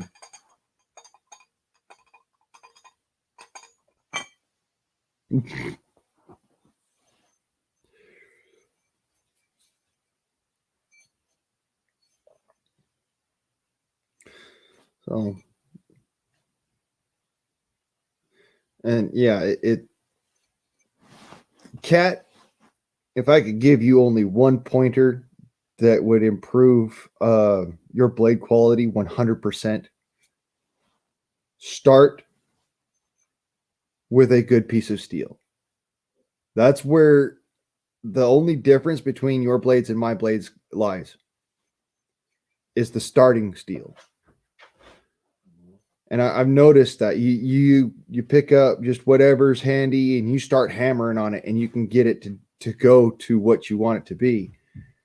Me, I start off with a piece of stock steel that I know already out the gate, if I just took a grinder to it and then heat treated it, it would be a perfect knife. So, yeah, your starting steel is the only difference as far as, as far as any of it's concerned. You would do well in a way to, better to just pick up some of this. It's like $25 for a bar of this. And I'm talking, a 5-7 foot bar of this hot roll 01. That's all it is, 1050 hot roll 01, just basic steel. It's pretty damn cheap. You can buy it at any Home Depot.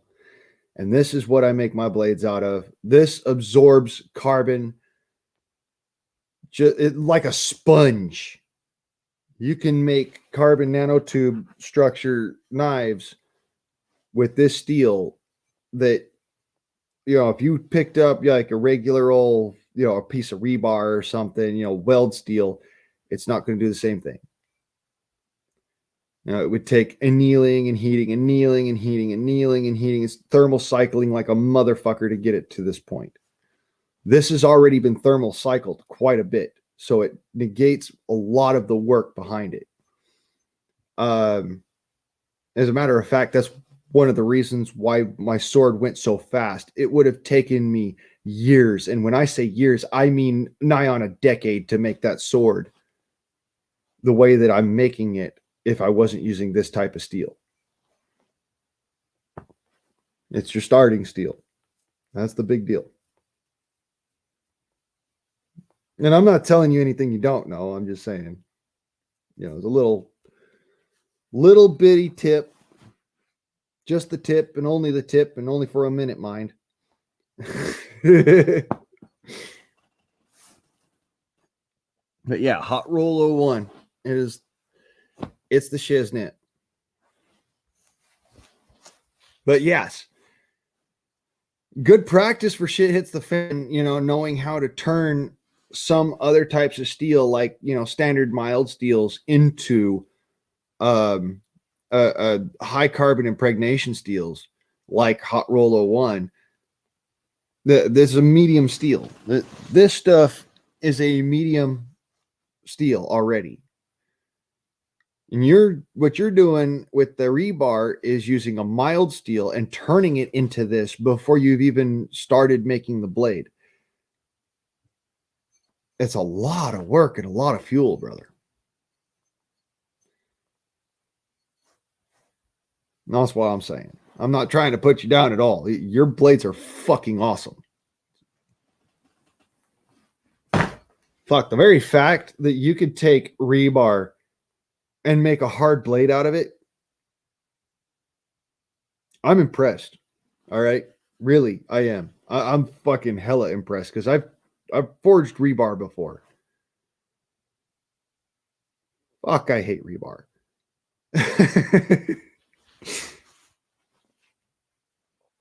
It's so easy to get too brittle.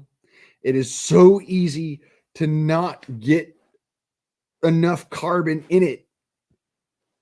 And case hardening it, you can get a blade that bends pretty easy if you don't do it right. So what you're doing, the fact that you're getting good blades out of it, is a hell of an impressive feat.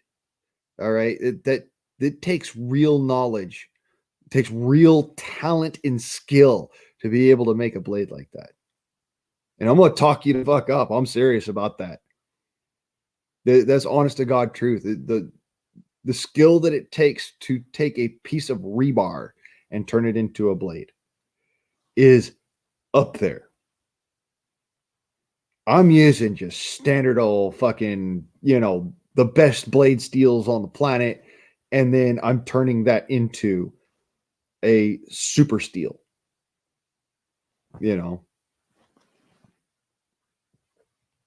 It's a different method, but you could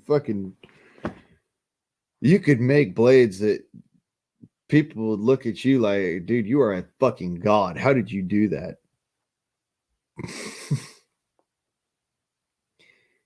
I could imagine you taking a piece of rebar and turning that fucking piece of rebar into a sword, and then, you know, sitting there and doing the thermal cycling and all that shit and building it up and making it so that it is better quality than mine.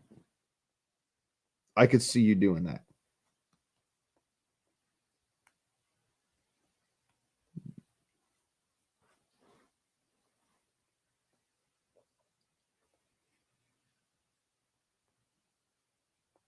You got patience I don't have.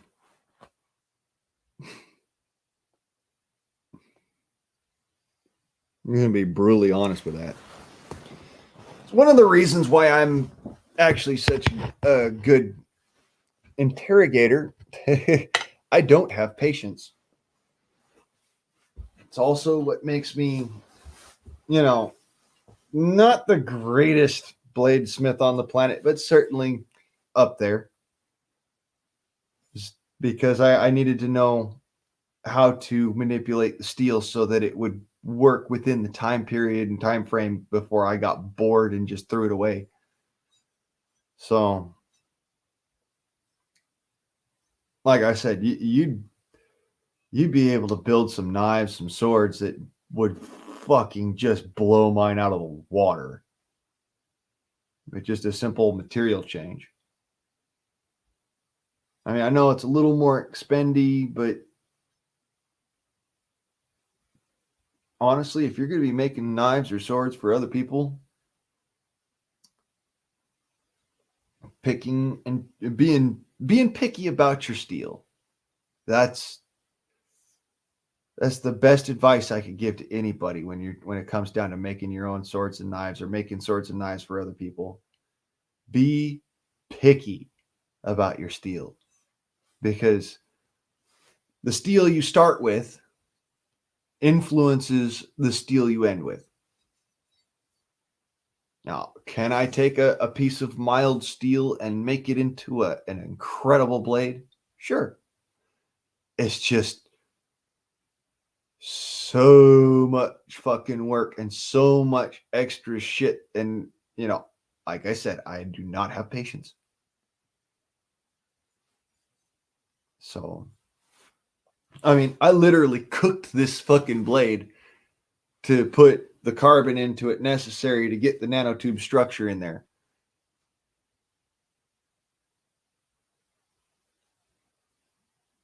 And I did that by walking away from it.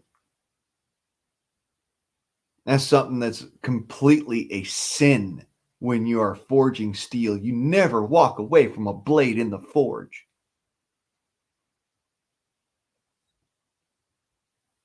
I did. So, yeah.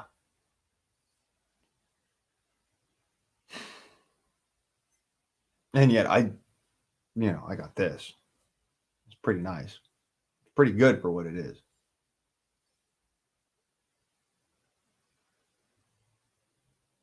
Like I said, I committed a forging sin.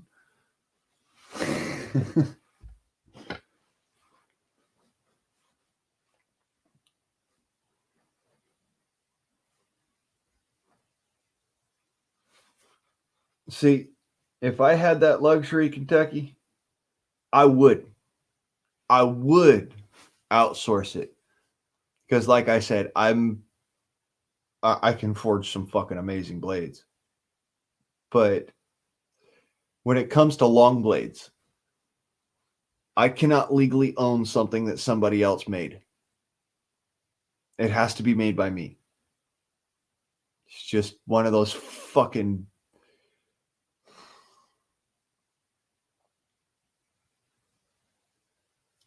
Fuck you, California. Fucking turds.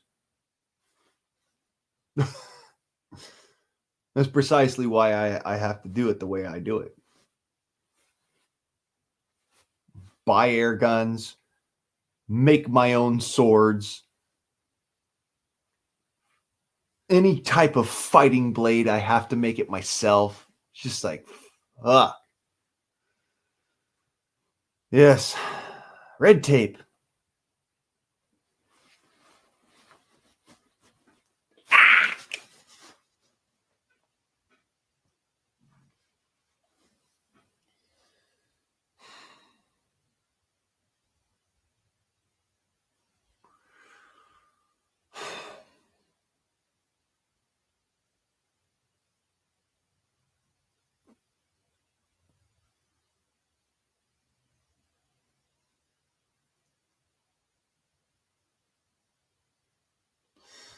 Yeah, man. Learning the process was a big deal for me too. I mean, I can go to any old store. I could buy a machete from the store, like no problem. Yeah, I could buy machetes. You know why? This is not considered a fucking long blade. This is considered a garden tool. So this thing right here, which is like, you know, thin as a fillet knife, I can buy those no problem.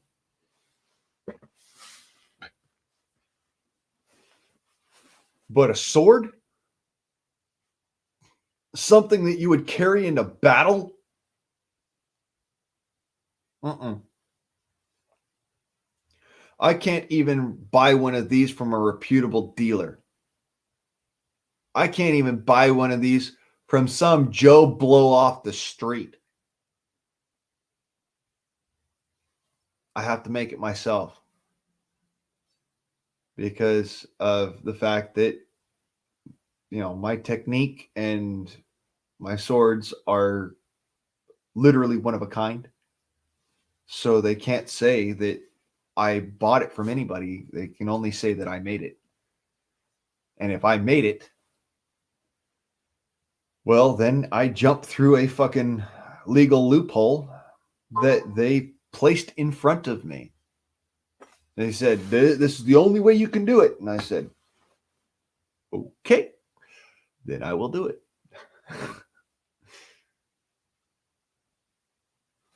Air guns, black powder guns, swords made by me, axes made by, you know, not axes, but tomahawks made by me, fighting knives made by me, throwing knives made by me. And you know, the rinky dink play school bullshit from the store. You know, it's a wall hanger and it looks cool, but you'd never fucking carry that shit into combat. Yeah, you can buy those.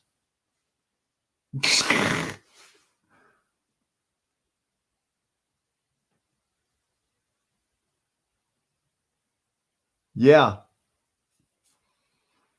Don't be sorry. I'm glad for you, man. Not in fucking California, thank God. Fuck California.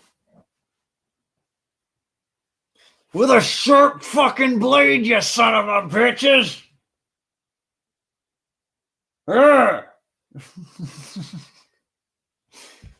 Fucking California. Goddamn place fucking ruined my life. Straight up, straight out, fucking ruined my life.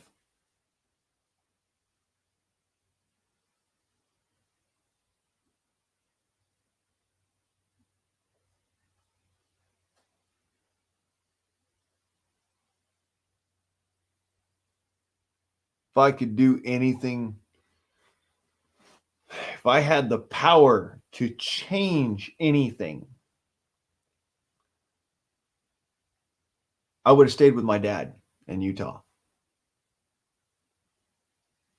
If I had the power to change that. If it would have been something that he would have been okay with, I would have done it.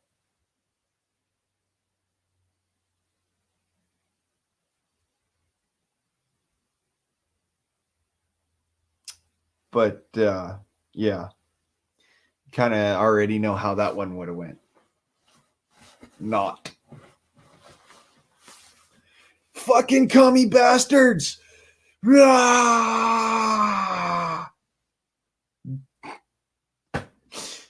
giggle. It's a giggle, fuck. It's a joke. Fucking commie bastards, though. Fuck them.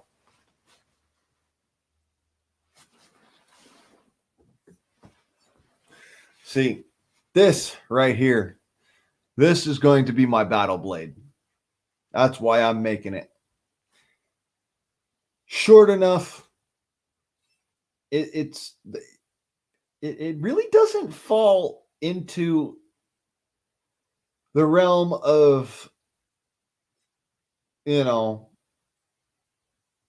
sword, but it falls into the realm of fighting blade. And so it's a sword. It's not a machete. I wouldn't be chopping trees with it, even though I could chop trees with it. It's a sword.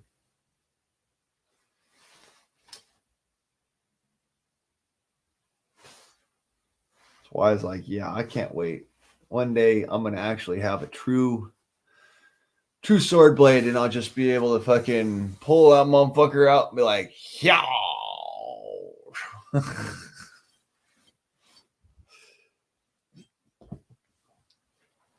That's a lot of work, though. And it costs a lot of money to build. Which is why I'm sitting here going, buy my book, buy my book, buy my book. Any Hoosiers. We have been at this for 4.5 fucking hours.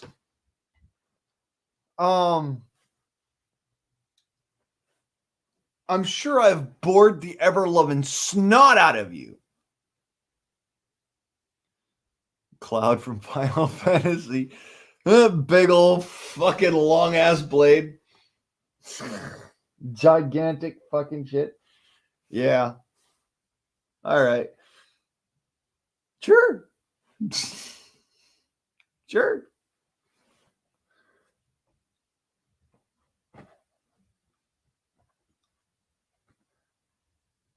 I mean, I didn't pay much attention to the Final Fantasy stuff, so what I did see was like, the gun sword. That's actually pretty cool. Gun swords are awesome.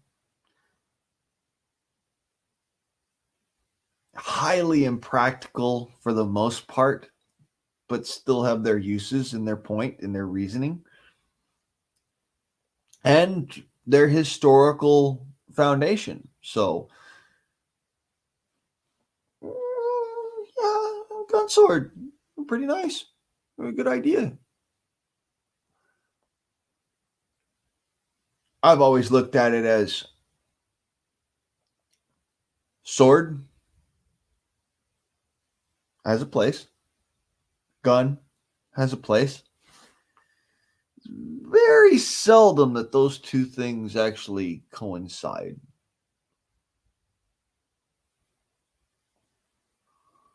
Although a true gun sword, well, see, that's the thing though. If I ever made a gun sword that was like a transferable item, I'd literally have to fucking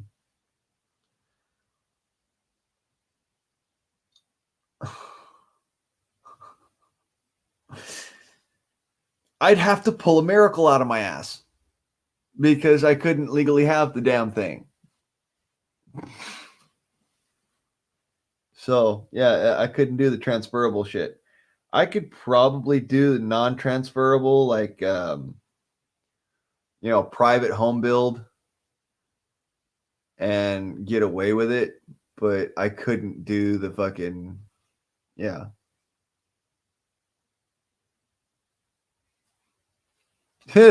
Novelty. Yeah, not looking that fucking gigantic fucker around either. You're right. See, this motherfucker's going in my backpack as, vegetation chopper. This motherfucker's going on my side as a combat blade.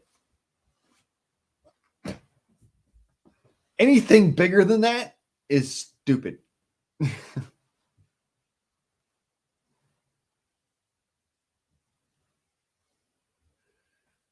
All right. Sweet.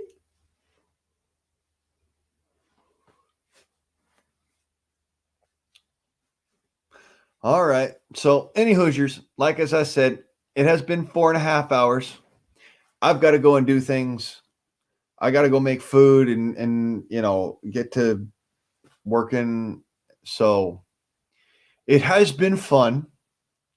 And as per usual, y'all motherfuckers stay up, train hard, love, live, learn, do your thing, and be solid motherfuckers as always. Much love to all y'all. And I am Yo Guardsman and motherfuckers, I am out.